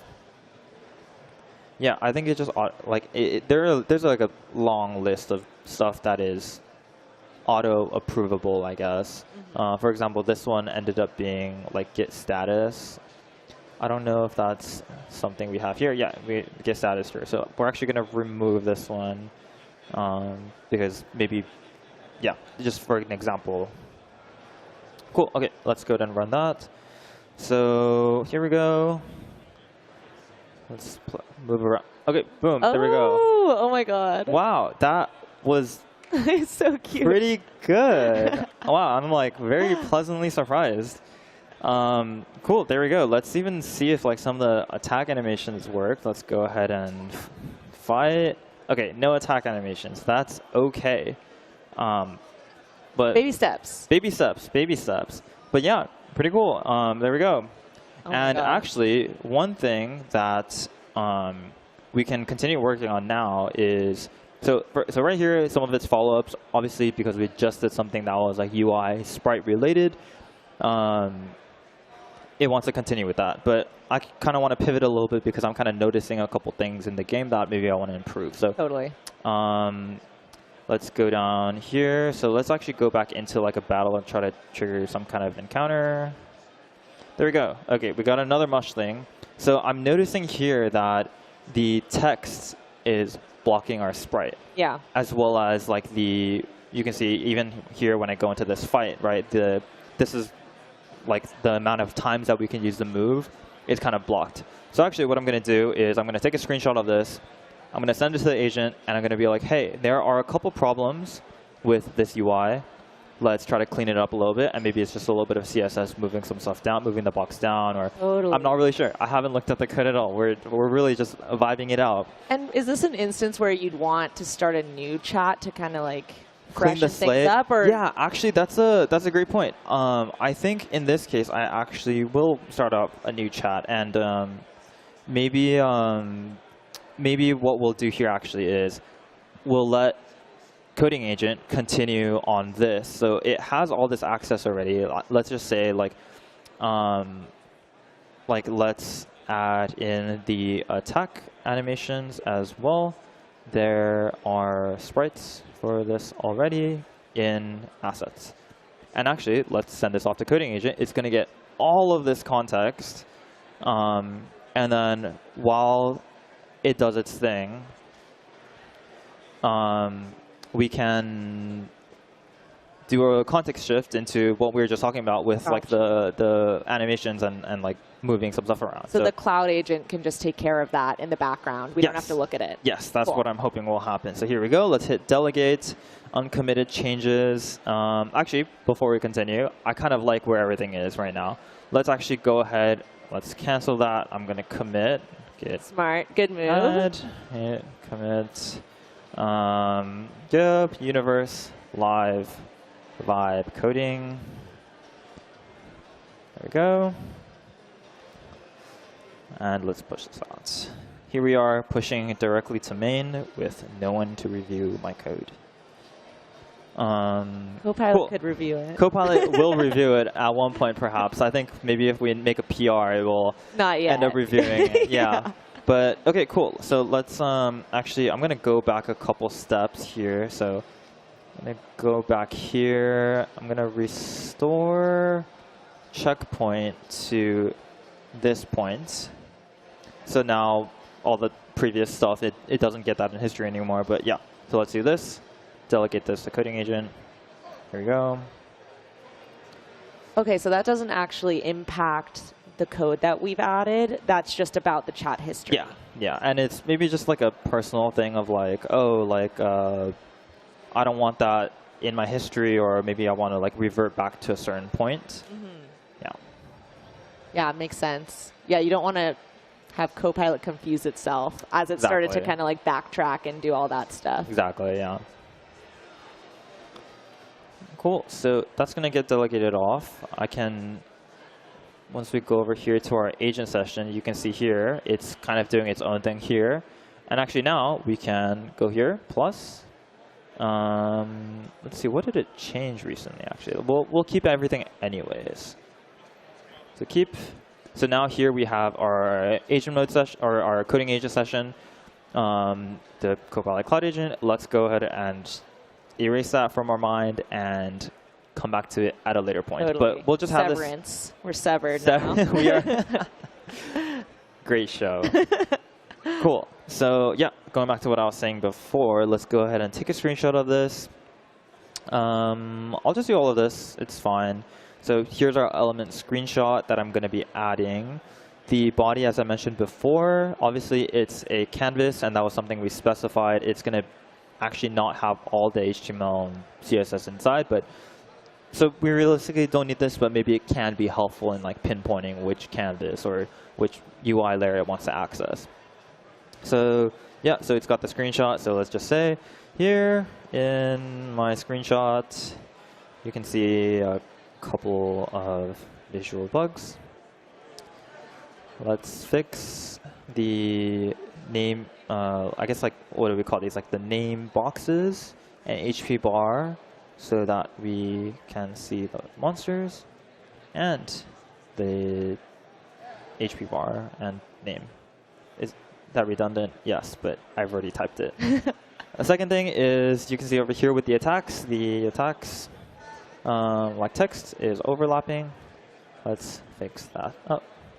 Cool. Let's just go ahead and send that. Obviously, here we are. It attached the screenshot and also attached this body, which will not be particularly useful. But you can see here it actually goes directly to main.css. I don't know if this is where the menu overlay and such is actually happening.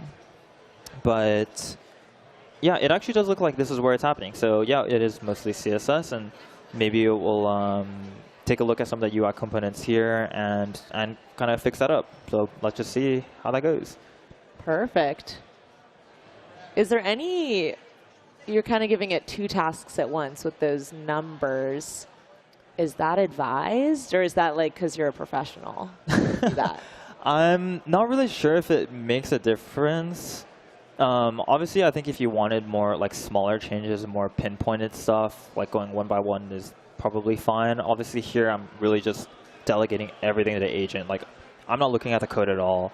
I'm looking at very minimally, right? And I kind of just like, it's kind of like queuing messages, I guess. Like the way that I think it'll do it is it'll still be able to go one by one and solve both issues. Like you kind of saw at the very beginning with the previous chat session, right? Like we gave it a ton of information and it just ended up thinking for a really long time and getting a bunch of stuff done really quickly out of the gate.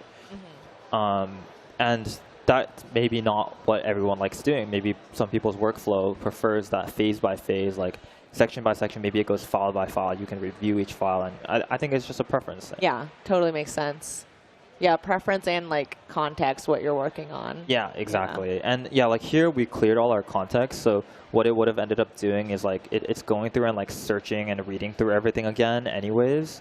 But you can see it pretty quickly pinpointed exactly where like what we wanted to find. So I think that's a great start. Sweet. Here we are, still thinking. And while that thinks, actually, we can go over. Okay, here's some more thinking. We can like kind of pop back over to our other session. I'm gonna pin this actually. Yeah, you can see it's really going. Lots of edits. Wow. Oh, it's doing that like. Yeah, it's just kind of searching for like which attack spread to use, like which, and you can see like obviously it has the same tools that we have here in vscode, so it's really cool to see. Okay, cool. We'll come back to that a little bit later. It's just thinking and thinking and thinking.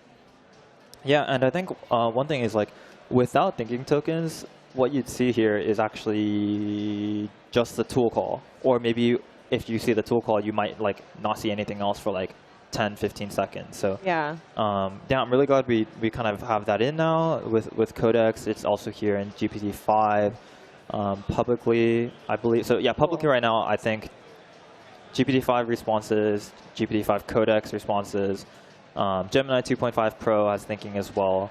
And obviously, we want to try to get that in as many models as possible. Got you. Cool. And this is something you'll see not just in Insiders, but also. Okay. It will be in stable very soon, hopefully. Cool.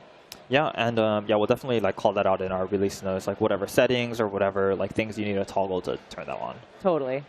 Cool. Okay, so let's see what it did. It ended up making a couple changes here, some stuff on the HUD width, some HUD width here as well, and yeah, just reworked the HUD setting. So let's go and launch npx HTTP server and open in the simple browser. Let's actually close this existing simple browser because I think maybe that it will try to reopen the current one, but we want to relaunch it. So actually, obviously, like I guess for people who are maybe not as familiar, the mechanism or the way that you launch your server can lead to things like hot reload. So in some cases, I actually don't even have to like say like, oh, I'm gonna launch this again.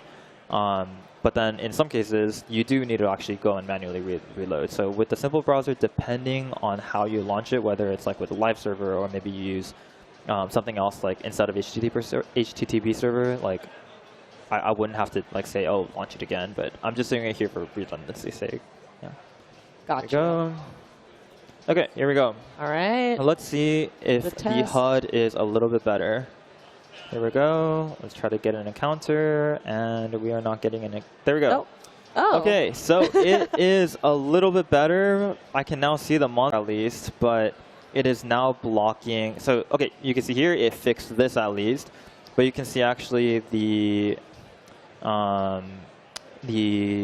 like little name tiles and the HP is still not quite right. Yeah, it like prioritized our monster. Yeah. And the enemy monster is now completely covered. So let's try to go back into it and we'll try it again. We'll try.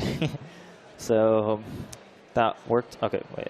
Let me actually attach a different image. I'm going to attach this one here.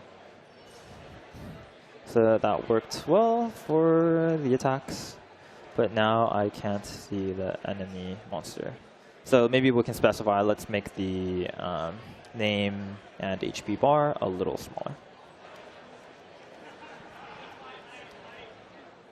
Yeah, here we go. So see how that looks. And I wonder if it'll even be faster now because it kind of already has the context of making a similar change. Yeah, I wonder. I will say, I think, so yeah, it made the change right away, but I will say, like, I think Codex does tend to be a little bit slower of a model. Okay.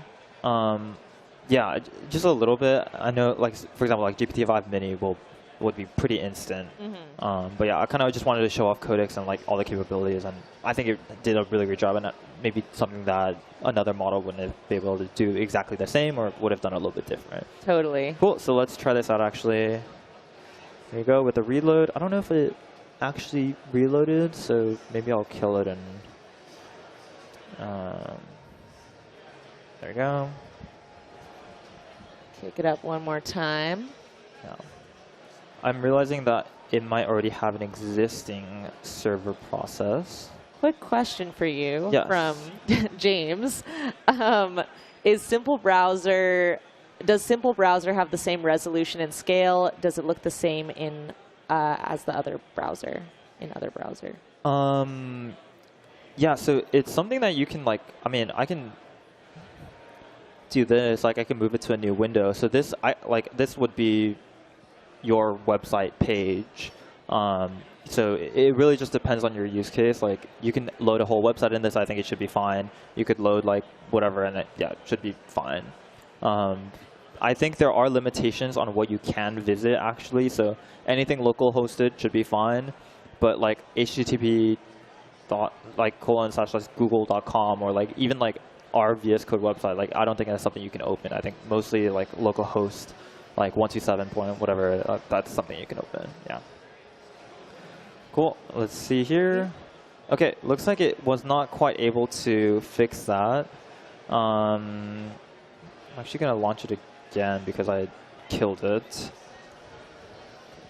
And I guess in this case where it's tried a couple times, we'd have to take a different approach, maybe be really explicit, like shrink it to this size. Yeah. Cool.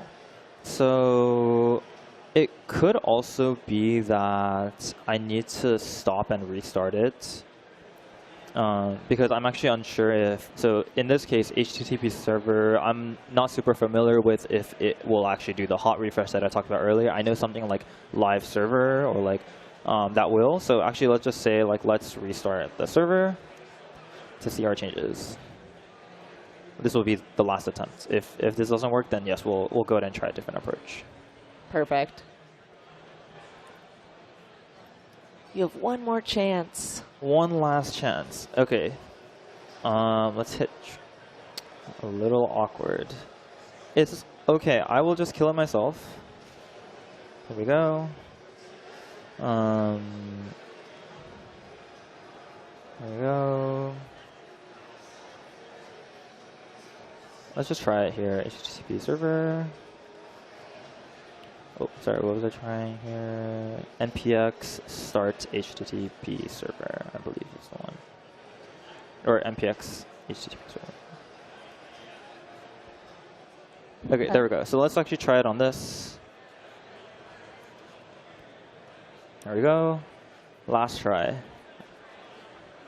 Okay, you know, it kind of switched it back to what it was before. Yeah. You know, it's like a tiny bit better. They do look a little bit smaller. They do look a tiny bit smaller. Yeah, let's see if it, I mean, these attacks are still fine. Yeah, I mean, let's just be very specific now then. Let's be like, hey, I'll take a screenshot. It's still too big. Too big. Let's decrease the size of each of the HP and name boxes by 50%. And move them such that they are not blocking any sprites that might be in the positions. Yeah, so I guess this is a okay. Is my Wi-Fi okay? All good. I will switch models and let's try something else. So let's switch to GPT-5 Mini and we'll go ahead and try this again. Yeah, I don't know. Maybe we're having an issue with my Wi-Fi. Yeah, I'll switch to BYOK for now, just to keep this show rolling.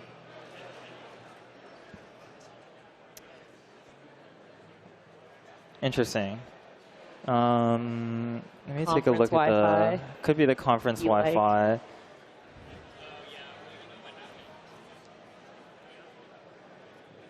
Let's see. So this is our debug log.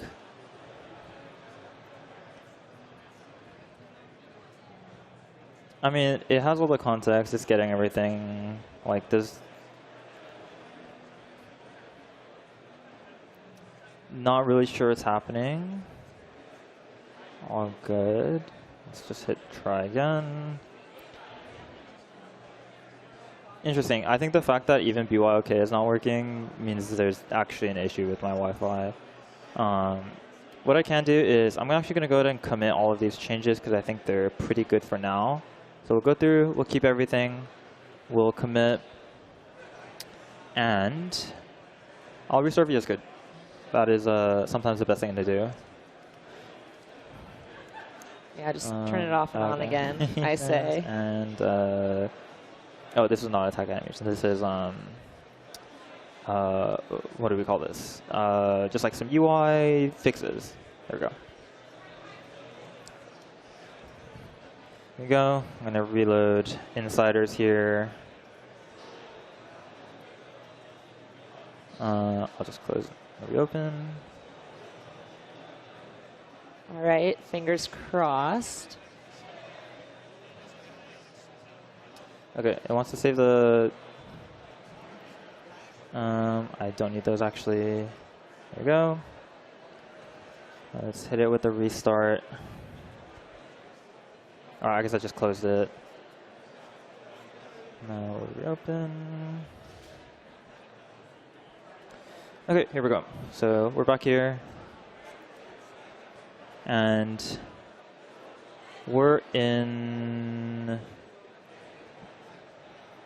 Actually, my chat history did not get retained. No worries. Let's just go ahead and launch.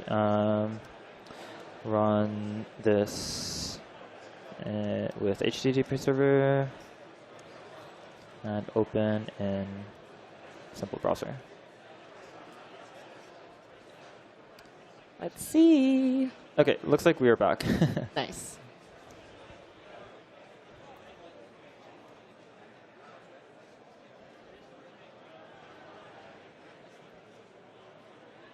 Yeah, sometimes you just gotta turn it off and on. Let's actually take a look at our. So here is a thing I like to do to see if things are actually happening. I'm gonna go here. I'm here in the output view. I can go over here into chat and actually kind of see if stuff is streaming back. Okay, there we go. Wow. There we go.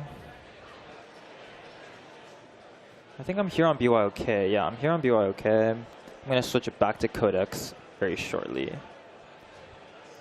Yeah, you can see here is our kind of like our deltas and our output. Some thinking deltas. You can see see how it streams in. Cool. Okay, here we go. So let's launch it again. And try to trigger another battle. There we go. Okay. Let's take a screenshot, change the model. Let's. I forgot what our prompt was before. What were It we was saying? something about making them 50% Oh yes, smaller. yes. Okay. And making sure they don't overlap with our sprites. Looks like the HPN and name bars are still a little too big. Let's make them smaller by 50%. Make sure that they are not overlapping any text or overlapping any sprites. There we go. All right. Back on track. Back on track. A little internet disruption there. And there we go. We do a little bit more thinking. Just reading through the battle scene once again. So yeah, unfortunately I lost all the context in the restart. But all our code is intact, luckily. Is there something we should have done to keep that context? Yeah, actually you can export chats and like import chats afterwards. So honestly, if I wanted to be super safe, I should have exported the chat, and I could have imported that very easily to just get my entire chat session back. Normally it's fine, but I think I did like a forced restart, and that made it.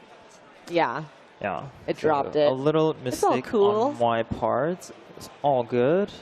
And in the meantime, while this is thinking, I think one thing I wanted to touch back on before we ended here today was the existing agent session. So that's right. I almost forgot. I kind of forgot about that. Let's go over to our pull requests here and let's check that out. Cool. So I'll zoom in here. So looks like it's actually still going in the last few stages of this PR here, and you can see here exploring. It first starts by exploring the repository structure. Obviously, we gave it a bunch of context already. Adding attack animations, updating the battle scene, implementing the attack animations, and then it looks like it's trying to test implementation now. So if we scroll down here, actually, okay, so nothing here yet. Also, no comments yet. So yeah, it's actually still going, but we can look at the code changes and see what it actually tried doing. I'm expecting, yeah, some stuff in the battle scene. And yeah, also some stuff with the monsters of like, I'm sure it's like loading, yeah, like mapping the asset to the monster. There we go. So that looks all nice and dandy. So yeah, we'll see if it'll finish in a sec here. And then... And the frame numbers look how I would expect based on the images. So right. It seems like it kind of figured that out. Yeah, yeah. I thought that was really cool. That was really cool. That was I wasn't sure how that was gonna work out. Yeah. But ended up working out quite nicely. So here we go. It's still doing some reads, like once again going through and reading all the context that we have here. Yeah, so our little headless sprites are still going up and down. Not for long. We'll fix them. Not for long, hopefully. Not for long. Yeah. Very nice.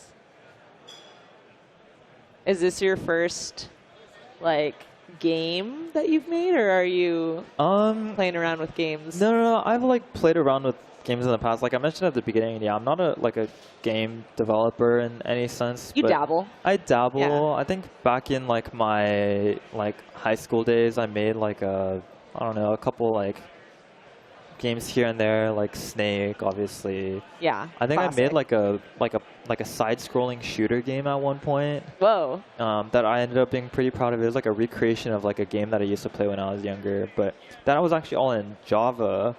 And I remember spending a bunch of time on pixel art, like there's this website called like piskel.app. But yeah, it looks like it's saying that allow edits to sensitive files. I don't know. Oh, I think it's because of the workspace setup, but yeah, let's just go ahead and allow that. Yeah, what ended up happening there is because how the workspace is set up with the multi-root, it thinks that it's just an unsafe change, but that's fine. That's just a setting or configuration that I should have changed. But better to be cautious. I'd say. Yeah, it looks like it's trying to do that for everything. That's all good. We've got 10 minutes to win it right now. So I'm feeling confident. I'm feeling good. I'm feeling good. I think this is the one. let's just hit allow this session here.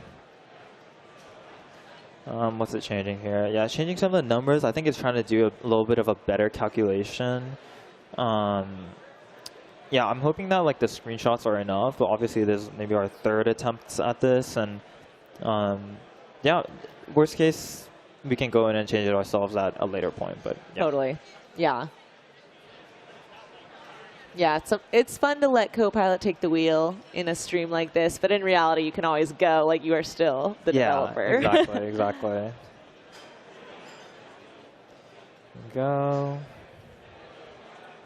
Yeah, so here we are. It's going to do some verification, making sure that it's it applied the patches correctly. Correcting some indentation. Sorry, this thing at the bottom is probably super annoying. I am so sorry. Yeah, but as someone that works on VS Code and Copilot chat, I think that's something that I like to look at a lot, especially recently with all the stuff like thinking and just new models, just to see how stuff streams in. Yeah, I like it. It makes me feel like I'm in a movie with a hacker. And it's like, whoa, it's getting taken over. All right, and it's hopefully here we adding the last function. couple things. Okay. Yeah, it's really trying to get the math right. Yeah. We're forcing it into math class right now. Better it than me.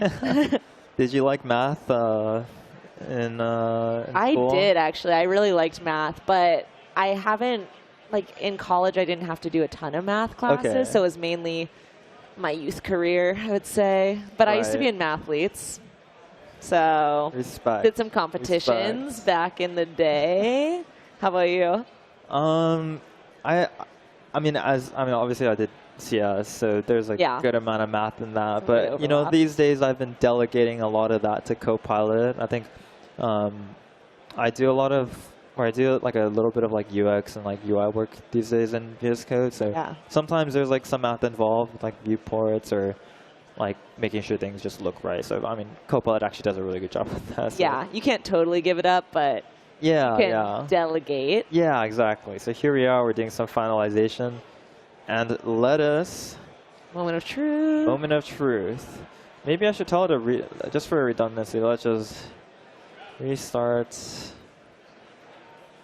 HTTP server and open in simple browser. Quick question. Yes. Is Playwright going to be default for delegates to coding agent for delegate? I think Playwright is something that can be, or like, is it like the default in coding agent? From Tamed Craziness says, is Playwright going to be default, I think, for delegating to coding agent? Oh, I Is see. what they mean? Yeah, so I mean, I think that's just what they use right now on like in this, as you can see, like in the when you delegate to the coding agent. Yeah. I've actually had some really cool PRs where it would take screenshots with Playwright and paste it in the PR. So I think that's just what they use at the moment. Maybe that's configurable, but that is just what we're using at the moment. And Cool. It has worked flawlessly. I think even in VS Code ourselves, like I reviewed a PR the other day by Tyler who has actually been working on this really cool thing for VS Code where it spins up VS Code, it builds it, and then it will actually go through and with Playwright MCP and actually go through and like click through the UI changes that were made in a video format. And I was Whoa. like, it's pretty That's cool. pretty sick. Sick if you're like trying to like just very quickly verify some kind of UI fix in some capacity. Totally. Yeah, and that should all be public, like in our repo. So if you go through any of our PRs, some people might have it. Okay, so it looks like we are having a little bit of an issue. So it looks like it's trying. Let's launch it from the Codex Monsters or folder, I guess.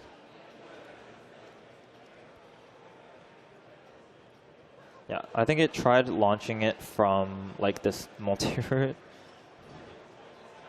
Oh, we're also okay. Wait, I see.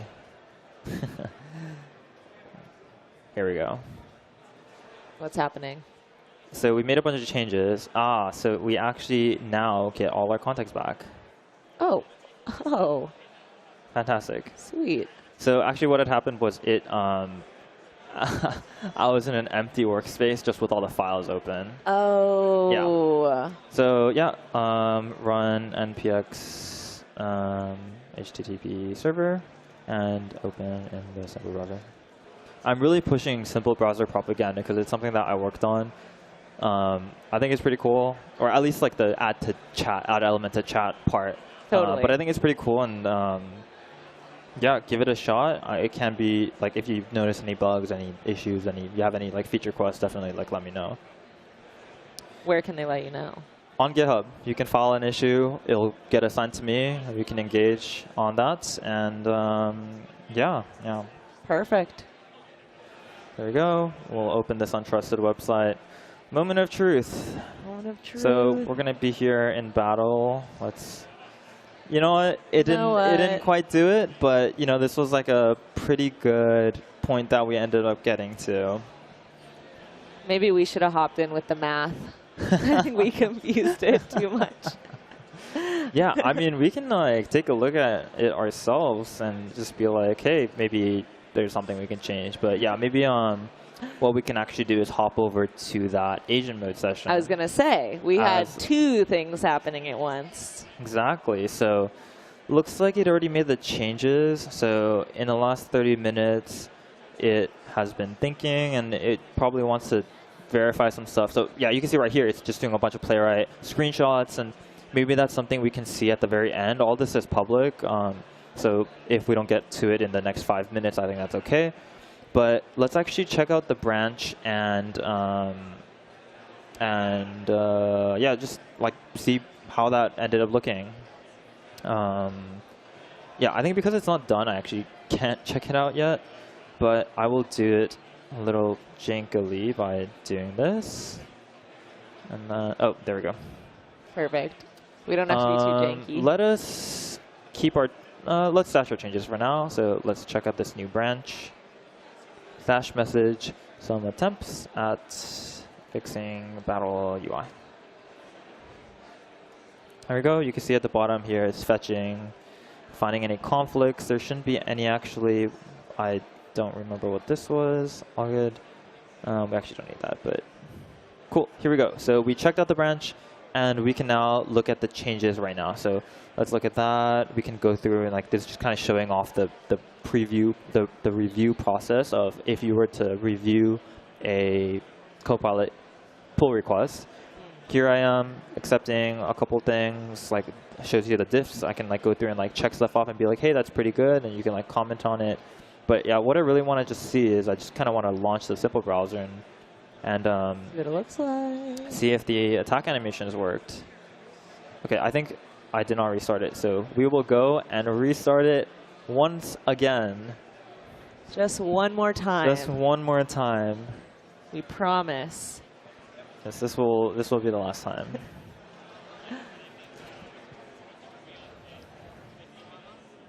All right. Let's see. I have a good feeling about it. Yeah, it did really good. It did a really good job with the spreads. So yeah.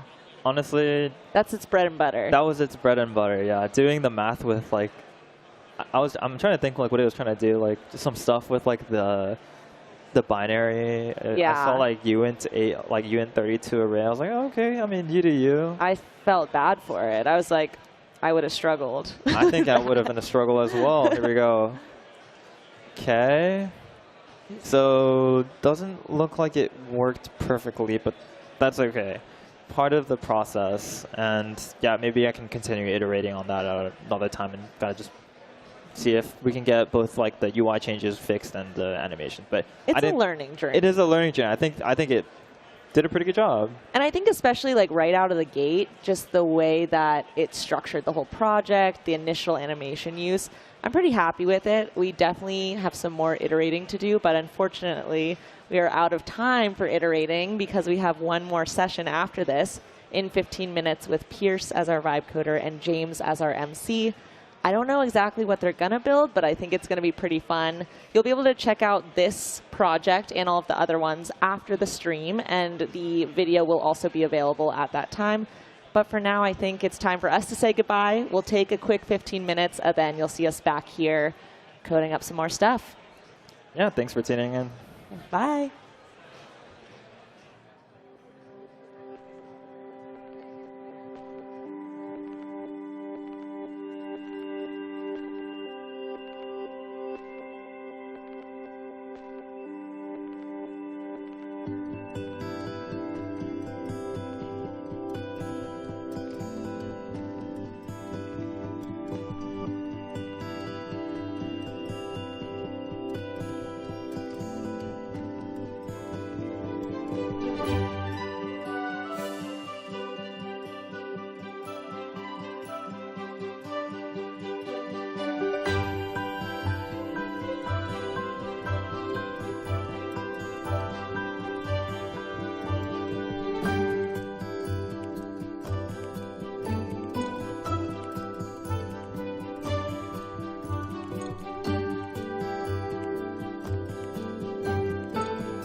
Oh, and I'm going to go ahead and mute this. Welcome back, everyone, to VS Code live at GitHub Universe. What is going on? I am back, James Montemano, and with me, the one, the only, the man that was on stage showing off all the amazing features in VS Code, along with everyone else, Mr. Pierce Bogan. How's it going, buddy? It's going great, James. You know, I go from 0 to 28 in no time at all. We were just talking about how tired we are. But it's on, and we're here, and we're back. We've been building and shipping a whole bunch of amazing things nonstop, taking your questions live on the VS Code YouTube. Pierce, before we get into coding, can you recap for us, in case people have missed it, what are the things in VS Code, GitHub Copilot, OpenAI, Anthropic? What do people need to know right now? So, what did you show? What did I show? Well, so we started in plan mode, and we built kind of this cool wallpaper sharing idea. So basically, based off my GitHub activity, you know, how many commits I have, followers, et cetera, et cetera. Yeah, two followers, 2 commits. No. We were like, okay, like let's generate some cool visuals from this. And so that was kind of the app we were building. And so we started in plan mode. That's a new mode. New mode. Everybody loves a mode. Is it a mode or an agent now? Is it an agent mode? That is a great point. It is a custom agent. We'll get to that in a second. I'm calling agent. It's the agent of agents. We like some agents. So we put some agents into your agents. Yeah, so it's basically, you know, where you have the drop down that goes ask, edit, agent. There's a new one for plan. Which, yeah, so like I think we've all kind of had this experience sometimes with AIs where you keep like kind of prodding it and it's not giving you what you want. And actually, you know, at Build, we even kind of hinted at this as a workflow that was kind of emerging of like, okay, rather than just kind of YOLO prompting and throwing things into the prompt box, like how about starting and kind of partnering with Copilot to try and say, what do I actually want to build? Like, let me impart my wisdom that I uniquely have as a developer on this code, in this code base, like on the solution. And we kind of try to do that with prompts, but like most of our prompts are not very good if we're just keeping it real, you know, keeping it hundo. Yeah, and yours are subpar. Mine are subpar. And so like then what plan mode does basically is like I can say I want to implement X, and it kind of starts this collaboration session with you where it's planning out, okay, step by step, what do you actually want to do? It's giving you open questions. It's researching your code base to make sure it really understands like how all the pieces fit together. And then it gives you a plan. And so, you know, I would say in the keynote I did some very light iteration with that plan, but in practice, right, it's really worth your time to do like a lot of iteration with that thing to get it to where you want, because the irony is it feels better to send off the prompt and then like have it start doing stuff, but like then you notice like it's like 45 minutes later and you're like, I still haven't gotten what I want. If you just spend the 5 minutes up front to be like, no, this is actually how we should do this, you're going to get way better results. Review it, like here's an action plan. Yep. Kind of like, you know, if you had a PM that was putting together a nice issue for you, you could then go implement yourself, right? Exactly. Yeah, so plan mode is kind of where we started, and then, you know, typically I would pass that to just agent mode. And today we ship something called custom agents. Those who are really in the know may have known them as custom modes previously. There are some small differences. But basically, those allow me to define essentially my own agent mode that has its own system prompt, its own tools, and its own preferred model. So, and this is just a file that lives in your repo, right? So if you were to clone the code, like that agent is available to you. Your agent follows you along. That's right. And I also showed in my earlier stream too, is that the Playwright team actually shipped Playwright agents, which use the same mechanism basically. That's right. Very much similar. They can live in your agent folder, and there's a like planning mode for doing end-to-end testing with Playwright. There's an implementation. There's actually like a healer as well. So a healer agent will run your tests and like understand your tests and then actually fix your tests for you automatically, which is pretty cool. Yeah, I think like the thing that the more developers I talk to, you know, it's funny because every single person has a different workflow, and every team is different in terms of how they like to work. And so I think agent mode is awesome. And the meat and bones of it is amazing. And of course, you could jump into agent mode and give it what you want. It's going to do it. But if you really want it to work like you and your team, this is where these custom agents come in. So in the keynote, like speaking of Playwright, I showed my test-driven development custom agent. Yeah. So we wrote a failing test.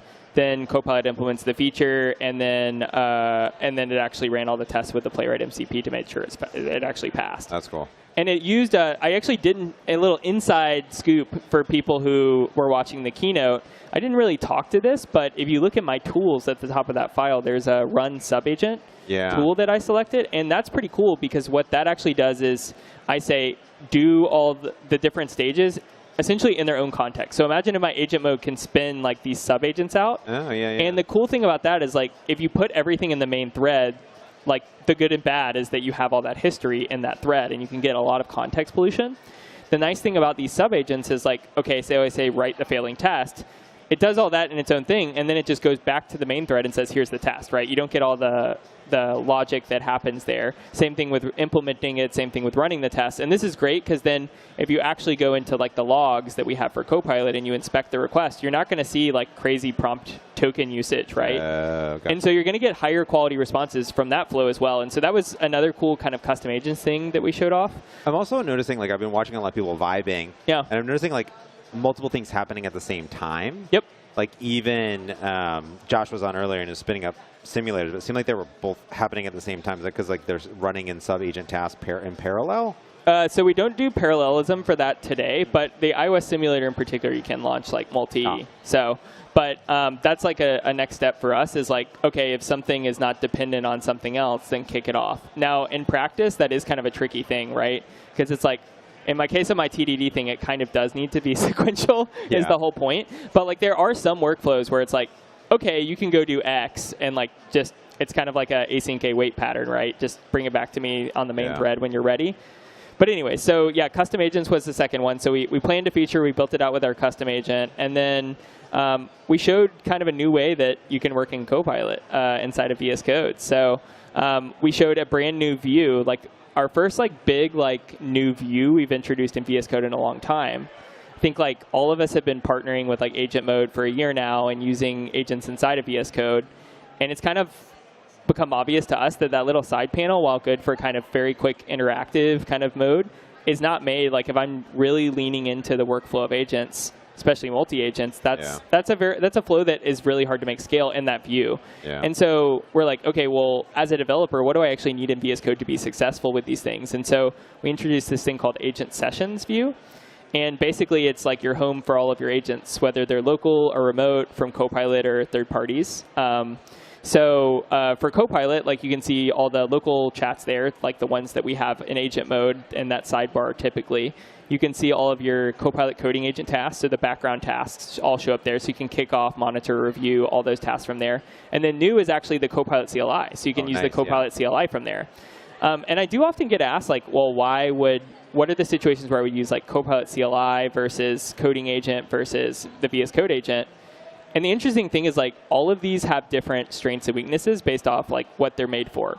So in the case of the VS Code agent, the whole point of the agent is that it actually doesn't just see your code, right? It sees the full context of your editor. So it should see terminal. It should see the test runner. It should be able to, basically every part of VS Code should be available to it, right?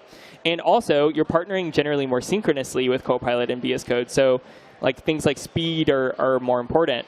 Versus like a background agent, well, obviously, it's running in a container. It's not using VS Code, so it doesn't have access to those tools. So that's, in some ways, a downside. But obviously, the advantage is I can parallelize, that's a hard word, my work, and kick off a lot of things. And the other thing is, like, you don't have to optimize for a fast return on an answer, right?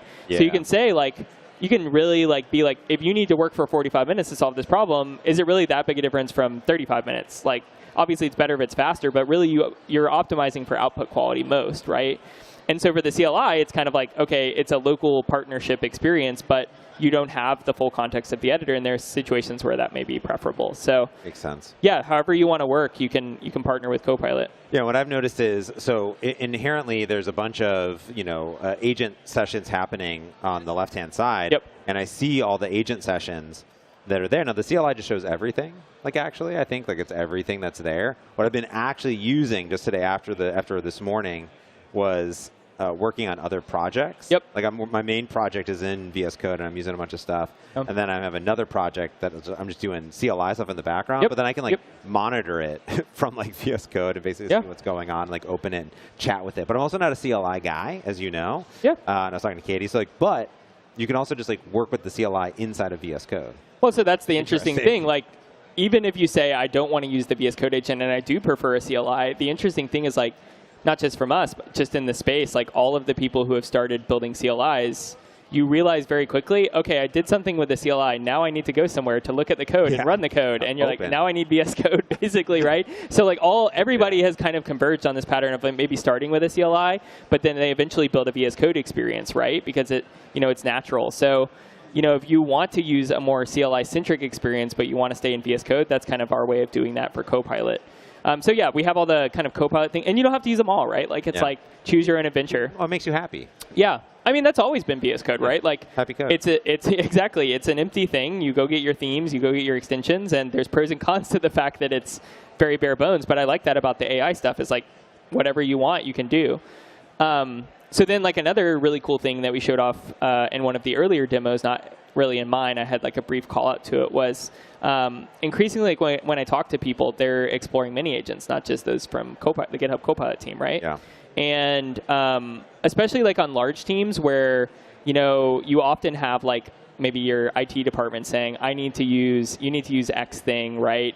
And it's really hard. Like just getting consensus with a small group of people is hard. Getting consensus with a really big team is really hard. And getting consensus at organization scale is impossible, right? Yeah, everyone has different preferences, right? Some people like how certain models work because your brain works different. Like you gel with specific models. It's weird to say out loud, but it's actually true. Like I've always said, like Claude is like like this, like me on a hike, like through a meadow, and I'm just like touching all the flowers and smelling all that. I want to like understand the context of everything going on, and then there's this other pretty flower over here. I want to go check it out. Where like with some of the GPT models, like very like I'm gonna do this thing. You told me to do this thing. I'm gonna do that thing. It does instruction following very well. Like and then even the mini models, like in Haiku, like I use for very pointed things. Because Haiku and Sonnet work also very differently as well. So you gel and you jam with certain models, but also certain tools, like you're saying too. Like inherently, Scott, my boss, Hanselman, I think is his middle name. He's a CLI person. Like he always has been, and I don't understand him, and it's okay. And that's how Scott is, right? And he uses the Copilot CLI like extremely heavily, right? So where I am an IDE person, I always have been my entire life. So having those options that are there, but now there's more options even. That's right. Yeah. So kind of starting with Codex, but it's an API, and we're inviting a lot of partners to come and build in there. Like it's just like any new surface we add into VS Code. It should be extensible. Other people should be able to hook in. And so OpenAI's Codex is now available in that same view, so you can kick off, review, and monitor all of your Codex sessions from that view as well, which is cool. But I think the big takeaway for me as a Copilot subscriber is now actually I can use my GitHub Copilot subscription in Codex, right? Yeah. Because, like, if you're trying all these AI tools, you got like 40 subscriptions, right? Your credit card is like, what's going on? Do you have fraudulent activity? You're like, no, I'm just trying different tools, right? I'm trying 85 different coding agents all at the same time. Exactly. And so, like, it's interesting because, like, when we first kind of had this concept we started ideating on, it's like, this is very natural, actually, for both GitHub and VS Code because, like, we've always been a platform that we invite developers to build on, right? And like last month, we announced a new Bring Your Own Key API, so extensions can contribute models to Copilot. That doesn't use our inference at all. Like you could use Copilot free and use like a Cerebrus model or a Hugging Face model, and that works fine. You can have unlimited requests and you're built through that provider. And I think the cool thing about the agent sessions thing and the API we have for that is like, now we're inviting other partners to build there as well. So it's like VS Code is like this open source AI platform code editor that's out there, and Oren. Shout out to Oren, who's over there. I see him sneaking through the code commits. Right? It's all open source. It's all done in the open, right? Yeah. It's out there, which is really cool. And it's fun to see people not just contribute, but also see what's going on and do things like that. Right. Which is cool. Now, if you want more of this real talk with Pierce and I and others from the product team, you can subscribe to the VS Code podcast. Look at that plug. A real natural. There you go. So every single week we put out new pods as well. So not only with this, with amazing community members and luminaries as well. Yep. Next week, next Monday, if you subscribe right now, we're having Bhavya on to talk about plan mode specifically, the deep implementation UI that is around it, so you're interested in that. But we are here to vibe. We're here to vibe. What are we vibing? We can bring your monitor Yeah, up? let's bring my monitor up. Whoa, look at this. You built this? This is software that I can do software engineering, it turns out. No, you cannot. What is it? Well, look at that. What? This is the cutest website I've ever seen in my entire life. Thank you. Wow. Yeah, so I have... was this Claude or was this Code? This is actually a very interesting mix of... I mean, certainly on the VS Code team, it's important I try so many different products and models, and so this is like everything, like has really come together to bring this to life. Like I've used numerous tools, I've used numerous models. Wow. But this is basically, so the concept for this app is I have 2 kids, and they're starting to get to the age they're really into like coloring books. And so my wife and I kind of had this idea, like, these things, it's like, Bluey or Peppa Pig or, whatever. I don't know if I'm allowed to say brand names on the stream, but I think you can say Bluey. Okay. Yeah. So like, it's like all those, but then my wife and I were like, well, why is this like some other random brand, right? It should be our family doing things. And so then it was like, okay, well, I kind of started experimenting in the ChatGPT app actually, because you can generate images in that. And I was like, okay, here's like a picture of us at the beach, like turn this into a coloring book page. Yeah. And even that simple prompt actually works relatively well. And so then I was like, oh, well, this is actually very interesting because now I can basically generate these coloring books for my kids, with real scenarios from our life. Like, oh, last week we went camping. Here's our coloring book of us on our camping trip, right? And so like at a high level, basically the architecture is this is a Next.js site. I am using Supabase on the back end. The image generation is done via I forget the exact name, but OpenAI has a new kind of like newish image model that basically I just hit the OpenAI APIs, say, here's my, base 64 image, give me back a coloring book page with a prompt. Yeah. And then that spits me back a page. I store that in Supabase, and that shows up in this app. Cool. So that's a basic thing. Does it work? It does work. Let's log in. Yeah. So you can see like I have an amazing landing page here. That's a nice landing page. The performance of this app has some work to be done. But okay, so here's one I generated earlier. I didn't want to like actually use like real photos of me and my family, so I put this one in here with these pets. So let's see, like I can download some more images, but basically the idea is I come in here, I go upload new memories, and then I can drop kind of any image into this. Go to Instagram.com / Millie the cattle dog. Okay. That's my dog. And M-I-L-L-I. Nope. M-M-I the cattle dog. All right. Am I going to have to log into Instagram for this page to resolve, or does it work? No, just hit the X. Okay. And then do that one. This second one? No, the second one. Okay. Oh, no. Oh, my gosh. Instagram. So you know what I'm going to do? Yeah, I'm going to do a little, I'm just going to take get Millie that way. Perfect. Thanks. And then I make everything about my dog. I think I saved this. On my. I forget what I do now. Okay, I don't. So let's open up preview. Oh gosh. I'm a little nervous. Yeah, exactly. We can hide your screen from the. We can hide your screen. Okay. From there we go. Oh, there you go. You got Millie.png. Put that on the desktop. Sure, whatevs. I like it. Let's come back over here. This is like my personal computer, by the way. So, yeah. Okay. So that was quick. So, yeah. Well, it's actually processing now. Liar. I need to work on the UX. But so it stored the image in Supabase. And now if I pop back over to VS Code, that's from earlier. So if I scroll down, you can see kind of some of my logic here. I'll go ahead and just close all this out for maximum space. Oh, you're actually running this locally on your machine. This is running on localhost currently. So you can see actually like, okay, okay, so we got the, here's our prompt, create a black and white coloring book page placed on this image. Super simple prompt. I can probably optimize that way more. We convert that PNG into base 64. So that happens, and then we call the API. So this is the thing that takes the longest right now. So I do kind of want to explore. I don't know if we'll do it in this stream. Like, the new Gemini image generation model is quite good and pretty fast and also quite cheap. So I may want to experiment with like different models and things like that. But this is actually calling the real OpenAI APIs to generate this image. And it does take a little bit. So there's a little bit of kind of lag here. But if I jump back over, when it comes back, I'll actually get a page there. We'll come to that in a second.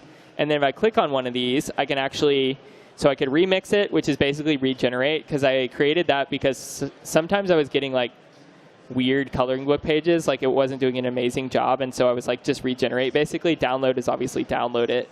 Color, this basically brings up like an actual digital canvas, right, where like you can, I mean, I'll try it now, like you can select your brush size, color, and then you can come in here and start coloring your dog. Yeah. So that's good for like the digital kind of stuff. I do kind of want to work on like an iPad app or something like this, so my son like in the car can like click into the, I need to add offline if I'm going to do that, but yeah. Oh, there's Millie. Oh, so funny. Like, yeah, so this is the picture we just picked. I think that's actually a pretty good. That's pretty good. Like sometimes it doesn't do super great with when there's a lot of textures because it tries to like overturn everything in. A pretty complex scene on the beach on the Oregon Exactly, coast. Yeah. I think it maybe, like I said, I probably actually what I'll end up doing over time is having several layers of complexity in terms of the prompts. And if I think the scene is incredibly complex, I'm going to have to really instruct the model to not overdraw the scene, right? Make it simple. Because otherwise, like, it's just like way too much. You almost need like a, what age is this for? Like, oh, I want this for my 2-year-old or 4-year-old. Like, that's actually, that is a great feature. We should have that. I mean, you could vibe it right now if you want to. I could. But you know what I mean? Like, in general, you might want like more blocky, like almost like Millie's like one. You maybe not the fur area, right? And just like more straight lines. Yes, definitely. Yeah. Okay, so I'm gonna. What was the thing we just said we were gonna do? I'm gonna jump back over to VS Code. Oh, so we're gonna let me be your PM. Okay. So what you want to do is like you want to make it so the UI basically when you're generating the image has the ability to change the prompt based on like the age or complexity, right? For the kid, I guess. Yep. Or for the it could be an adult doing it. Yeah, too. it could be an adult. You know, in general, maybe adult, right? So maybe you have like different age groups in general. Like, hey, so. Yeah. So like should generate different complexities of coloring pages. The other one that I'm kind of thinking is, and I don't like. I'm going to try to use multiple agents here and kind of show off some of the new agent session stuff. But like the other thing is like. You have plenty of photos of Millie. Let's go back to those. I do got lots of photos. You have a full Instagram of your dog, Millie, but like most people don't have a million photos, right? And it really wants me to log in here. The growth team is doing a great job. Yeah. So you have a lot of photos, but I actually don't think that's how most people are. Like we don't have many photos, and we kind of want to generate a lot from that one photo. And so I've been kind of thinking maybe we should do like a remix concept, but like based off. Like, I give it basically Millie, and I say, Millie at the beach, Millie on a hike, Millie at a house. And basically it generates from the picture of your dog, because it knows what your dog looks like, it'll generate original scenes. That'd be cool. From your thing. Now, I'm going to burn through some AI credits when I'm building this thing, but that's okay. If you're not burning through sweet AI credits, you're not vibing. What are you even doing, right? So I think that's actually something I kind of want to kick off too. That, yeah. I'm trying to think if there's any other like kind of fun things that I kind of want to experiment with here. Do you have any other ideas, James? So I have like this concept of like albums. Right? That's already something that exists. I have started working on an iOS app, so depending on how far we get on some of this stuff, we could also we could kind of experiment with building out the iOS client for this. You know what I think you should actually also add is, what if there was, instead of just uploading a photo, what if I just gave you an idea? Oh, I like that. Hey, like, because imagine your kids are like, hey, like, I don't have a photo of this thing that I did, and you could remix it, or like maybe their imagination is like, oh, I have like, these, bears are like eating, on a picnic or whatever, right?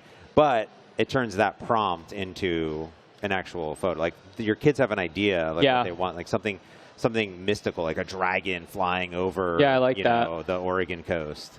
Right, and they're like, oh wow, like that's cool. Like, but with your prompt, right? So I think you should add that as well. Like, just why not add a prompt that they generate an idea?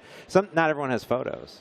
That's also your a good point. kids don't have a phone, or maybe. Well, and like if you're imagining, like they're kids, so if they imagine something that doesn't exist, right? They obviously don't have a photo of it. Yeah, you could now. You would probably need some like GDPR and like California license. You could have like take a photo, right? If you were on because if you're on an iPad and you're on this website, that's true. Actually, take a photo immediately. Like take a photo and then. Like so, then it can ground it and like, oh, I know who Pierce is or whatever, right? Yeah. Okay. These cameras are. I'm watching the live stream chat, and these cameras are really good. You can't see it because you're on the live stream, but you're pretty 4K right now, even though. It's these things are fancy. Pretty Usually, cool. We're streaming from my basement when we stream on Fridays. That's true. Shout out to Chris who says Pierce is looking sharp today. Who? Okay. They're making a joke for the online audience because I was styled for my keynote appearance. You look fantastic. I like it. I'm gonna steal this is not. I mean, it is kind of me, but it's like. I'm more of like a sweatpants hoodie kind of guy, and they're like, hey, you probably shouldn't do a keynote in sweatpants and a hoodie. And so I'm not even joking. Like last week, they sent someone to like go buy me some Styled. Did you get Stitch Fixed? I did get Stitch Fixed. I think it was just Gap and Banana Republic. That's and good. They bought me some tennis shoes too. That's good. I'll show off my tennis shoes to the stream. Shoes. Apparently they're stylish. I don't know anything. I'm now a dad with 2 kids, so I don't know what that means anymore. Right. But all right. Yeah, all right. All right. Let's not start critiquing I over here, got James. my flooves on. So with my sloth socks, which funnily enough, the background on Windows today is a sloth. All right. So I'm gonna go ahead and pop open our agent sessions view. Boop. And look at all those green buttons. Yeah. Look at that empty state. So we're going to keep iterating, obviously, on the UX. Like for now, like the main thing is like everything shows up here, right? Like just to show off like local chat, I can hit this plus. I could have like 10 different local chats, right, if I wanted. And like we need to keep kind of working on this concept because really what I want for multi-local is like I don't want, sure, I can spin off multiples at the same time, but like I don't want agent 2 to mess up agent 1, right? And that is kind of the nice thing about the asynchronous kind of background flow today is like you're not worried about that because it's operating in a sandbox, generating its own branch. They're not going to mess with each other.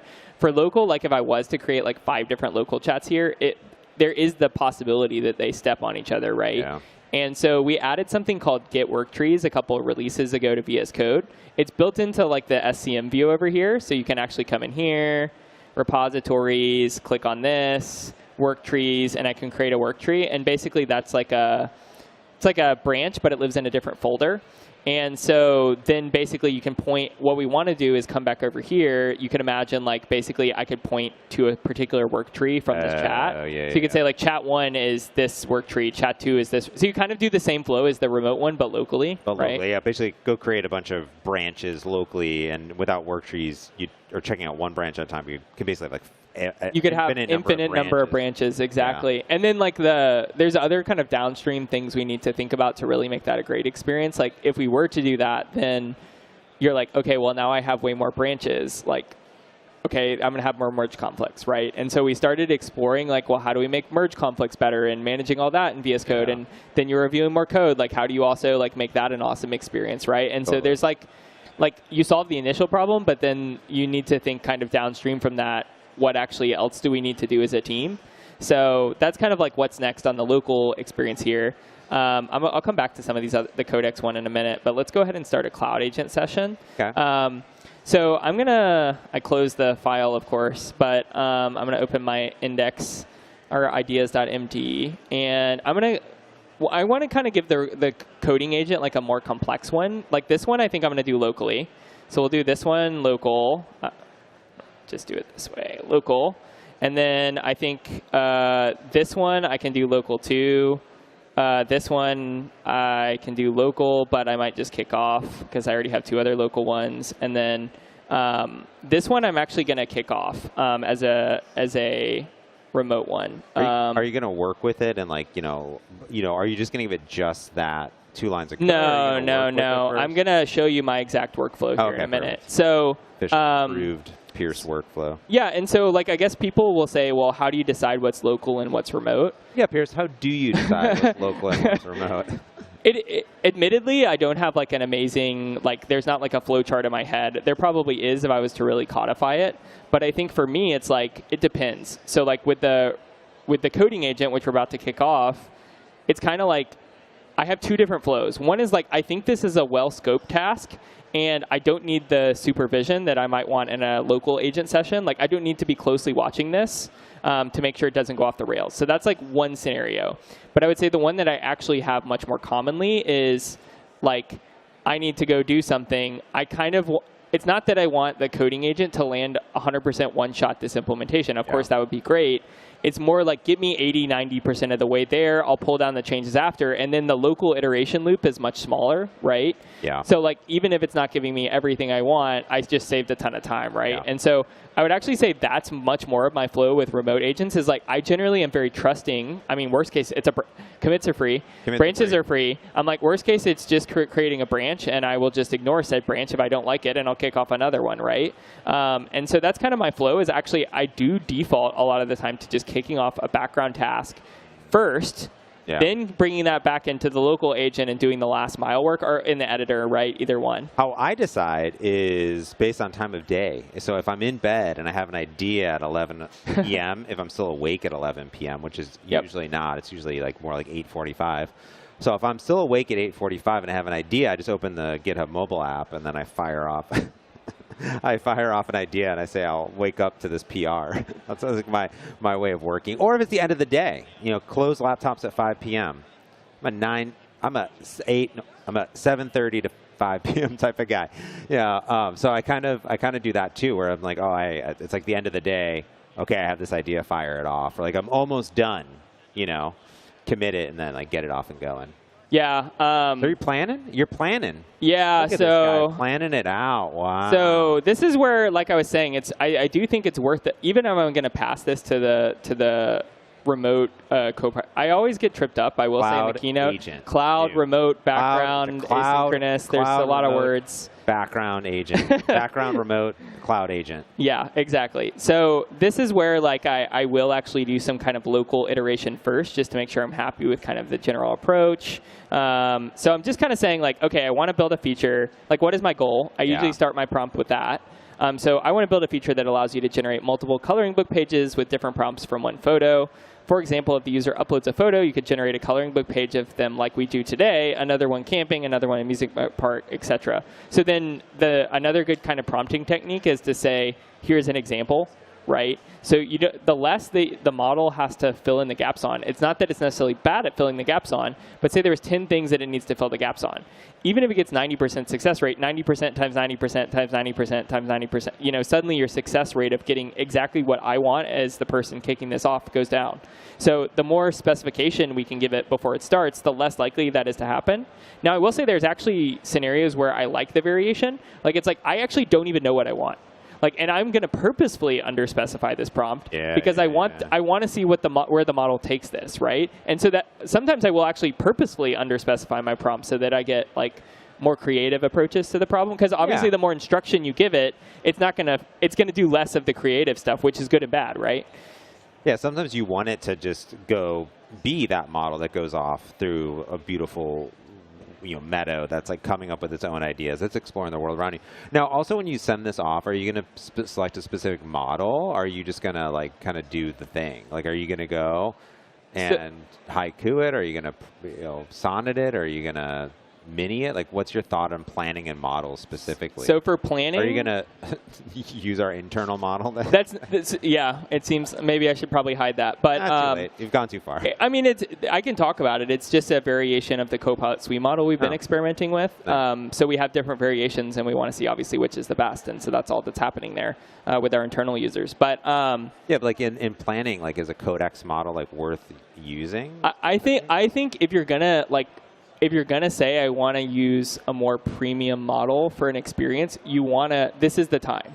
Oh, it is. It is the time, yeah, because as you said, many models are good at instruction following. Not many models are good at like brainstorming. And so you really want a reasoning model for this, and you want preferably a higher powered reasoning model for this. Okay. So then the candidates I'm thinking of here would be Fast 1, Sonnet 4.5, 2.5 Pro, GPT-5, GPT-5 Codex. Those would be all models that fit that bill. Now, for me, and there's a lot more. You're just hiding them. Yeah, there are more models than most people's model picker. You can actually go into manage models and kind of hide. I'm not going to click in for fear that I will have another internal model that I expose on this live stream. But yeah, like you can actually go in, because this list, if you're like not in an organization that's tightly locking down what models you see, can get very lengthy. It basically goes off the screen. Yeah, I was joking with someone like a year ago at Universe. We had just announced like we're not just going to have the OpenAI models, and like we delivered on that. Now your model picker has so many models that you're actually overwhelmed with the options. So we need to do better there. We know it. But at least now you have an option to say, these are the ones I like to use. So anyway, so I would say probably for this flow, like my preferred ones would be GPT-5 or Sonnet 4.5. Okay. I think I'm actually going to use GPT-5 here. Now, I think one feature that I would love to see us ship is run this prompt in multiple models at the same time, and then kind of I want to compare what I get with each one. Wow. But you know, you could just replicate this by creating 2 chats and sending this today. It's the exact same experience. So I'm going to use GPT-5 also because I want to show you something new that we're shipping in GPT-5, assuming that I actually get the experience for it here in the prompt I just kicked off. I'm going to go ahead and collapse this for a minute. So yeah, plan mode starts by kind of, you see, we're jumping into this research multi-prompt variant feature context. So what this is actually doing is in VS Code, we have a ton of different code-based search tools. So we have like kind of your basic grep and like keyword-based search tools. We have some more basic kind of indexing that we do locally on your machine. And because this repository is actually living in GitHub, I get access to kind of a remote semantic index of my code. And so all of those search tools kind of come together and power this experience. Oh. And so you see how this is like research multi-plan thing, and then it collapsed it all under, these reads are all collapsed under it. They're not actually collapsed, but they're kind of indented to signify that they belong to this. This is actually the subagents feature that we talked about in work. So anytime you see this nesting, so it basically did all that research in its own subagent, and then it spit back out. You noticed it all kind of came back very quickly. That's because it's actually returning from the subagent all the results. And then I kind of get this more, I don't get like, it's not going to just spit back everything from that subagent back into the main thing, because that defeats the purpose. It's going to say this is the context that matters most based off the prompt the user has given. That'll return back to the thread. So I can even go, we can go super inside because I'm here. Deep into the agent. Develop, oh, I'm doing the wrong thing. Show, chat, debug view. So if I come in here and I scroll up, so this is actually cool. So you can actually see literally the prompts that we send the model. Like we're all open source. You can inspect the prompts. You can see the responses. You can see all the metadata. So here is what I said I want to build the feature. So this is where I kicked it off, right? You can see, okay, I'm using GPT-5. Here's my prompt tokens, et cetera, et cetera. If I come down to response, you can see this is actually what it did. It spit back all this stuff out. It did all these reads. And then the subagent at the end returned this stuff. Yep. It says, like, it didn't just spit back the code snippets. It says, here's how your prompts work today. Here's how the API works. So I get a really nice kind of summarized thing of like, here's exactly basically the result from the research query. If I hadn't used the subagent, all of these, we would have just stuffed all of the code into the prompt, and then suddenly you have all this context pollution, right? So that's not really what you want. So yeah, that's cool that we're using kind of the subagents flow inside of plan mode. Okay, so then let's jump back over here. That's not what I want. Where was my? Oh, I kicked it off in agent sessions. That's right. So if I come back over here. Then we also got kind of a multi-step plan, right? So I see my detailed plan. So it says, okay, we need to add a table for this. Interesting. Do we need to add a table for this? I don't really want to add a table for this. And I don't really want to create a new API route for this either. So I'm already flagging 2 things. So no separate table or API route. Let's keep. Yeah, do you want to make it so like the user uploads the image and then like it analyzes the image and like is Or do you want the user just to enter what they want to make the variance? So this is the different one. I'm going to do the one you talked about where you can describe what you want and we generate it. Yeah. This is the one where you upload one image and I give you 10 back. So I'm planning that right now. Oh, this one, it sounds like it's like asking the user what variance do you want. You're telling it just to make variants. Just make these variants and maybe give a few examples. So it will be interesting to see what we get back from the AI here. So then for 2, let's do parallel max 5 at once. Never generate more than 10 at a time total, actually, because I don't want to burn. I don't want thousands of variants burning through my I do like that you're like 5. No, okay, 10. You can do this in like 2 and 4. And then for some things, I'm just like, I don't know what I want, right? I'm flexible. I'm flexible. So I do want to highlight something else here. So you see this like, this is another thing I want to highlight. So you see, let's scroll back up. Loop. So this is actually something new that we have for people who pay for an individual plan for Copilot, be it Copilot Free, Pro, or Pro Plus, rolling to Enterprise and Business soon.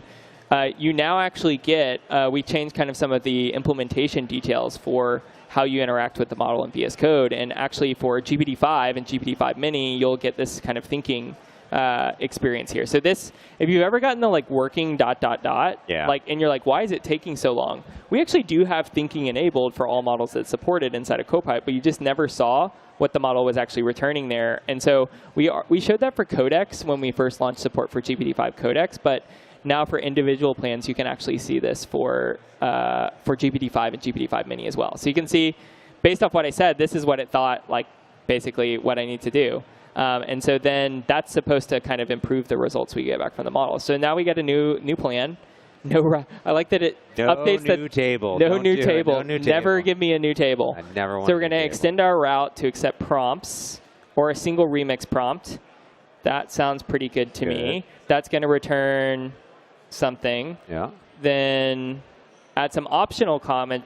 Okay, I kind of like this because this is, I didn't really want to create a new table, but if we're adding a column to my images table, then the nice thing about that is it's not, I don't like this is I'm not trying to build a production system here, right? Like this is something for me and my family. Yeah. And so like I don't want to, it's a keep it simple thing, right? Like I don't need like a ton of tables because then now I have to do 2 reads for every, you know, I don't want to do that. So, okay, then we have a prompt helper.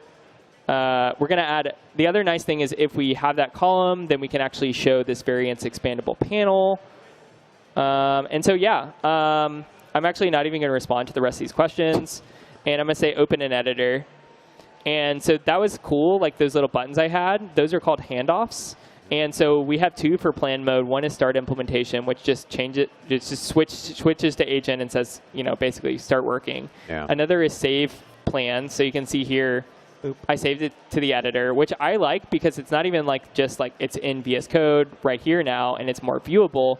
I like it because now I could, if I wanted to, I could check these into source control, right? Yeah. And they're actually like have an artifact that we're working with. So you can see like there's my whole plan. In the future, what we'll do is we'll add even more things to this where you can kind of, like you could imagine like being able to assign different parts of my plan to like different agents and like, so there's like a lot more we want to do here. This is kind of just, you're seeing the early beginnings. The nice thing with this mode that you just kind of highlighted is like, had you given that same exact prompt to agent mode, right? The agent mode. Yeah. The agent. The VS Code agent is what I call it. VS Code agent. It would have just gone and done the thing, right? Yes. And we would have gotten the wrong, well, if it had done the thing that it proposed in the plan, we would have gotten and then I have to be like, actually undo that.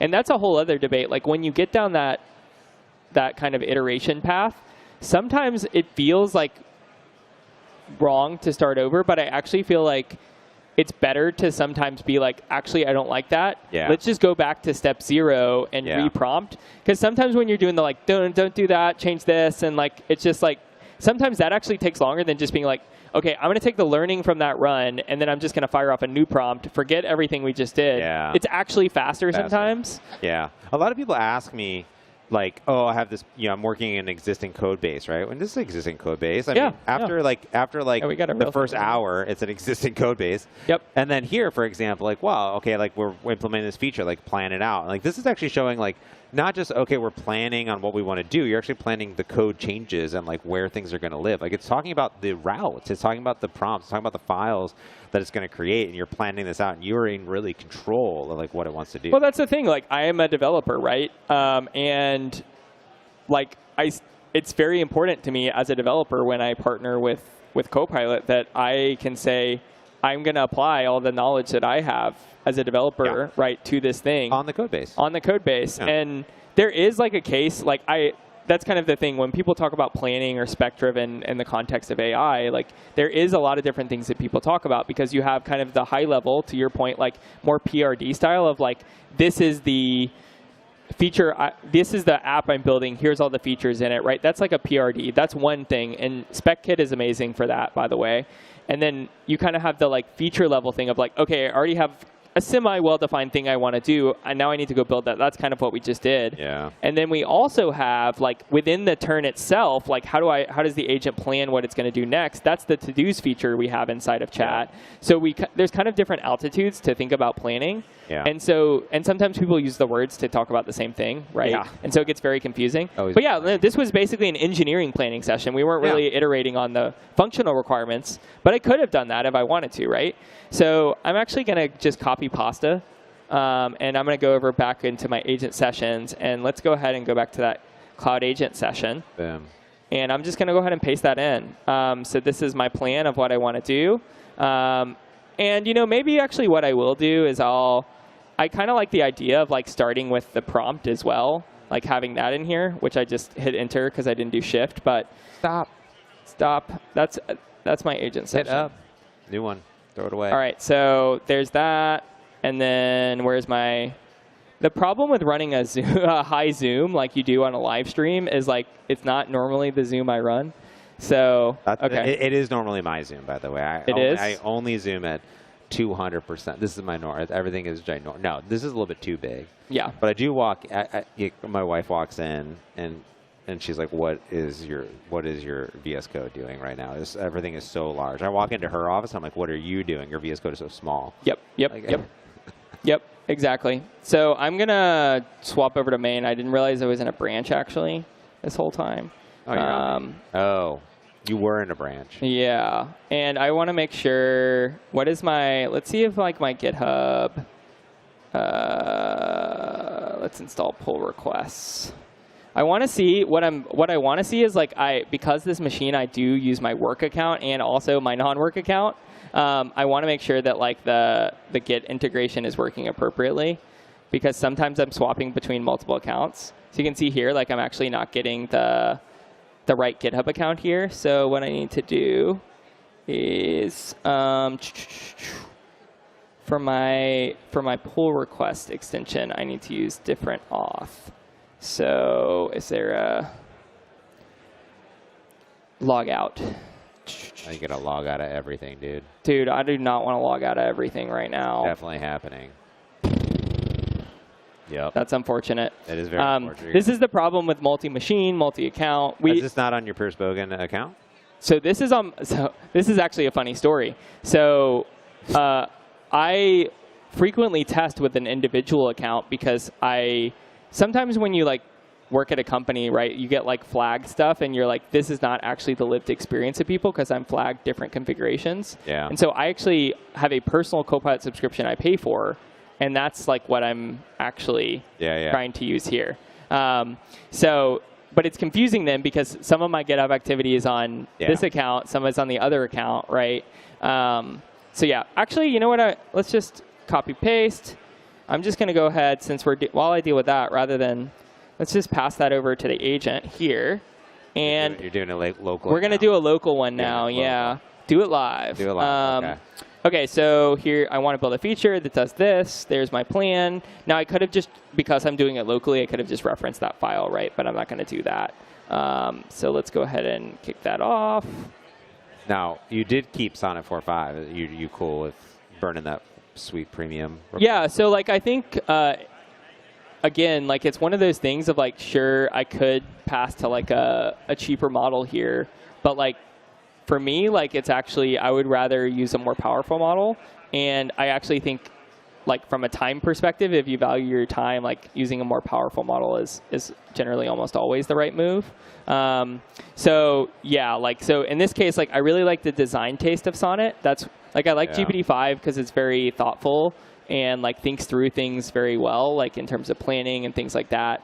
I like Sonnet for, like, I still think it's a very, as you said earlier, it's a very creative model.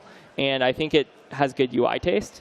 And so that's kind of what I wanted to do, why I wanted to pass it to Sonnet in particular that makes sense. I also like sometimes when I'm working on a problem and it's a really small problem, like especially if I'm just like doing subtle tweaks back and forth, or like example is I was watching Justin earlier and he was like restart the server. Like and burnt, like, you know, like I don't know if you need codecs to figure that out. Yeah. But then, you know, I often what I'll do is I'll actually have like a separate chat open and I'll pin the chat, which is my like stop and start the server, and that one's set to like mini, for example, right? Because it's like really fast. Yep. So just like, oh, stop the server, start the server, like run little prompts. And that is where like we didn't talk about prompt files yet, but prompt files are cool because like for those little tasks, you can do like /restart. You can first restarting the dev server, and it's very similar to the custom agents thing where you can specify a model you like, and so you could say like always use mini for this, right? One thing I wanted to call out, because this thing started kind of cooking, I referenced this to-dos thing earlier. Yep. And so you can see, like, I'm running it in full screen, and we're getting our change files down here. It's making the edits that I suggested. But the cool thing is now we have kind of this in-turn planning experience. So you can see, like, I'm getting... This is the, like, basically from the prompt, the agent will start by generating a list of to-dos that it needs to work through. And this is also, in a way, improving the quality of your agentic outcomes, right? Because you're keeping the agent on point always. Like, this is your goal. Here's the steps to implement said goal. Do these things and make sure you don't forget about them, right? Yeah. Because when we had the to-dos, like, sometimes you would get these things where it's like, I finished. And you're like, well... Did you? Did you finish? You did like this thing, but you didn't do this thing. And so this kind of helps a lot with that. And separate from all that, I personally like, especially like if you're running multi-local, you can kind of very quickly like swap between chats and you can get a sense for what's actually happening versus like having to actually, like there's different perspectives on like, should I have to read every single thing that happens here? And everyone's different. Like to your point about the model, it's like. Love to read. Some people are like, I really want to closely supervise exactly what's happening in this. And some people are much more fire and forget. And of course, there's a continuum there, and some people are in the middle. OK, so now it looks like we're starting on task 5. I think we also updated this UI a little bit, too. It's always on the bottom now, I think. Yes, so that's new in Insiders as well. Like, we're actually... I got this blue dot now, I think. It's new. I feel like that wasn't there before, but now I really like it. It's like blue dot. This is what's happening. Shout out to the UI designer that put blue dot on there. I feel like I'm tracking it. That was you should ask Bhavya about that because she worked on that. Really? As well, okay. Yeah. I think like another cool thing that we saw right at the beginning that maybe I didn't call out is like all of these reads came in at the same time, and so a really cool thing about some of the newer models is that they can do parallel tool calls.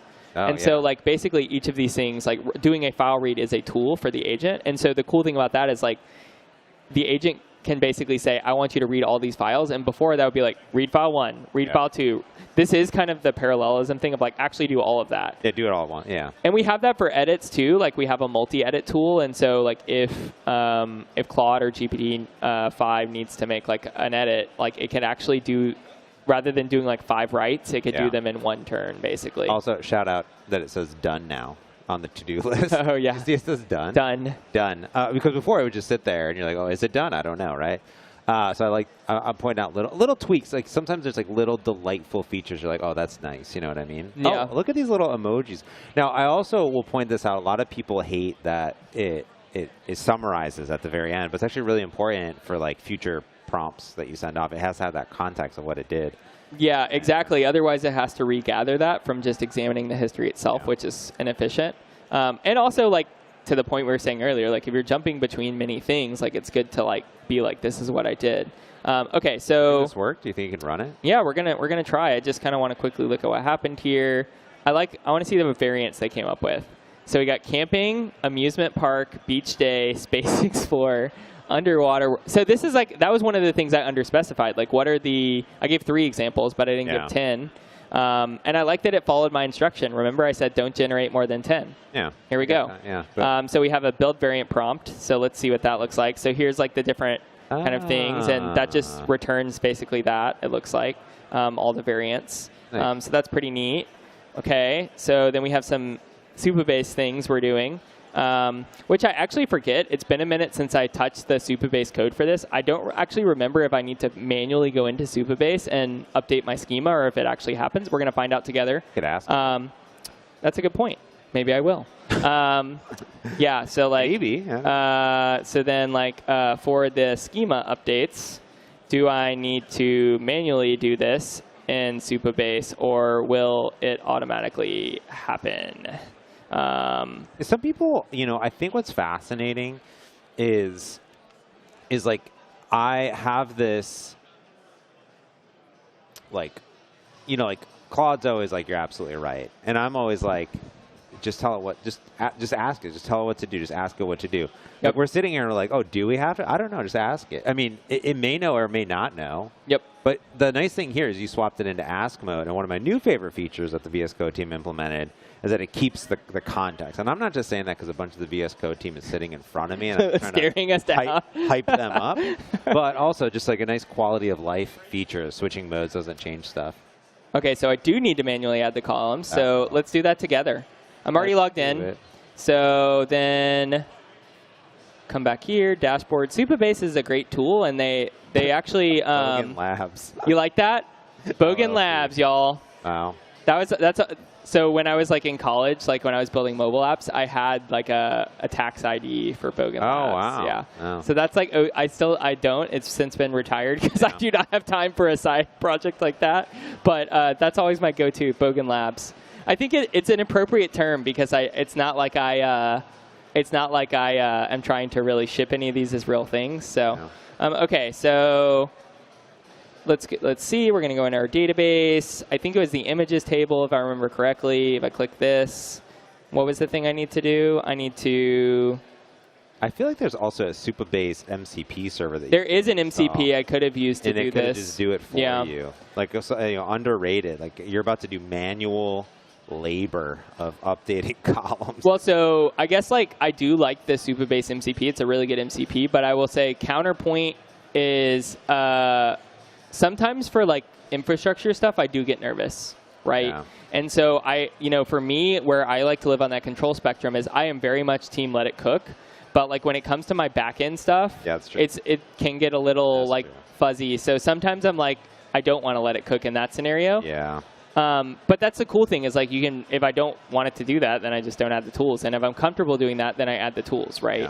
Yeah. So then that's like a personal choice, right? Or a team choice. It makes sense. That makes sense. Okay, so I need to create a new column name, and it needs to be Jason B. So I also recently learned, I feel terrible. I've been using a Mac like forever, and I'm really bad at using the Mac. The swipe between desktops feature is so nice. Okay, so then I think, I click this plus. We're going to add this, and then let's see what column types we get. Jason B. What was the one it wanted me to do? Jason B. Jason B. Sorry, I wasn't listening to you. Yeah. Jason B. Do I click define as an array? Doesn't say. Default value, null. Nullable checked. Where's nullable? There is no check. Oh, right there. Where? Right there. Allow nullable. Allow nullable. There. Okay, so nothing. It's unique. It doesn't matter. So I don't need to change anything else. Okay. Yeah. So then there's hit another save. one you need to do as well. Oh, there was? Yeah, so go back. No, that's good. No, that's good. No, that one's good. You need to add another column. I see. There's 2 columns. There's 2 columns. There's 2 columns. Okay. Yeah, so there's another one called variant prompts. I see. I see. Yeah. And then that was also Jason B. And then same default values, I think. Yeah. Okay. Jason B. Good old Jason B. Jason B. It sounds like we're saying the name of someone named Jason. Jason B. Space B. Okay, so let's see. Okay, so we let this thing cook. We updated our things. Let me go back up here, see if there's anything else that I might need to do. It created a UI component, which I kind of like. Because in that UX, it would have been nasty if we had tried to... Look at all those emojis. So many emojis. Yeah, so many, which again, like some people like the emojis. I personally do, but I'm an emoji guy. But like I get why people might not. Okay, so let's go ahead and I'm just going to kill my terminal. This was actually the one that was running in the other branch. Do you need changes from the other branch? Do we have to read?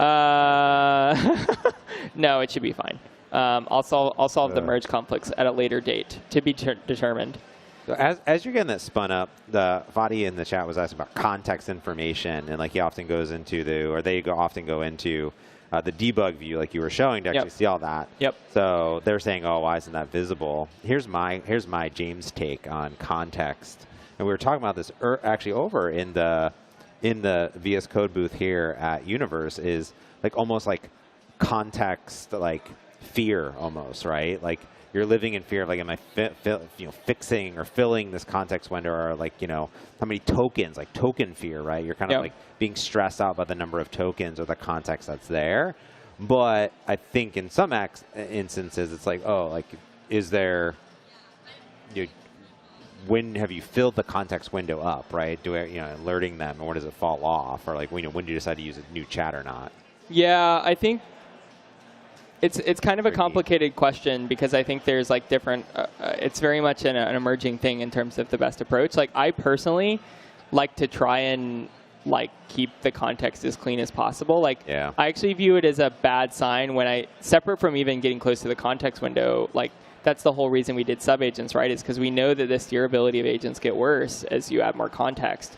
Like there's this assumption when I talk to developers sometimes, like, oh, the context window, like 1 million is amazing. And it's like, well, like actually like the state-of-the-art models, none of them for a long time were 1 million context, while there were 1 million context Windows models on the market, right? And so then that kind of bucks this hypothesis that like it's the most important thing is stuffing as many things into this context as possible. It's like having the right context in that window is important. Much more important. And if you need a bigger window to do that, that's one thing, right? But if you just are trying to just stuff more things in and hope that it gives you better results, it doesn't, right? Yeah. And so, so like I think what we do want to do on that, a couple things that are already in progress. We have already started experimenting in general with larger context windows. So we bumped the context window, for example, for Sonnet 4 to 200K tokens and insiders, and have started rolling out some experiments to stable. And the interesting thing about that is we saw a 25% reduction in summarizations. Oh, wow. So summarizations are like when you see summarizing conversation history. But like we actually, in our scorecards, we weren't seeing actually a super meaningful difference in terms of the quality of the code, in terms of accepts and rejects and things like that. And so that was kind of maybe counterintuitive. I wasn't expecting that learning, but we progressed the experiment nonetheless. So we are experimenting with larger context windows. Then I think we did the sub-agents thing to kind of try to be more efficient with the context window we have. And then I do think in chat, like what I really want to show is like, you can see how when I hover on this, I get Sonnet 4.5, like the model I used and the multiplier that costs. I do kind of want to show like a little indicator there of like, you're at XX% of the context window. Yeah. And maybe that just shows on hover, and when you get to like 80 or 85% or 90, then it shows by default, like you don't have to hover. Because it's a delicate balance, because like I would say 99% of people are not power users, and that's overwhelming, right? And like I know that Fadi here is like talking about context, we're talking about tokens, but like honestly, do I need to understand the complexity of how context windows and tokens work just to use my code editor? Yeah. You know what I mean? Like exactly. In general, when I was just in Codex and it has the percentage there, like I was staring at it and I was like, oh my gosh, right? I'm like, am I doing something wrong? And I wasn't sure. Yep. So not that that's bad, it's just how some people work, right, in general. So, yep. Kind of fascinating. But kind of cool that you're seeing we're going to, you're brooding. So this is, so you can actually see, like, I have a very, so I'm going to just, I think this is a Webpack thing, but I'm going to. Webpack, where's V at? I'm going to say like this. So like I noticed when this was happening that it was taking forever to compile my dashboard. So like I think eventually I'm going to need to go back and fix a performance issue, because the first time you hit the dashboard path, like for each user, it's quite slow. Dude, right? You know what I was just watching on YouTube? Not just the VS Code live stream, but I was watching the V documentary. Okay. Have you watched that? No. If you haven't watched the V documentary, it's fantastic. I didn't know much about Webpack or Snowpack or Vite or like the legacy of it. Yep. They go pretty deep in it's with like, and all that was in like the last several 10 years basically, 5, 6, 7 years, and like for some of the early stuff came super interesting. I'm not even a web developer. Yeah. But I'm now creating tons of like React Vite applications. I saw you stuff. were, yeah. I am. Well, this kind of happened. I have like tons of Blazor apps, tons of other stuff too. But it's like, oh, I actually want to understand this. Documentary, 30 minutes of your time on a spin bike, pretty good. James, you also don't have to be on a spin bike. Well, I'm a big fan of the spin bike YouTube rabbit hole. So the Vite documentary. I know very niche history things as a result of riding my stationary bike at home. Okay, so it looks like there was we were using use client, but it's importing some stuff, which is also importing some other stuff, which is causing the model to not be bundled appropriately. So the module is this in a different chat window? Yeah. So I just popped open I'm doing full screen, so you can click this little button to make terminal full screen. I just kind of pop open this, and this is like my debugger helper. I could have gone like last terminal. What is it? Let's just do #terminal. Yeah, terminal last command, which would have gotten the last command and the output of said thing. That's a nice little nugget of information. But in practice, it's like copy pasta, right? Is fine. There's nothing wrong with that. It's always so that I used to be a mobile developer. So getting used to all the bundling tech and all the things you have to think about, like with Webpack and stuff like that. The moment I saw this, I was like, I bet this is some Webpack thing, right? Oh yeah. So let's see. Well, I'm kind of interested that I don't know anything about Next and Nuxt and all the other stuff, and I barely know anything about Vite.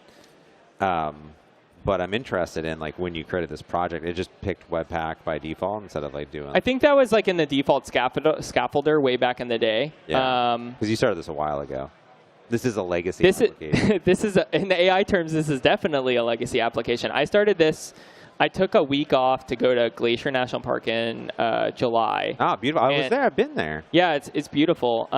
Did we just lose? Uh-oh. Nope, it's back. Oh, we're back. We're back. I went, and of course, I can't stop coding even when I'm on vacation. So this was the inspiration was this trip for actually building this application. So yeah.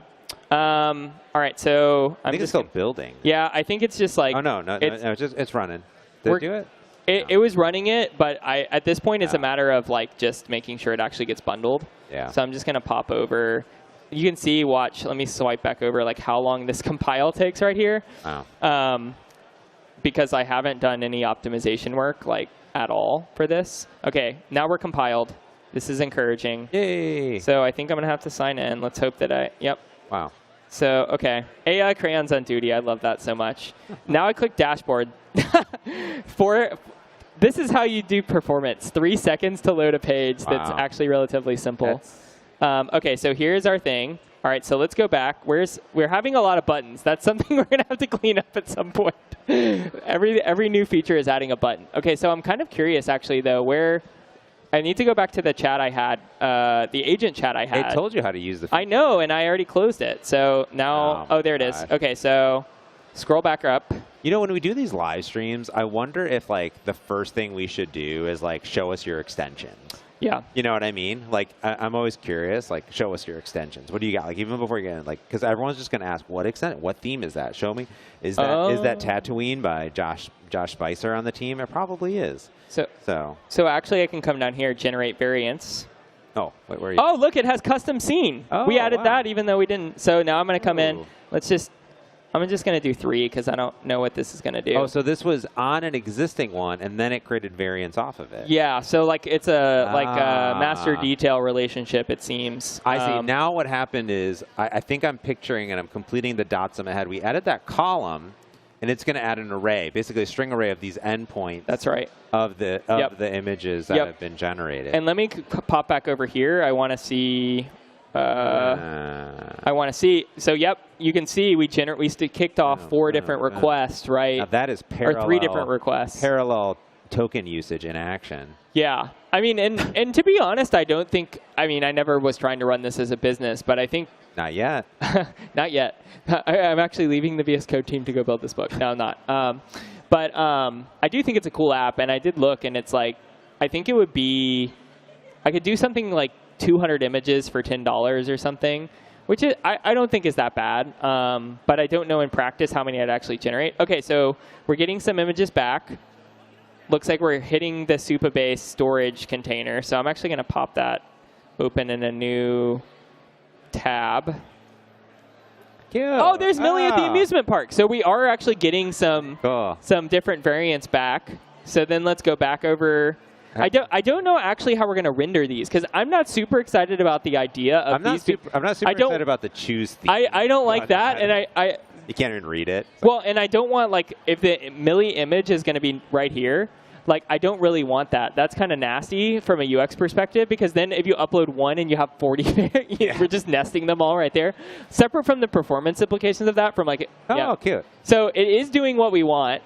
It's interesting that your dog literally has the same pose. And it didn't remix your. She has a different harness in each of them, though. That's AI. No, that is there's a subtle variant. Look at the detail on this last one. See, this is what I mean by detailed. like, yeah. Okay, now I kind of want to try.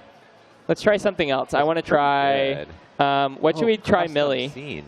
Let's try a different Millie. Oh, maybe Millie like wandering through a wilderness.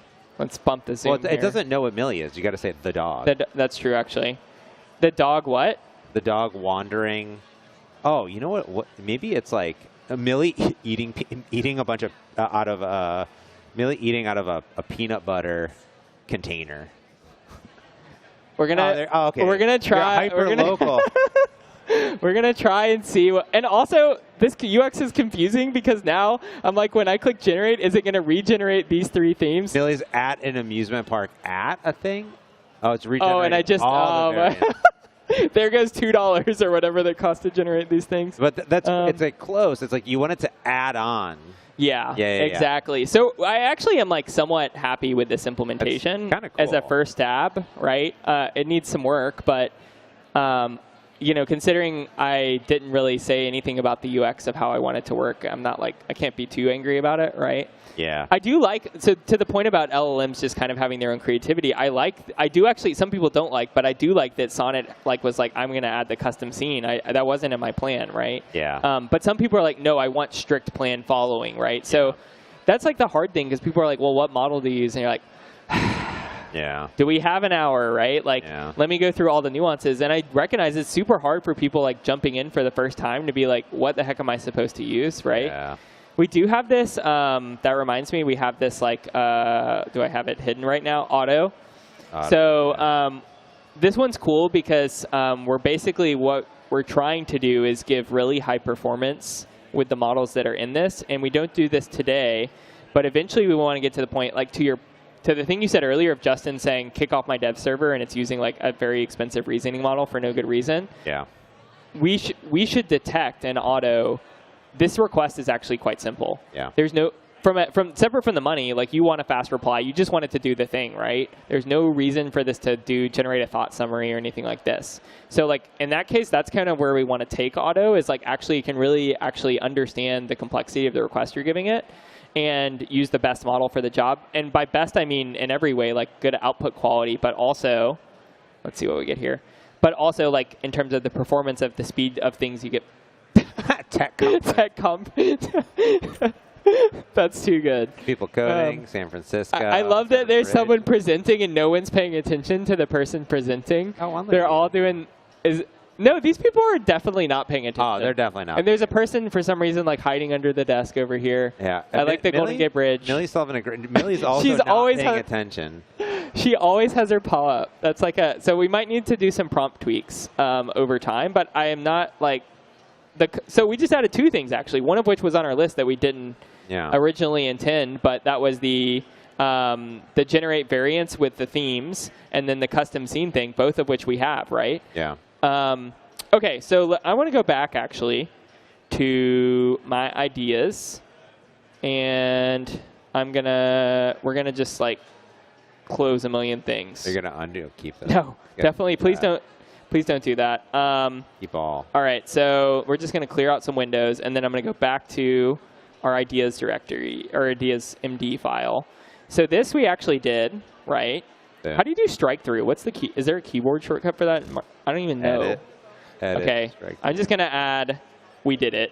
We did it. So that we did. We ended up doing this locally. Maybe I should do a Codex one after this. What time we got? Time check. 15 minutes. 15 minutes. All right. How's the stream? We getting any questions right now? Oh, yeah. Good question.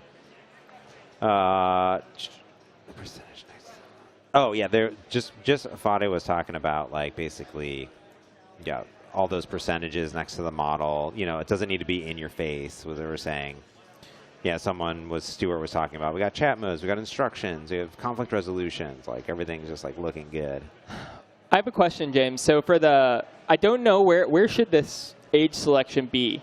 Could it be like a settings page, but then it's like I think when you upload the image. But then that's like 80 questions when you upload it. Is it? Do you think it's overwhelming? Okay. No, I don't think so. So let's just add it then. When you upload an image, use a slider to pick what age this is. Slider? What should I do? Yeah, slider. There's categories of like age groups that would then determine. Okay.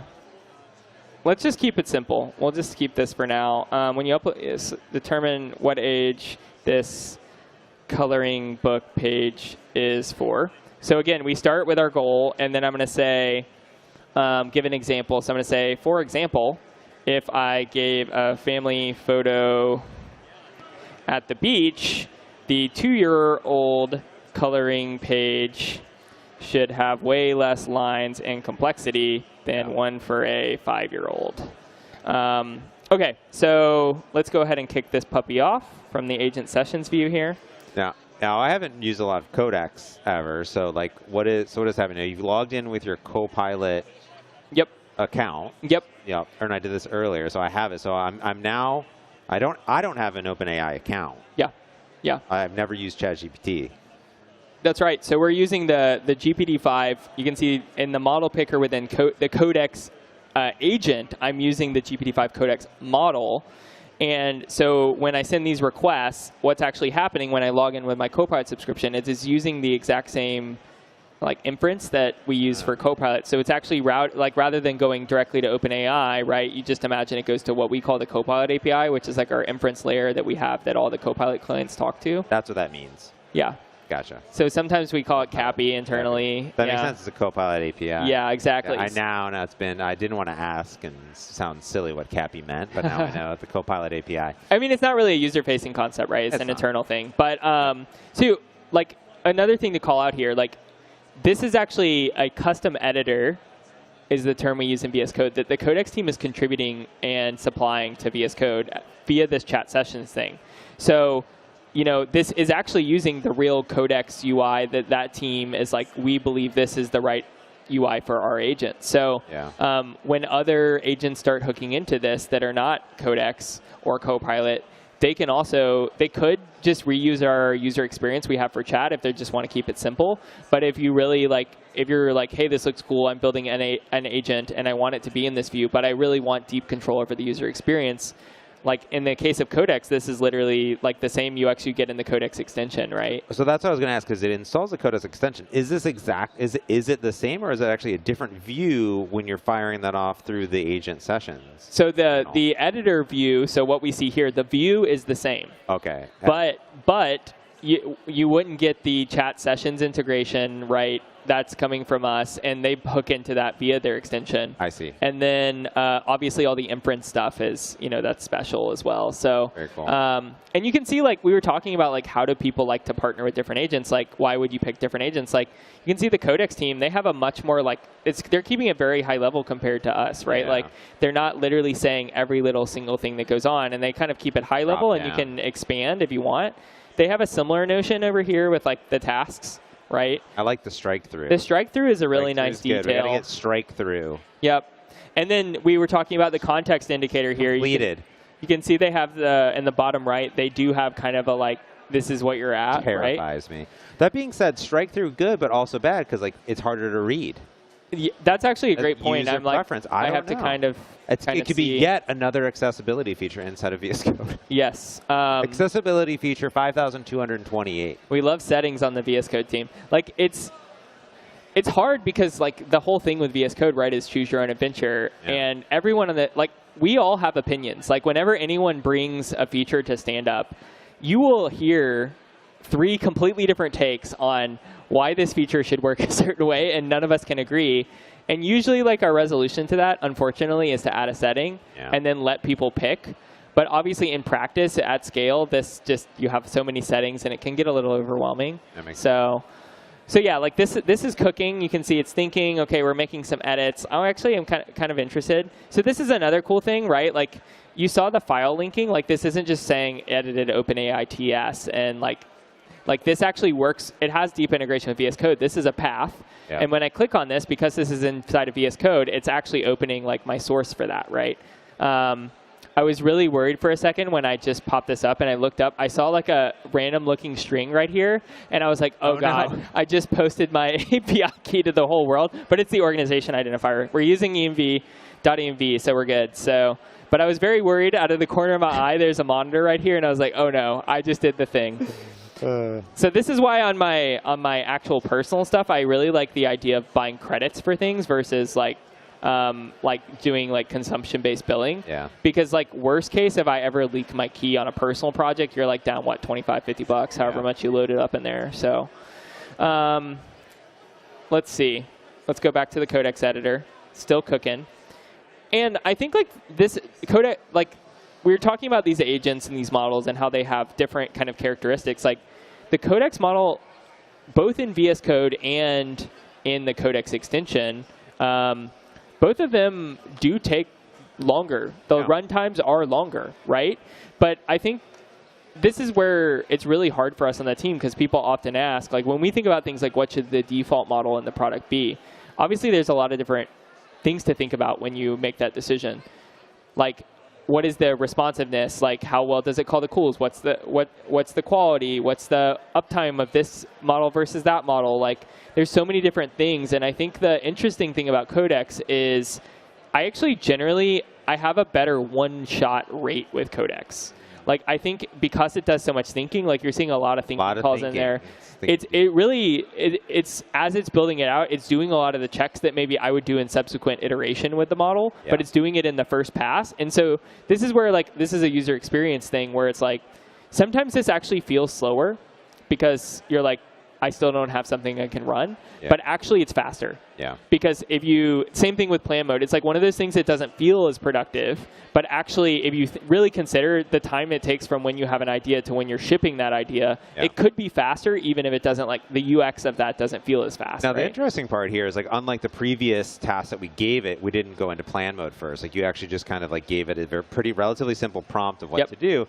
So it's actually having to do a lot of thinking because you didn't do any pre-thinking and define it. So it's making assumptions most likely of what That's right. Doing. Yeah, I wasn't doing any planning for this one. And I think it would be kind of interesting like to have better interop between the different, like we have the handoffs feature I showed earlier, but it would be cool to be able to hand off to different agents even. Like start in plan mode, now give this to Codex, right, to go build it out. That would be super cool. That'd be cool. Yeah, exactly. I mean, you use different tools for the job, right? Some people use like command line for like committing code. I saw Justin earlier was committing code, writing a manual commit message. People do that like still? a stone man. Gotta click. Wait, where is it? I have. This is a very complicated. There it is. Yeah, you just click that button. Click this button. Generate commit message. You can write your own instructions for what you feel like the prompt should be for this. Yep.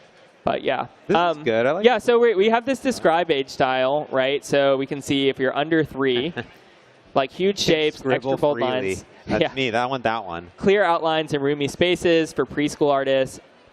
Less than 8, do this. Else, fine lines. So basically, it looks like the model has decided after you're 8 years old, you're really good at coloring. Good. You're the best at coloring. So yeah, and I think like I do eventually want to add like a more robust, kind of similar to what we have in VS Code, but for this app, I want to add a more robust like evaluations thing to say, what is a good prompt for this coloring book page? Because right now, I haven't really actually done very much prompt optimization. All right, so boom, you did it. I'm going to go ahead. I'm going to zoom out a little bit. So we got finished working. We added a toddler to preteen slider, API handler, verification, next steps, decide whether to persist the selected age, add outstanding limit. OK, so this looks like it should work. So let's just go back to our terminal.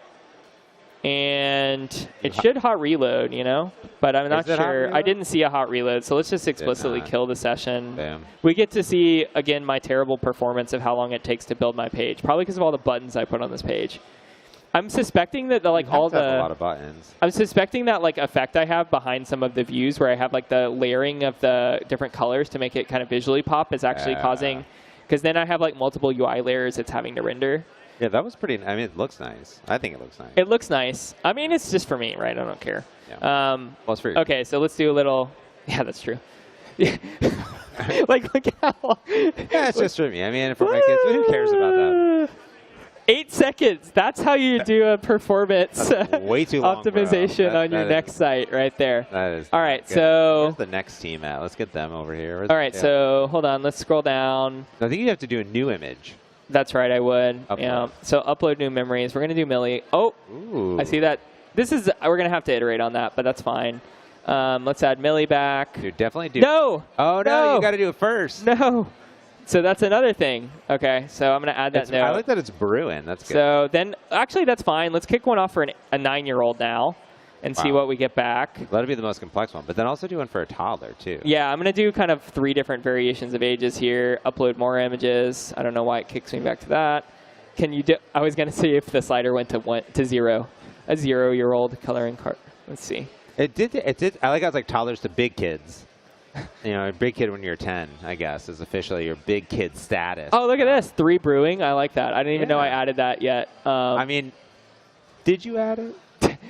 Fair. Who really added it? Wait, so did my variants not stick around? Oh, no. No, like, they're in the table, but I don't think they're, like, rendered. Oh, I'm seeing things with Millie popping in here. Boom. Let's go back to see. Okay, so we called responses. Oh, nice. So call generate coloring page with Earl. There's my Supabase image object in storage. Age 2. It definitely uploaded the other ones. And maybe it didn't update the table. Age 9. You could in the other Millie one. You know what I mean? Yeah. No, I think you might be right about that. Let's go look at that table real quick, actually. So we were. Which one did we want to look at? I guess been the other Millie one. Yeah. Okay. So not family. Let's actually sort ascending. Sure. Yeah, Millie.png. Millie.png. We got 3. Completed. So that was the one from earlier, though. Oh, no. Yeah, it looks like. Yeah, but that's the one that should have had the. So it doesn't store it. So that seems to be the problem. We never update the Supabase table. Because we definitely got the images back because we were rendering them on the screen, but we didn't update our database. Yeah. So we need to. That's another tweak. Making some mental notes here. Yeah. All right, let's go back and see. If I actually like. I do like stuff. making the variants later, though. I do kind of like that. Where it's like, I'll make it. Like, I'm like. Yeah. I feel like that feels right. It does feel right. Okay. All right. So. Whoa. So you can actually see that seems like it. Okay. Can you imagine coloring this one? Impossible. That's maybe a little too advanced, but it definitely did add different levels of fidelity, right? Like. Yeah. That's much more appropriate. That's definitely good for Wolf, right? So that's my son's name. So yeah. This is looking really good. Okay, we got 5 minutes.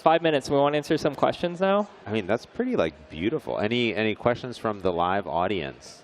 There's a whole microphone that we haven't used. I noticed that. I was like, is that supposed to be for people? It's supposed to be here, but we decided that no one's going to go up and talk to it. Yep. So we're going to remove it for tomorrow, I think. So. But this is pretty cool. I mean, okay, so what did we do last hour and a half? We added variants, right? Yep. We need to store the variants, but we added it, and I can choose different variants. From one photo, I can generate like 10 different coloring book pages. We can create from a custom scene, and then we made the coloring book pages more age-appropriate with the slider. So now what you need to do is create a branch. So in the last 3 minutes, here's what I recommend you do. You create a branch. Okay. And bring your changes over. Yep. Okay. All right. New branch. Vibe codes. Universe. Oh, there you go. Perfect. All right, now commit all of your code. Make sure everything's staged. Hold on. Yep. So I'm going to click that. Generate a commit message here. So now the perfect thing to do at this point is to fire off a new coding agent session with all the things that you would like to change and then see what happens. I broke it earlier because I'm logged in with the wrong auth. Oh, no. Go to github.com. That's true. I can do that.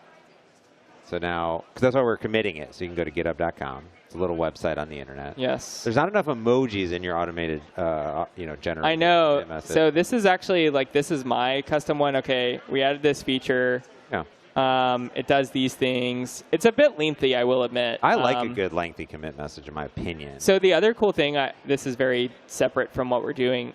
This to get changes that I've staged, or you can come over here into the commit graph, and you can pull a commit over, and you can reference it. So that's actually a workflow I do a decent amount. That's cool. Okay, publish branch. Yeah, so then open said branch, which there should be a button on this UI. There's a way to, I think you can do it on the, open on GitHub. Somewhere. Yeah, there is definitely an open on GitHub somewhere. I know on an issue I can open on GitHub. I say. But it's because it's not going to work because my auth is wrong, No, right? but just go to github.com. That's fine. I know it's called, I know the stream is called VS Code Live, but you can also refuse. go to Only from VS Code. I refuse to leave. I have to stay in my editor for all things. Here's a good question. So go to your github.com. No. Oh, you can't. Oh, because you're not logged in? Yes. Oh, he's got too many. I don't want to log in. Oh, man. No. I flighted things to myself. Oh, no. Okay. Well. Anyways, I will do this after, and I will share the thing. So. All right. So Will asking, he's watching live at Universe, and he asks in the chat, which I appreciate, are all Copilot features available when using Codex? Well, it depends where you're using Codex. Yeah, and it also depends on what Copilot feature, right? Anything that would happen just in the VS Code agent, no, right? Like the tools, the tools are different. That's exactly right. It's a different harness for the agent. It has a different prompt. Yeah. It has different tools. It has the same model, but so that wouldn't be the same. The user experience in that chat window wouldn't be the same. But if you were using Copilot elsewhere in the editor, of course. But once you go down that Codex path, you're saying, I want to use this harness with my GitHub Copilot compute. The difference is really just the Codex experience that you like, but the billing is going through your Copilot subscription. Yes, that's right. So if you're team, I want to try this out, that's cool. You can go over there, give it a try. It's in agent sessions, kick off a thing, see if you like it. That's all using your GitHub Copilot sub. You can keep using all the other AI-powered features in the editor, right? Generating the commit message like we just saw.